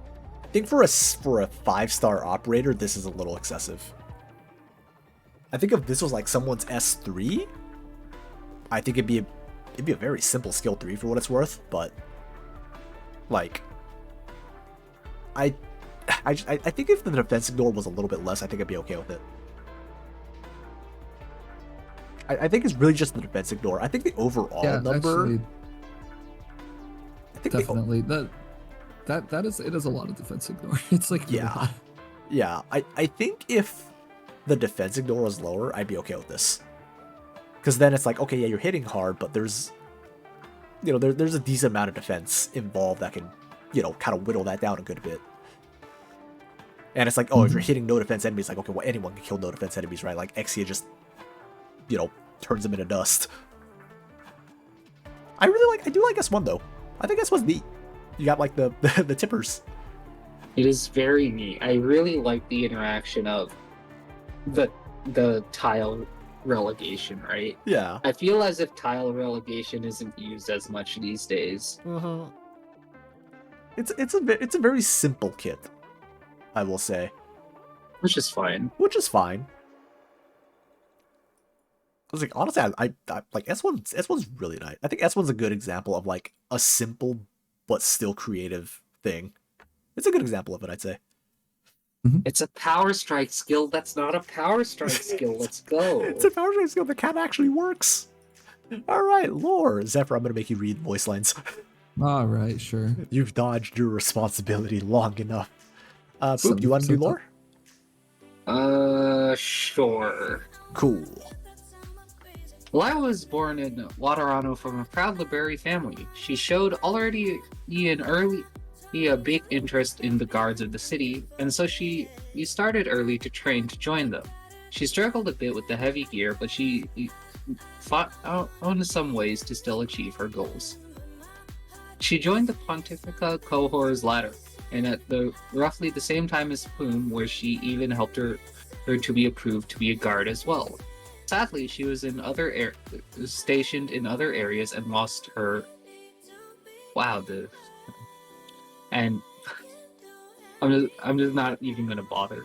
Lost her out of sight. She heard from the accidents related to her friend, but she couldn't really react to it, as she barely was connected to that at all. Over the years, she got better and reached the higher ranks. She became a trustworthy Liberia elite guard, and attacked with swift attacks even further as her comrades and still hit critical weak points of her enemies. In the years, she helped to protect the city from the Pathfinders, but she barely could get in touch with Rhodes Island, as she got ordered to a more remote area of the city to fight against these pesky people. It took a long time until she had the chance to meet her old friend Plume again in Laterano. The time changed quite a bit. Plume grew in Rhodes Island quite to be a formidable guard, whereas Lyra became one of the top guards of the PECL. Sadly, their meeting wasn't in good luck, as the Pathfinders tried to attack again to take over Laterano. This time, they were extremely fierce. Still, with the help of Rhodes Island, the Pontifica cohorts and the Apostolic Knight could defend themselves against the Pathfinder and could imprison Anduin and his close friends. For the performance, Plume got even promoted to be an honorary member of the PCL. Lyra then became the special quest to take care about the new member of the PCL as well as to protect the Doctor for an undefined amount of time.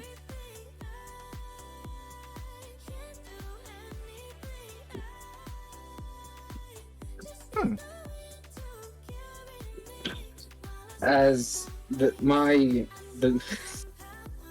think lore was I think this overall storyline was a bit of a stretch for Anduin going back in, from what I'm understanding. This sounded like a first draft. Yeah. Which isn't necessarily bad, but is not amazing. Alright, Zephyr, go for voice lines. Alright. Hello, Doctor. I'm Lyra, a guard from Laterano. I'm very impressed from your tactical choices in the fight against the Pathfinders, and I can only hope that I can serve you to the fullest. Plume told me quite a bit of the differences between the Laterano Pontifica cohorts and Rhodes Island operators. I was firstly surprised of how freely you let your people fulfill your missions, but perhaps that comes from the trust you have to your men and women. I was for such a long time at the end of my career by the Pontificas. There was nothing that I could go after, except for trying to lead multiple detachments, but I didn't want to take that responsibility on me. It's really refreshing to feel the growth you achieve and that you can still improve yourself after years of no change. Thanks, Doctor. Alright. Let's go to points. Let's go to points. I can lead off with this one. So I think actually hold on one quick second.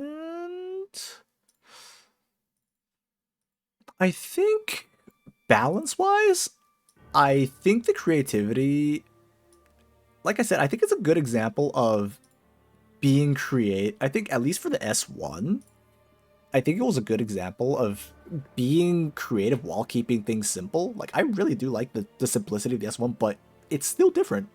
And it's bringing something fresh in. So it's like, I really do like the skill, like S1.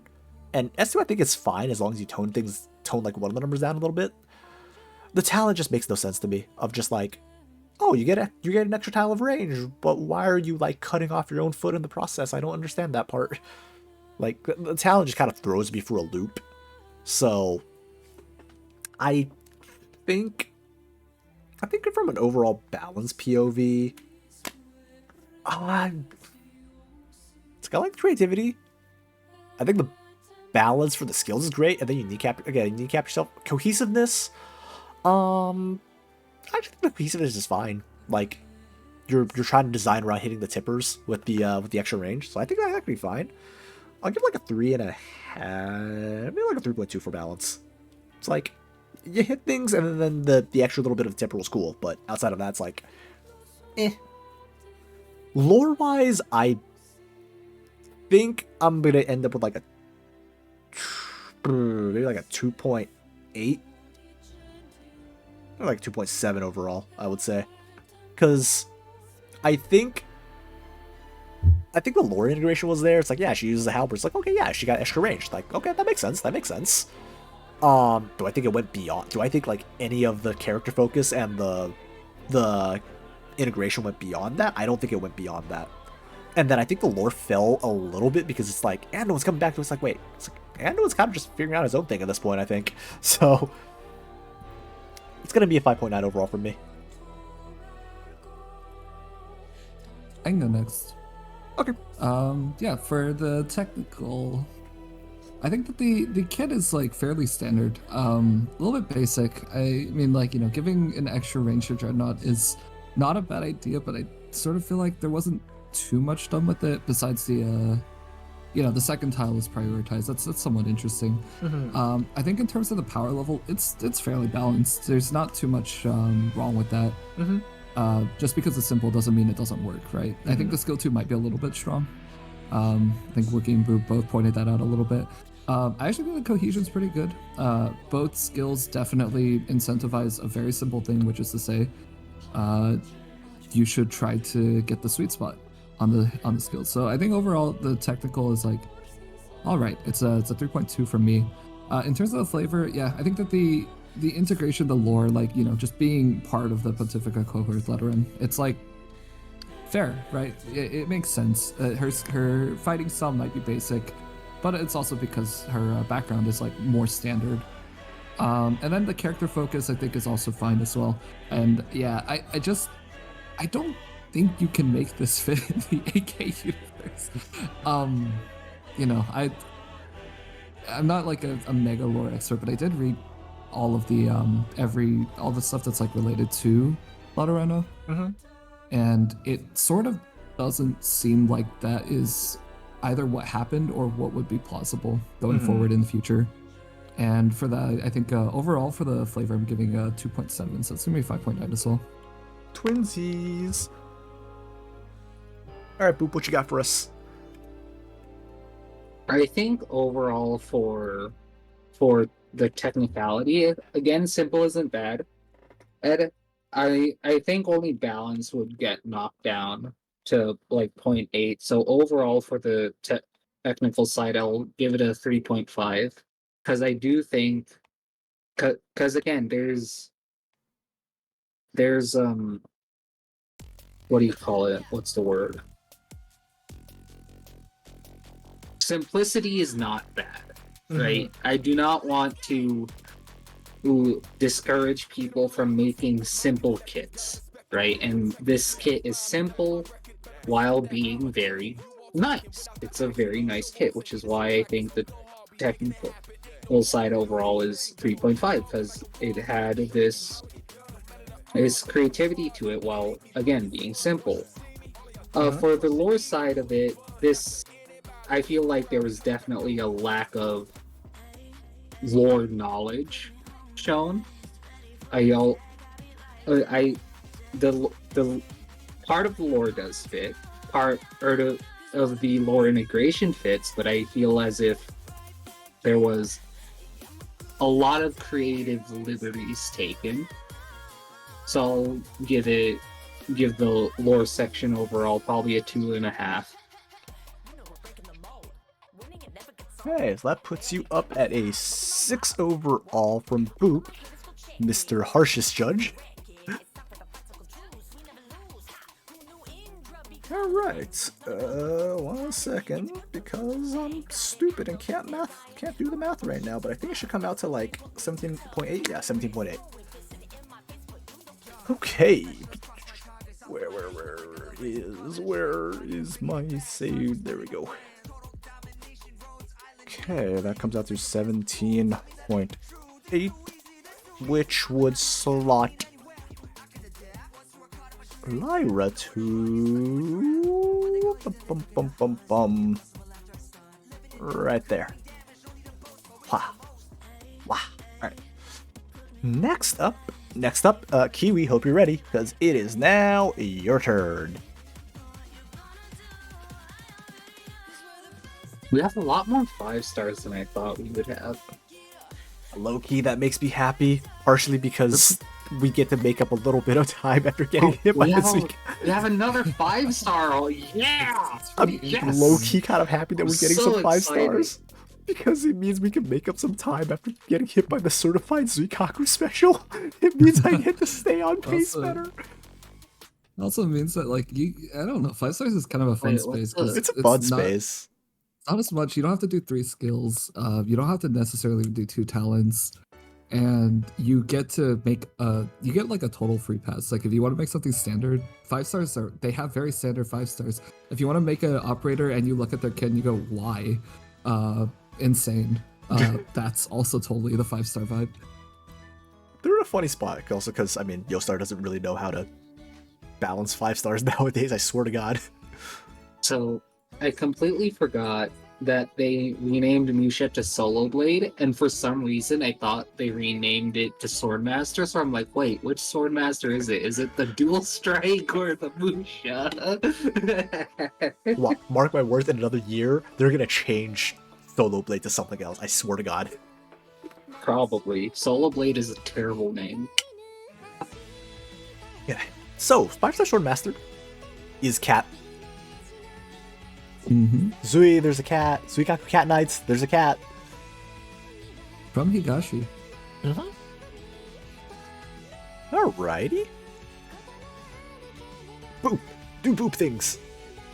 Yes, Swordmaster, Bybee, Bibek, Bibek. where you at?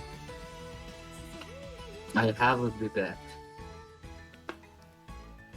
HP's on par, Mhm. attack is on par, defense is on par. Nothing out of the ordinary. What do we got here? Yo, we got multi-language drifting. So I'm like, I can read that in Chinese, but I'm assuming this is Japanese because Higashi. So I was like, oh, I can read the way. No, I technically can't, but I can, but can't. What do the shrines do? AoE arts, or is that 0.8 slug? I'm assuming that's just 0.8% sluggish. I'm assuming that's just 0.8 movement speed down. Because sluggish is an effect and slow is a capped effect. Slow is like a defined effect. So I'm just gonna chalk that up to just the slow. She gains the shrine for every 5 enemies she defeats. Okay. So you kill 5 enemies and you get to put down a temple on their body. That's pretty metal. Interesting.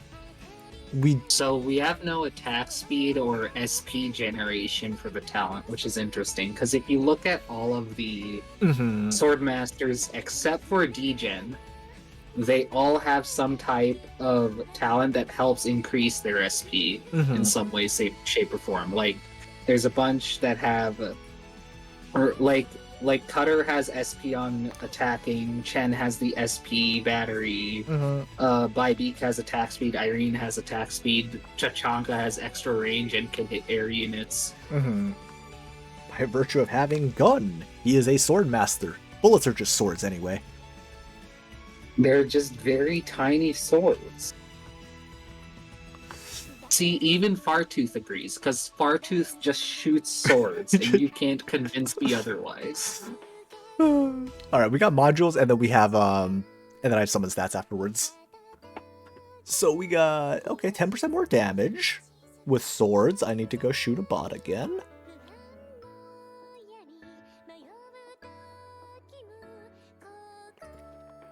But anyhow, okay, so you basically get an extra sword shrine, and then she gets a shrine faster at S3. Or she gets a... Alright. Okay, that seems fine. You get an extra one, and then... Okay, yeah, that's fine. Yeah. Not bad. DP cost 4, redeployment time 15 seconds. Let me just make this a little more readable. Uninteractable by enemies. It's like the Sand Beast from Ray's. From Ray. It's like Okay. Ray Sand Beast. Okay, so basically you just... Okay, so... I will say something that... The missing information I have here right now is... I'm gonna chalk this up to AoE then. Just as an AoE effect. I'm assuming it's AoE, because it says 2 surrounding enemies. Yeah, I'm just chalking this up as a... It's like a Sand Beast with like the range around it. Okay. I'm okay with that. I'm assuming she can get... Can the shrine spawn another shrine? I don't think so. Surrounding 8 tiles, interesting. For every 5 minute sheet, yeah, okay. It's sheet defeats, not the defeats in general, though that'd be pretty funny. Be pretty funny. I spawned the shrine with the other shrine. Okay, what do we got for skills? Okay, so we have another flavor of... I like that we're finally moving away in OC design. We're finally moving away from just having Swift Strike as a skill 1. Yeah, let's go. We still need a Mystic Caster OC that doesn't have the dumb S1 that Hypergriff made, and I'm so mad. It's okay. What do we got? So, oh, you do arts damage with this one. Interesting. Okay, so you do arts, and then Shrine is activated during the skill. Okay, I'm assuming that's if you have a shrine placed down, if I'm understanding correctly. On every third attack from... Yeah, on every third attack from Shizuka. Mm-hmm.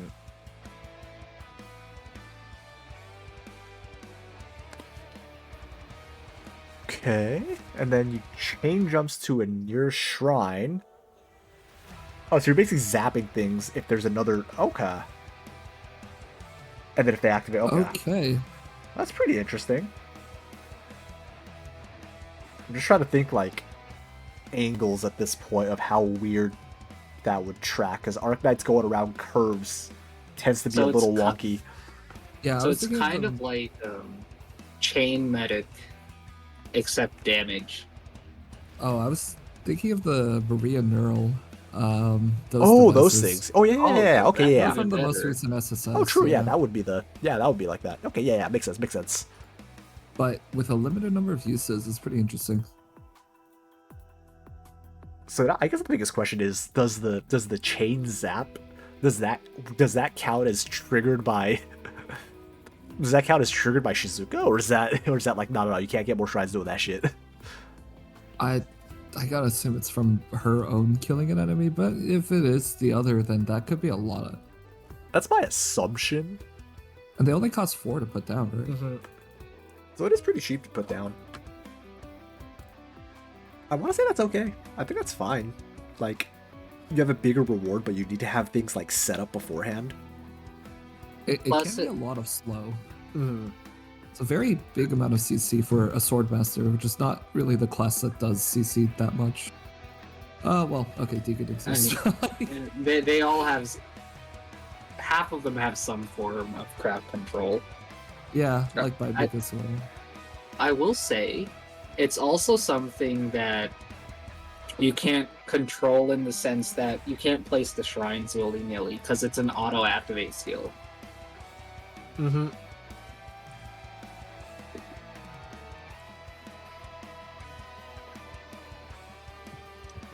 Oh, if Shrine kills stuff, that she does get a shrine? Oh, that's different. I'm okay with letting that come through, because usually we're trying to take it as written, but this one's a little bit, in this case, it's like a little bit like, I'm debating on whether I let that slide, because it does say she defeats. If it's from like the AoE the shrine does from the talent, then she shouldn't get a shrine, but if it's from the skill, then she should. I think it's from the zap, because you're not getting the zap without the skill, right? So, okay. And that originates from her. So if the zap kills, she should get a shrine from it. I agree. We are in agreement. Well, all right. I think it's a nifty skill 1. What do we got for skill 2? Oh, she can teleport to a shrine. Oh. S3 range is very large. It's like that big ass plus shape, if I remember right, for AIS3. And then she deals... Oh, so she... Okay, so she basically just, like, zips over, I guess. She, like, just beelines over. I'm getting that Enos Field vibe right now. Yeah, it kind of does feel like the Enos, like, zip. And the skill defeats an enemy... Oh, okay. And the skill consumes the shrine. Okay. Oh, the shrines have directions as well. That's interesting, too. So it's directional shrines, and then... Okay. This has like super high like active usage potential, which is really cool to me. You need a lot of setup to make the dash work, and also Yes. like Yeah. you need a lot of setup if you really want to get the dash to work. But also like if you fuck up, right? It's like, oh shit, there go like all your shrines. Oh yeah, definitely. Because it's offensive recovery, so it's, it takes a little longer. But it's also like the way I'm looking at this, it's like you can just pop it without enemies in range. There's nothing that says you can't. You just teleport to the shrine. So like you hit it early, it's like, oh shit, there it goes. But if we're talking optimal, like that's a pretty decent. Wait, if you don't have if you don't have a shrine though, you're just kind of fucked, aren't you? You don't have a shrine deployed. I would assume that it just doesn't activate if there's no shrine on the field. Yeah, it's like trying to activate like Oh. Chen S3 or something with no one in the area. And you're just like, go, and it's like, nah, dog. You gotta have a shrine in the area. Honestly, I really like the skill too, because it what do you call it? It promotes good play, but if you fuck up, it's not the end of the world. How many does she have a cap on how many shrines she can hit, or can you hold infinite shrines? I would assume she can hold up to a max of the. Well, actually, I'm not. Oh, it doesn't say. I would assume it's like 10 then, because that's. I mean, I'm initially bring 3, so I'm inclined to say the most you can bring is whatever you initially bring, because you usually start off with the maximum. That's what That's true. That's what I'm gonna work with, because like, and if you can regain one, you can regain one. Hard to say though, because with like Dorothy mines, you don't start with the max. Oh, that's true. You don't start with Dorothy Max. All right, you know what? I'll in this particular case, because it's ambiguous. Kiwi, what is what is the cap? I will let Kiwi decide here. I will let Kiwi decide here. Oh, Nightingale Cages is a really specific one too. Very strange one. Nightingale is also year 1 operator though. Kiwi says 8. That's That's reasonable. specific. Okay. Let's mean- go teleporting 8 times across the map. Oh, no, oh, hear this out though. How often are you gonna get to 8 tiles? Because remember, you gotta kill enemies to get a shrine. This is true. So if you're not using There's, any, Yeah. so it's like Hey, If you're what's trying that to- one? you What's need that to kill one? like 30 enemies if you want fucking 8 shrines. What's that one chapter 10? Is it chapter 10? No, it's chapter 11. It's that chapter 11 map with like 150 enemies on like Oh, the true. stage 6. Oh, Yeah. 11 Just keep something, jabbing yeah. them. I mean, honestly, or the shoe event, we're just stabbing the mosquitoes over and over again. Yeah. Oh my god, you Ooh, can if literally. seeds of you seeds can of be- decay count. I don't think so, because they die the second they launch at you. You're not the one that's hitting them. So I would. They I would don't ass- die, they stick on you. You still have to attack them. You're No, no, just no. hitting yourself. No, Seas of Decay being the sarcasm one from chapter 11. Oh, that the, one. the mosquito ones stick on you where you actually have to attack them. But the sarcasm, Chapter like 12? Yeah. I'm just imagining with the mosquito ones, you can literally turn into a bug zapper. You can literally turn into a bug zap. I will say, I think the stronger part of the skill is less the damage and actually just being able to just free redeploy. Because Is it a free redeploy? you activate the skill, you just redeploy, you just consume a shrine. And you have 3. You start with 4, so it's like if I you guess just that's fair. put a shrine, that's just a 4 DP cost redeploy. Or sorry, 4 DP cost 6 stab at redeploy. So it's not a free redeploy, but it is a pretty cheap redeploy, which is pretty crazy in Arknights. I was under the impression she kept her HP. Like the way, like if it was like if she had 1 HP, she would still have 1 HP after the that's what skill activated. That's my assumption too, where it's like you keep whatever you have because you're not redeploying, you're moving, but it's a reposition, right? Yeah, Like, remember how the cra- repositioning is nice. Remember how busted wire bugs in the Monhunt event?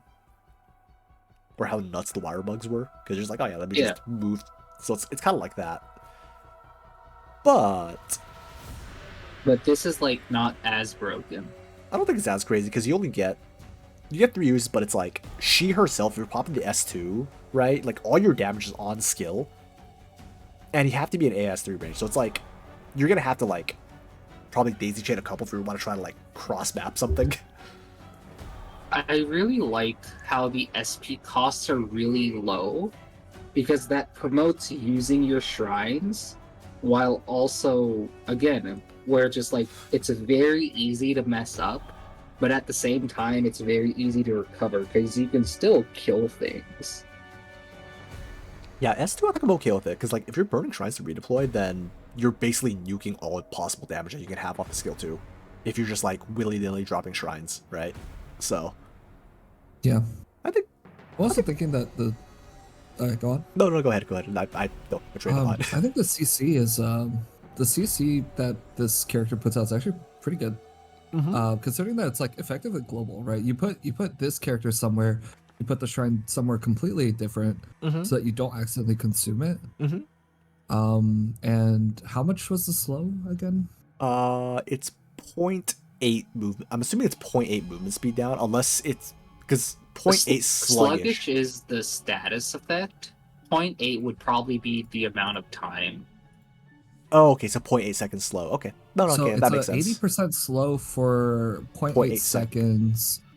We don't have an attack interval. Can we like what's the standard Swordmaster? How She's at hard would it 1.3. be to get? Okay. Oh, okay. So when it says 3 attacks, would that be like 4 seconds? Yeah. Or Yeah, does roughly. it count for 2 hits? No, it'd it'd be like well, you have the first It hit, says because the first hit counts as 1, so it's actually 2.6. Because you attack, because the first attack, you're not waiting for the first attack, right? So it's like first attack, you wait the interval. Second attack, you wait the interval. Third attack, right? Because it's every third attack, right? Yeah, third attack. Right, but then after that, you would have to do another 3, right? Then so yeah, 9. so it's like Okay.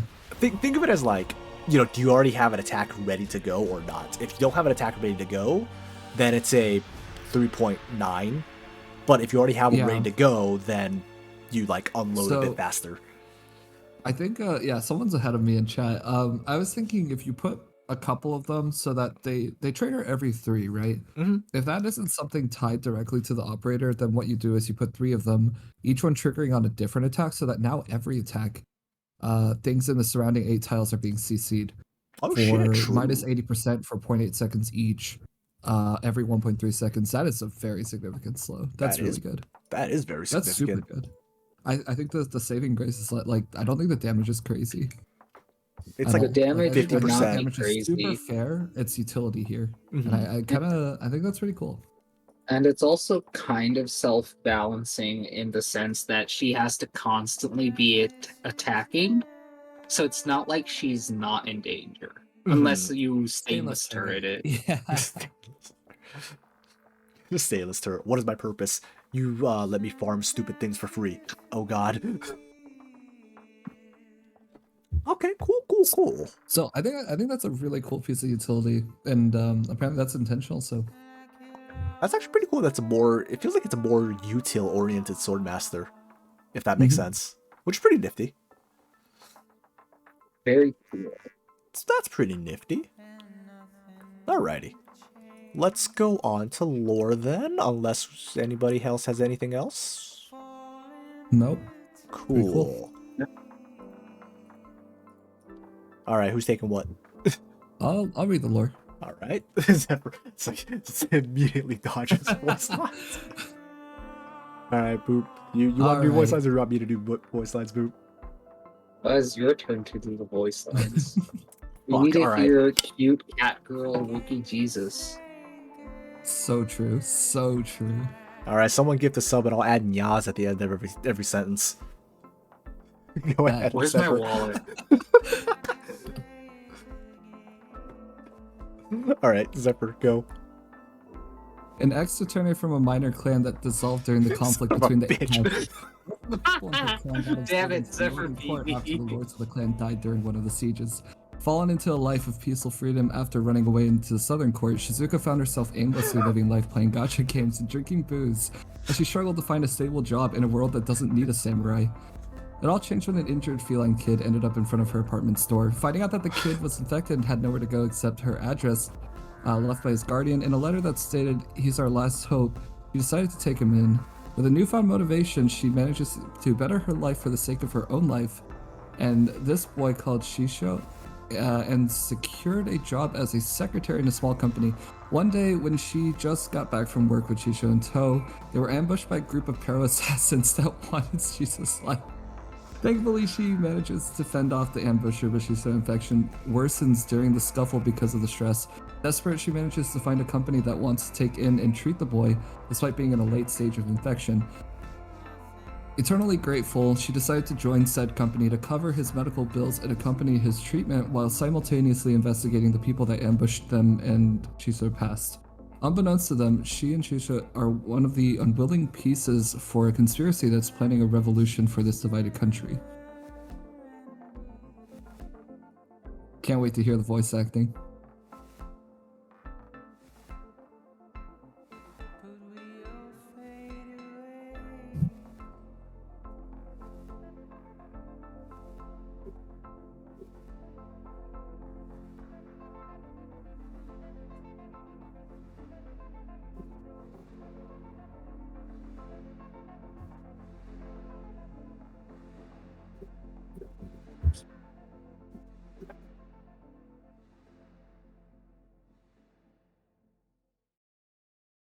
Is the streamer gone?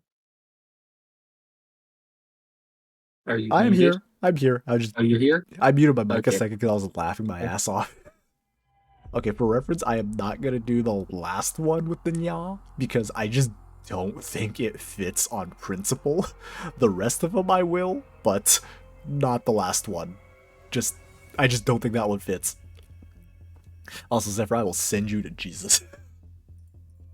And Get, you off get with the it. clips get Yeah, the get clips I am ready. not drunk. Be ready. This is what you've been waiting for. I am not drunk enough for this. Ah, God. It's so easy. $5.99 to do this too.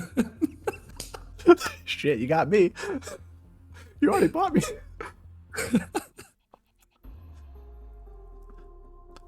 Doctor, I'm really in debt to you and your company for saving the lives of Shisho, nya. I, Shizuka Tamako, inheritor of the Kaminari-ryu, the last retainer of the Shizuka clan, nya. Lay my body and sword for you to use, nya. Oh god, that sounds even worse. What have I done? Fucking duck, what have I done? I have to mute Fuck. myself. Fucking duck. Okay, I need to be more quiet. It is 1 a.m., so I can't actually like full volume the second one. I would, but is that the original signed copy of Belita Harmonica of Time, nya? How did you get a 10 out of 6-star startup like this, nya? Mizuki? I shall find this Mizuki fellow. I'll be on my way, doctor. Yeah. God damn, I'm not drunk enough for this. I'm gonna go get booze. Doctor, I'm sorry. It's nothing. Yeah, I'm just reminiscing. Say, doctor, my life before this, before I met Shisho or even you, it's hard being helpless, isn't it? Yeah. Whether running away from your castle or just staring at your room ceiling, I guess I'm just thankful for where I am right now. Thank you. Arigato.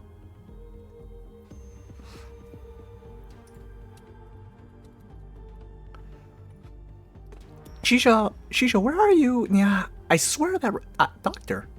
Have you seen Shisho anywhere? He's supposed to get a medical checkup today, nya. Don't worry, doctor. This vessel shall give him an earful for you when I finally catch him, nya. Please, not again. Yeah, no, I'm not adding a nya to that last one. That one just don't fit. Fucking end me. fucking end me. You just kill me. Fucking just kill me now. Amazing, incredible work. Good job. 10 out of 10. No. Fucking hate all of you. I hate all of you. 10 out of 10 would gift some. Anyway, yacht again. Anyway, hello. Oh god. Oh god. Well, there goes my reputation in this community. It's good while it lasted. What do you mean? Your reputation will soar because It's good while it lasted. Good while it lasted. I need to be infinitely more drunk the next time I do this. Scores! Zephyr, I'm making you go first. Alright, fine. Okay, give me a second to collect my thoughts. Okay, so, for the kit, the creativity, I think, is actually really high. I think that, like, tying the shrines to actually be based on number of kills makes it quite balanced. I like the idea. I also don't think that the damage is crazy, and that's like a big factor in why, like, I think the balance is good. I think the kit is actually really interesting, especially if you can off-cycle them, and if you can, like, actually hold up to 8, like, you could really do a lot with this. I think it's also, like, pretty cohesive. The way that the shrines work, the skills are, you know, very, very centered around the shrines, about where they're placed, and, like, thinking about pre-deploying them, and maybe also getting value out of the skills as well. Like, I definitely think that the big, like, exciting thing about it is the CC that it can provide. But being able to teleport around is also pretty cool. So for that one, I'm giving this like a 3.8. Like, I think it's quite good. Maybe a 3.9. Oh, 3.9. Oh, 3.9. Yeah. As far as the lore, well, you definitely put a lot into the voice lines, huh? Tune in next time. We're short one judge for some reason. Yeah, the 07. It's as far as fitting into the AK universe, I think it was not too off, you know, like it's a little bit standard, I'd say. Just like the idea of, oh yeah, you come to Rose Island seeking treatment and then you stick around. As far as fitting into the abilities, less clear on that. I don't think that the narrative is necessarily like very tied into, I would say, like the existing lore. I do think that like Higashi is sort of light on existing lore, so, you know, just like Mina's previous, it's like a bit of a blank slate. And that does leave it free to like your own interpretation. I think for the lore side, I'm going with a 3.2. So that's gonna be a 7.1 for me. Cool. Alright, Boop, go! Alright, so for lore, I'll give it a 3.5 because I do like the slight attention to detail to what is there for whatever little Higashi lore we do have. Plus, again, it's simple, and simple lore is not bad lore, right? I will say it was a little bit more telling than anything. Rather than a little bit of, you know, anything else. For balance, I think this operator is balanced very well. The numbers are not very high, but the amount of slow that it can have is very nice. Plus, it's arts damage, and arts is the best damage type outside of elemental. So it's not bad damage either. And with the low SP costs, it's not like you just can't dish out damage anyway with the shrines, right? And and again, there's room for trying things out, and if you screw up, there's still like room to recover for it, and I really, really like that. So I'll probably, for the mechanical side overall, I'll give it a 5. Hot damn, a 5 from Boop. That's an 8.5 from Mr. Harshest Judge.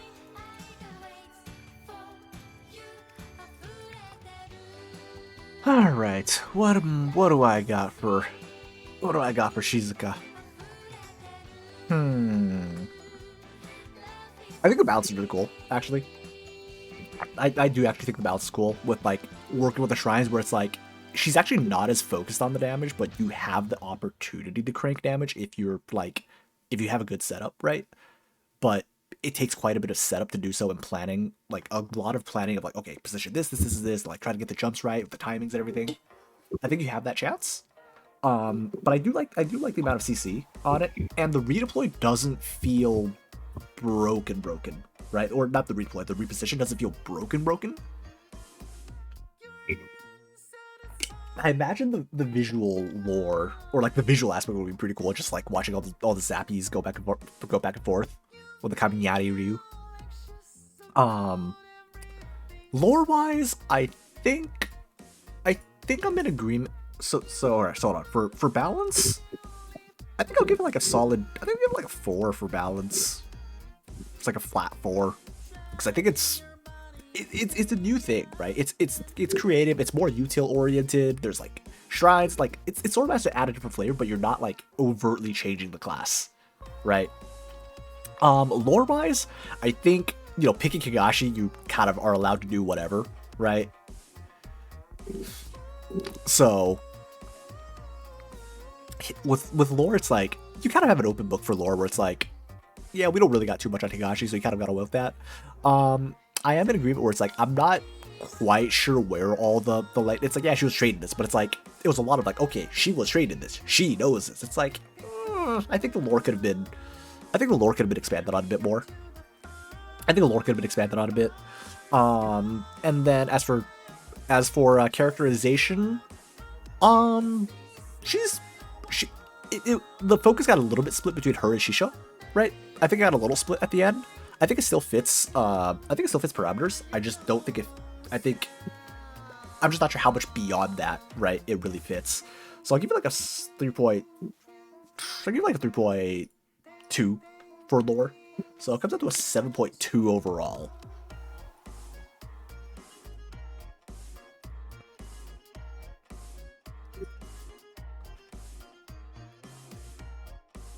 Should have given it a 0 for lore from goddamn Nyaz I added in.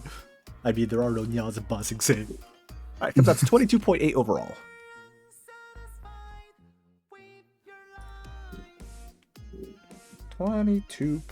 .8 overall coming into our last op of the night. We will be back tomorrow. I also just realized I can't see shit. Alright, there we go. We will be back tomorrow for more after. We have one more op for tonight, and we'll be back tomorrow for more OC shenanigans. And there we go. Kiwi now takes second place. Ambersk is holding on for third. Spicy, interesting things happening in this tonight. Skami still holding down first place. Okay. And here we are. This is a Lazy Couch Operator Snapshot. Let's go, Artificer. 5-star. 5-star, yeah. I did this completely unintentionally, but I'm so glad I have the 5 stars today to recover time. Ursus, okay. I better see something. August 19th, aww. 5 days ago was her birthday. We missed it. Quick, we need to do a celebration.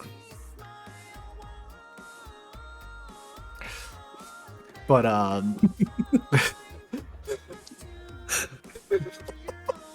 just bad in the chat. Okay. All right. Anyhow. But okay. This operator better have cameras or something if they have a name like Snapshot. I think on God I will take points off of lore if their name is Snapshot and there's no cameras involved. Alright, stats. Boop. Do boop things. Do stats really matter for an artificer? You can deploy them on low ground, so kinda. So actually kinda? From what I could tell, stats are on point. More or less. Okay. Cool. Okay, good. Alright, you passed the camera test. You've passed. Grants attack on a raged tile automatically better than Windflit. That's a low ass bar.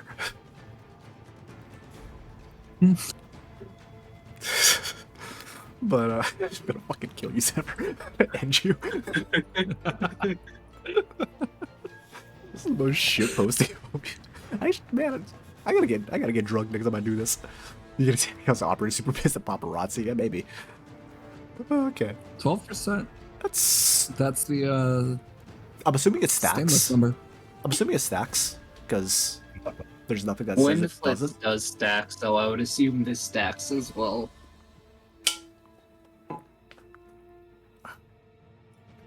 Yeah, this is like stainless soft skill. 12%, right? Alright, then I will scoot on to modules. And yeah, I'm assuming it should stack.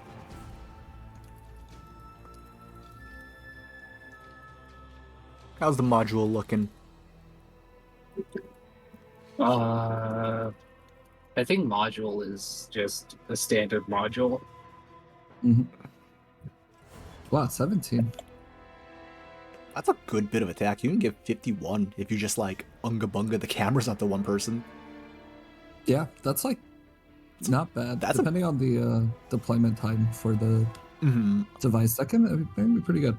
We don't have a deployment time, so I'm just going to default to 5 seconds unless I see something. Because that seems like that's usually like the, alright, you got to wait like 5 seconds before you can throw something down again. So, okay. It's a good bit of attack, but we'll see how that plays out.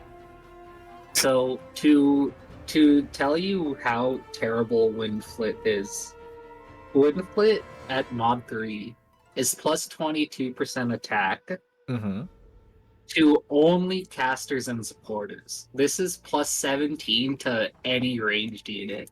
So it's only a minus 5% attack, but it's so much more versatile. Let's go, plus 51% attack to read on S2. Everything's gonna die in 2 seconds. Yeah, that actually is a really good target for it. Read alt S2, you're already melting bosses even without a damage buff. Think about what you're gonna do with a 51% damage buff.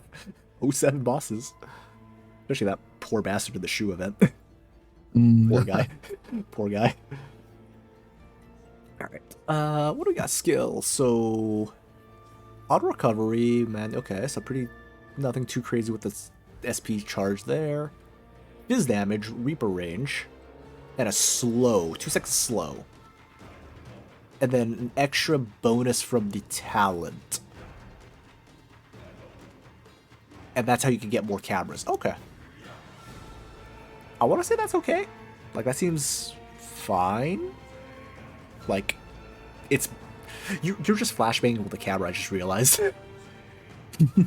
I like the skill name. I really like the skill name of just like, yeah, you're just flashbanging them. Okay. Anything on the skill 1 before we go on to skill 2? I got nothing to say. I think it's like, yeah, this is neat. I think it's all 25%. Neat. Pretty good so far. Yeah, I think it's just neat. Alright, next one. So you 3x3 grid, enemies close. Okay, priority enemies increasing the... Oh, okay. Oh, that's pretty cool. We don't have a lot of operators that have like that set priority targets. Yeah, Todifons does. I know Todifons does. That Toddy S1. I saw Asa use Toddy S1 in PvP, and I was like, yes, someone understands. You almost won with that too. The enemy is very clearly afraid of the paparazzi with us. I don't blame them. Paparazzi are assholes. But 30% defense, yeah, no, I like it. Honestly, it's like a really short range, so it's like it's a bit of a trade-off from like, you know, it does similar things to Toddy, right? But the taunt value only goes, but also the taunt value. Okay, never mind. I was with a... Oh, so you have to have a camera set on you in order to get the defense ignore. But, like, you basically have prio target. Okay, I really like the flavor bits of the talent names and the skill names. I kind of like that. And the talent names. Like, you cook pretty good with the skill names. It's not quite Toddyfon's S1. Toddyfon just marks one unit. And then that unit has 30% defense down. On this particular case, you don't have the range, and you're hitting 3 units, but you don't get the defense down unless they have a camera. So it's a little bit, it's like a different flavor of it, which I don't think is necessarily power creeps Toddy, because it has to be units that have the camera in order to get that damage buff. And the cameras only last for 30 seconds as well. Mhm. I will say, I think 45 SP cost is a bit much. That is quite a bit, actually. You are marking 3, so I can kind of see the reason, but debatably marking 3 kind of hurts you more than it helps if you're trying to prioritize like a singular target, and there's like what I like to call shitlings in the way. Now, if it was mark any enemy in the area, like, for example, if an enemy were to walk in the area and get marked, I would say that then 45 SP cost is fine. Yeah, Toddy's SP cost is 25. So it's 20 more seconds. So I'm like... And if I recall correctly, Todifons can charge up her skill 1 the moment she activates it, right? No, it's a No? it's 20-second duration because she amps her attack by okay. she amps her attack to 180%. Okay. It's a damage amp, and then the mark lasts as long as her skill duration lasts. So it's not an instant mark and moving on. Why did I think it was an insta mark? Because no one uses Todifon as much as I do. Fair enough. I'm just like, nah, because that works. I need more pause for my Todifons, but I do think 45 is a little high. I think you could drop that down to like 40 or maybe even 35, and I think it'd still be okay. Because again, Toddy has it on 25 seconds at mod 3. Like I think you could have dropped it down a little bit. It is decently high at 45, considering the overall effect. Like, you do need to commit more cameras in order to do that extra damage. So the SP cost is fairly high in order to commit to that level, I would say. Mm-hmm. But the thing about I like it. Sorry. Oh, no, go ahead. Oh, go ahead. I already finished. All the The thing about Windflit Couch is that Windflit's skill 2 affects his talent and himself, because he gets his own attack, right? And Windflit, by affecting the talent, it's affecting the operator's attack rather than ignoring defense. Mm-hmm. And so because of that, for example, AF Yala, if you were to buff AF Yala with Windflit, AF Yala would always be able to get the attack buff from Windflit's skill 2. Mm-hmm. But with this skill 2, you're not guaranteed to get the 30% defense ignore, and you're not guaranteed to attack the enemy unit that is marked. Mm-hmm. Right? Meanwhile, with buff, while using Windflit's buff, it's much more feasible in the sense it's much more open, right?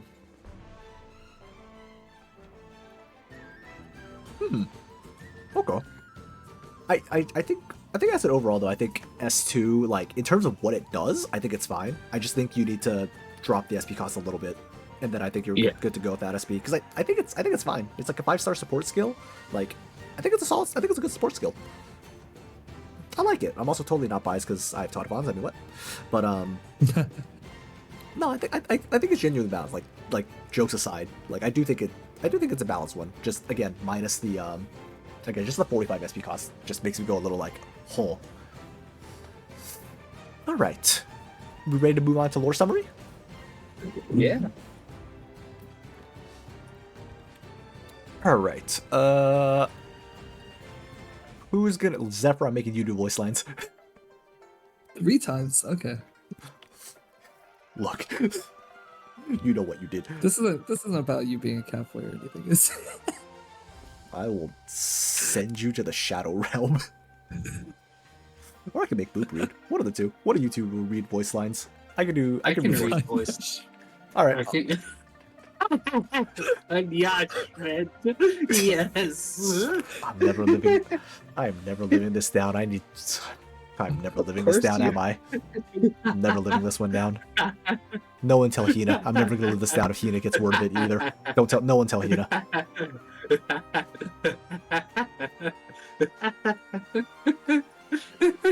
No shit, wrong button. Alright, I can read the lore. All right, cool. Go for it. Alright, Operator Slapshot is a survivor of the Chernobog catastrophe. After the excursion against Reunion, one of our rescue teams found her in a semi-critical state in the community college of Chernobog. She is being treated for uropathy in Rhodes Island and had insisted that she cannot return to Ursus as an infected in fear of working in the mines or being disowned. More critical to her situation is the area affected by uropathy. Shards can be seen across her neck and shoulder area, and imaging tests for this operator show high concentrations of orogenium located in her respiratory tract. She frequently had rough bouts of coughs and labored breathing. Medical is continuing to monitor her progress. After 6 months of recovery, Operator Slapshot's health had managed to stabilize. However, she had lost the ability to speak. We are unsure how long this stability will last given the density of the infection. Operator Slapshot had forwarded a request to be a battlefield photographer and intelligence, surveillance, and reconnaissance supporter when asked why she had written on a piece of paper how she is aware of how unsure we are of her life and how she wanted to repay Rhodes Island for all that they have done for her. She was then prompted with the question why those two positions in particular. She wrote, "It had always been her dream to take photos all across Terra. If not now, then when? If she isn't sure of her time left, then when would she ever do it?" After the request forwarded to Amian the doctor had been approved, a condition required a stringent battlefield survival training course provided by instructor Doberman, sign language lessons, and integration into the tactical battle record production line. Apparently she had made quick friends with Operator Click and Operator Scene while in the factory. Recently, she has requested to join Nian and company in exploring Dahuang. Although her request reads more as a vacation, the doctor had approved this request on account of important experience and photological evidence. He also requested nice pictures. I like this lore. This lore makes me happy. In terms of like at least the end part. And then the rest of it's like, it makes sense. I like it. I think this fits in well. I do think this fits in pretty well. Anything else to add for lore before we move on? What if there are no voice lines? There are voice lines. Well, that's Boop's problem. That's Boop's problem because I know what the voice lines are for this one. This is gonna be interesting. Oh no! Have fun, Boop. All right, let's see it. Have fun, Boop. How the fuck am I supposed to voice this? That's a problem for you to do. I had to add Yaz in, alright? So you guys, so if I had to do Yaz, the Boop gets to cosplay a camera. Listen, if it was not 4:30 a.m., I would absolutely slam my desk right now, but I can't because my aunt's in the other room. So I'm gonna have to pass on this one, Chief. Hit your microphone. No, I'm not subjecting you guys to that torment. That's fair. Well, do your best. Fuck. What am I doing? What's my thing? I had a thing here.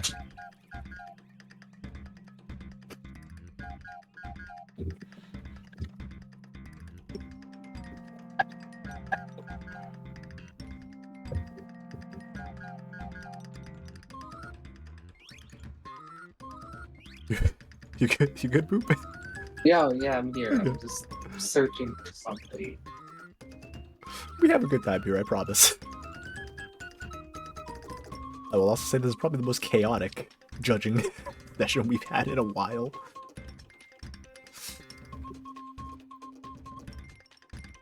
I'm never living this one down. I don't know how I'm gonna do the squeaks. Do your best.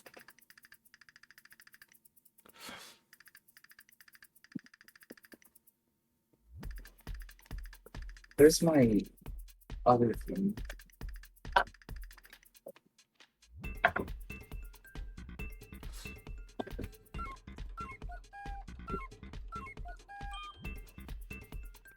Alright, in the interest of time, I think we might just want to keep scooting because we have been going for like 5 hours now and it is getting late. It's like 1:30 right now for me and it's probably even later for y'all. Did you guys hear it? No, unfortunately not. It didn't go through the mic. Fuck. You really did try. You tried though. Hey, you can at least do the tap one.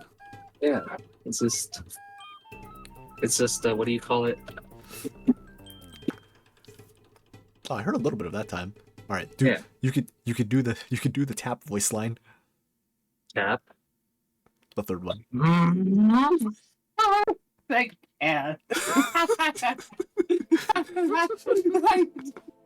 Perfection.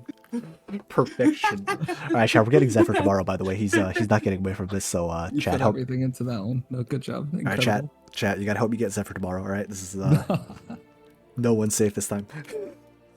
If I had, When will I start my voice actor career? Maybe one day. you ain't getting away from this, Zephyr. All right. So, who wants to start us Listen. off?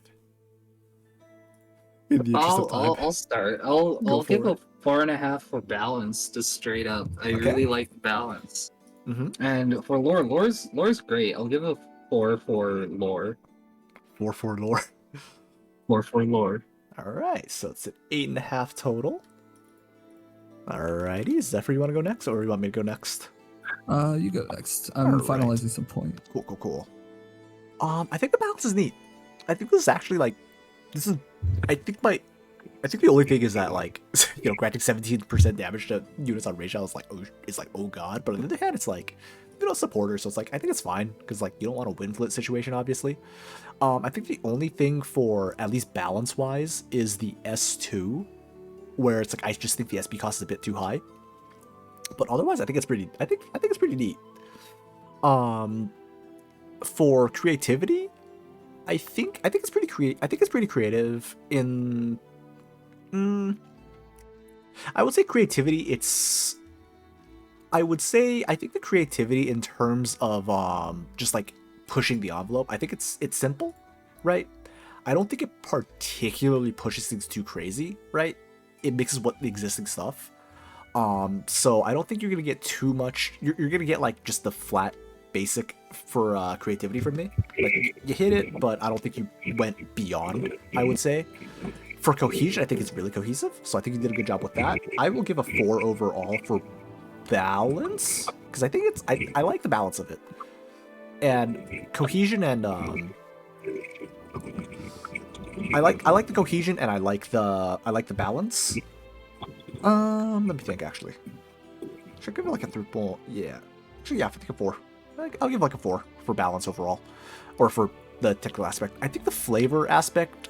I think with the skill names, like you did a good job with both like the talent name and the skill names. Like it very much conveyed like, oh yeah, this is cameras, right? And then her lore is like, yeah, she wants to be a battlefield photographer. It's like, oh, like this all fits in why she has cameras, why she's taking so many pictures, and all of that. Like I think that's a really good point.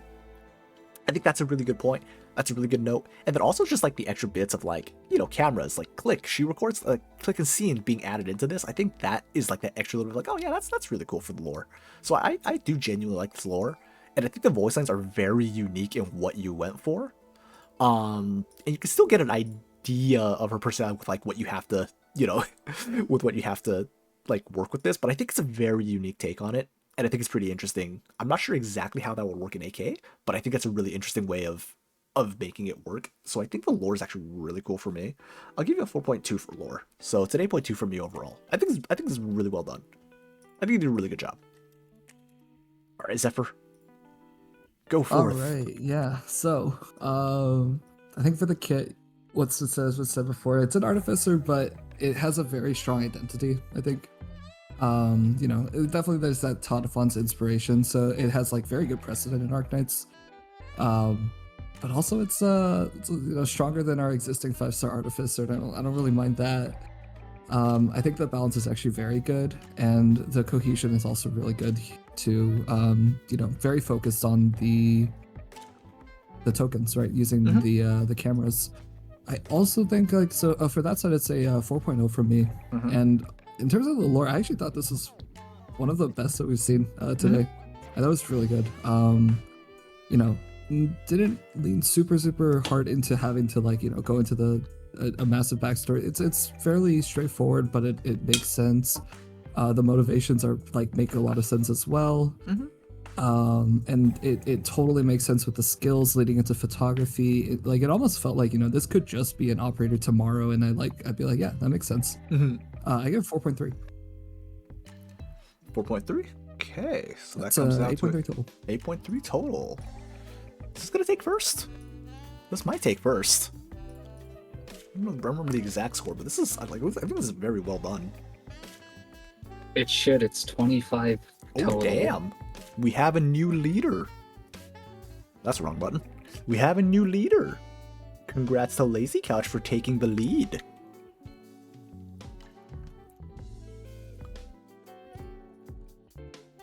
All right. Ah, crap! I gotta drag everything else down one to make this work. Yeah, bet. Curse me and my somewhat inefficient system. But now we have a new lead. All right. And that is the current standings for today. See, this is why 5 stars are better than 6 stars. We go through them so fast. They're so much easier to balance. I And they're do, just so much more fun. I do genuinely think this was a well done operator. Like, it's strong, but not overtly so. And I think the lore is what carries this over. I think the lore is what carries us over Fi. I think, because where Fi was like super balanced, like just incredible top end balance. I think the lore failed Fi a little bit compared to Snapshot. And that's why we see this 0.8 difference. Fi's like an exercise in like design, you know, like operator design, and then Snapshot is just like, you made an Arknights, you made a character that like integrates perfectly into the existing lore, and I just like, I think we all felt that, just like, oh yeah, that makes sense as a character. Yeah, again, this is not to take away from Fi or anyone else. But yeah, I think that was part of my justification for why it's like, yeah, I think it makes sense why Snapshot did better than Fi, because again, Fi is an absolute masterclass in balance. Like that is like Skami's specialty. Yeah. Where like you look at the bench, you're like, shit, like this is incredibly well balanced. But this one feels like as a whole is a little like it steps it up a bit. I just think that just the lore is what, that little bit of lore and characterization is what really got you over the line. So yeah, but again, contest is not over. Reminder, we still have day 2 of the contest. Reminder for day 2. In order, day 2 will start with Flamey, and then we'll go in order as follows. So again, Flamey, followed by Lasat, then GG, then Bullshot, then Quacker, then Spipley, followed by Dead, and finally Puddin'. So, day 2 coming tomorrow. We're gonna probably get some rest, as I'm probably gonna drink and try to forget that tonight happened. Anyhow, thank you guys for stopping by and hanging out as we went on a 5 hour. Honestly, 5 hours, like, pretty good. Honestly, pretty good. This is a pretty good, this was a pretty good, like, we're on pace pretty well here. So, otherwise, we will end it here for today. And then, again, tomorrow, 8:30 p.m. Pacific time, we'll be back. And otherwise, yeah, we'll see you tomorrow. Yeah, if Zephyr doesn't make it tomorrow, nothing happened. Don't worry about it. All right. Do we want to raid someone? Listen, tomorrow, both me and Zephyr are going to be replaced by, like, Gobo and Zui. It's going to be great. All right. Let's see. Oh, Speedy shooting. Speedy's streaming. I'm going to send you out a Speedy to end the night. Raid message will be... That'll be the raid message. There are no Nyas in Bossing Say. I'm going to send you out a Speedy. Y'all have a good night, good day, good wherever y'all are. We'll see y'all tomorrow. We're gonna get some rest. We've been going quite a bit. So have fun, enjoy, get some rest. Have a good time. We will see y'all tomorrow. Bye bye.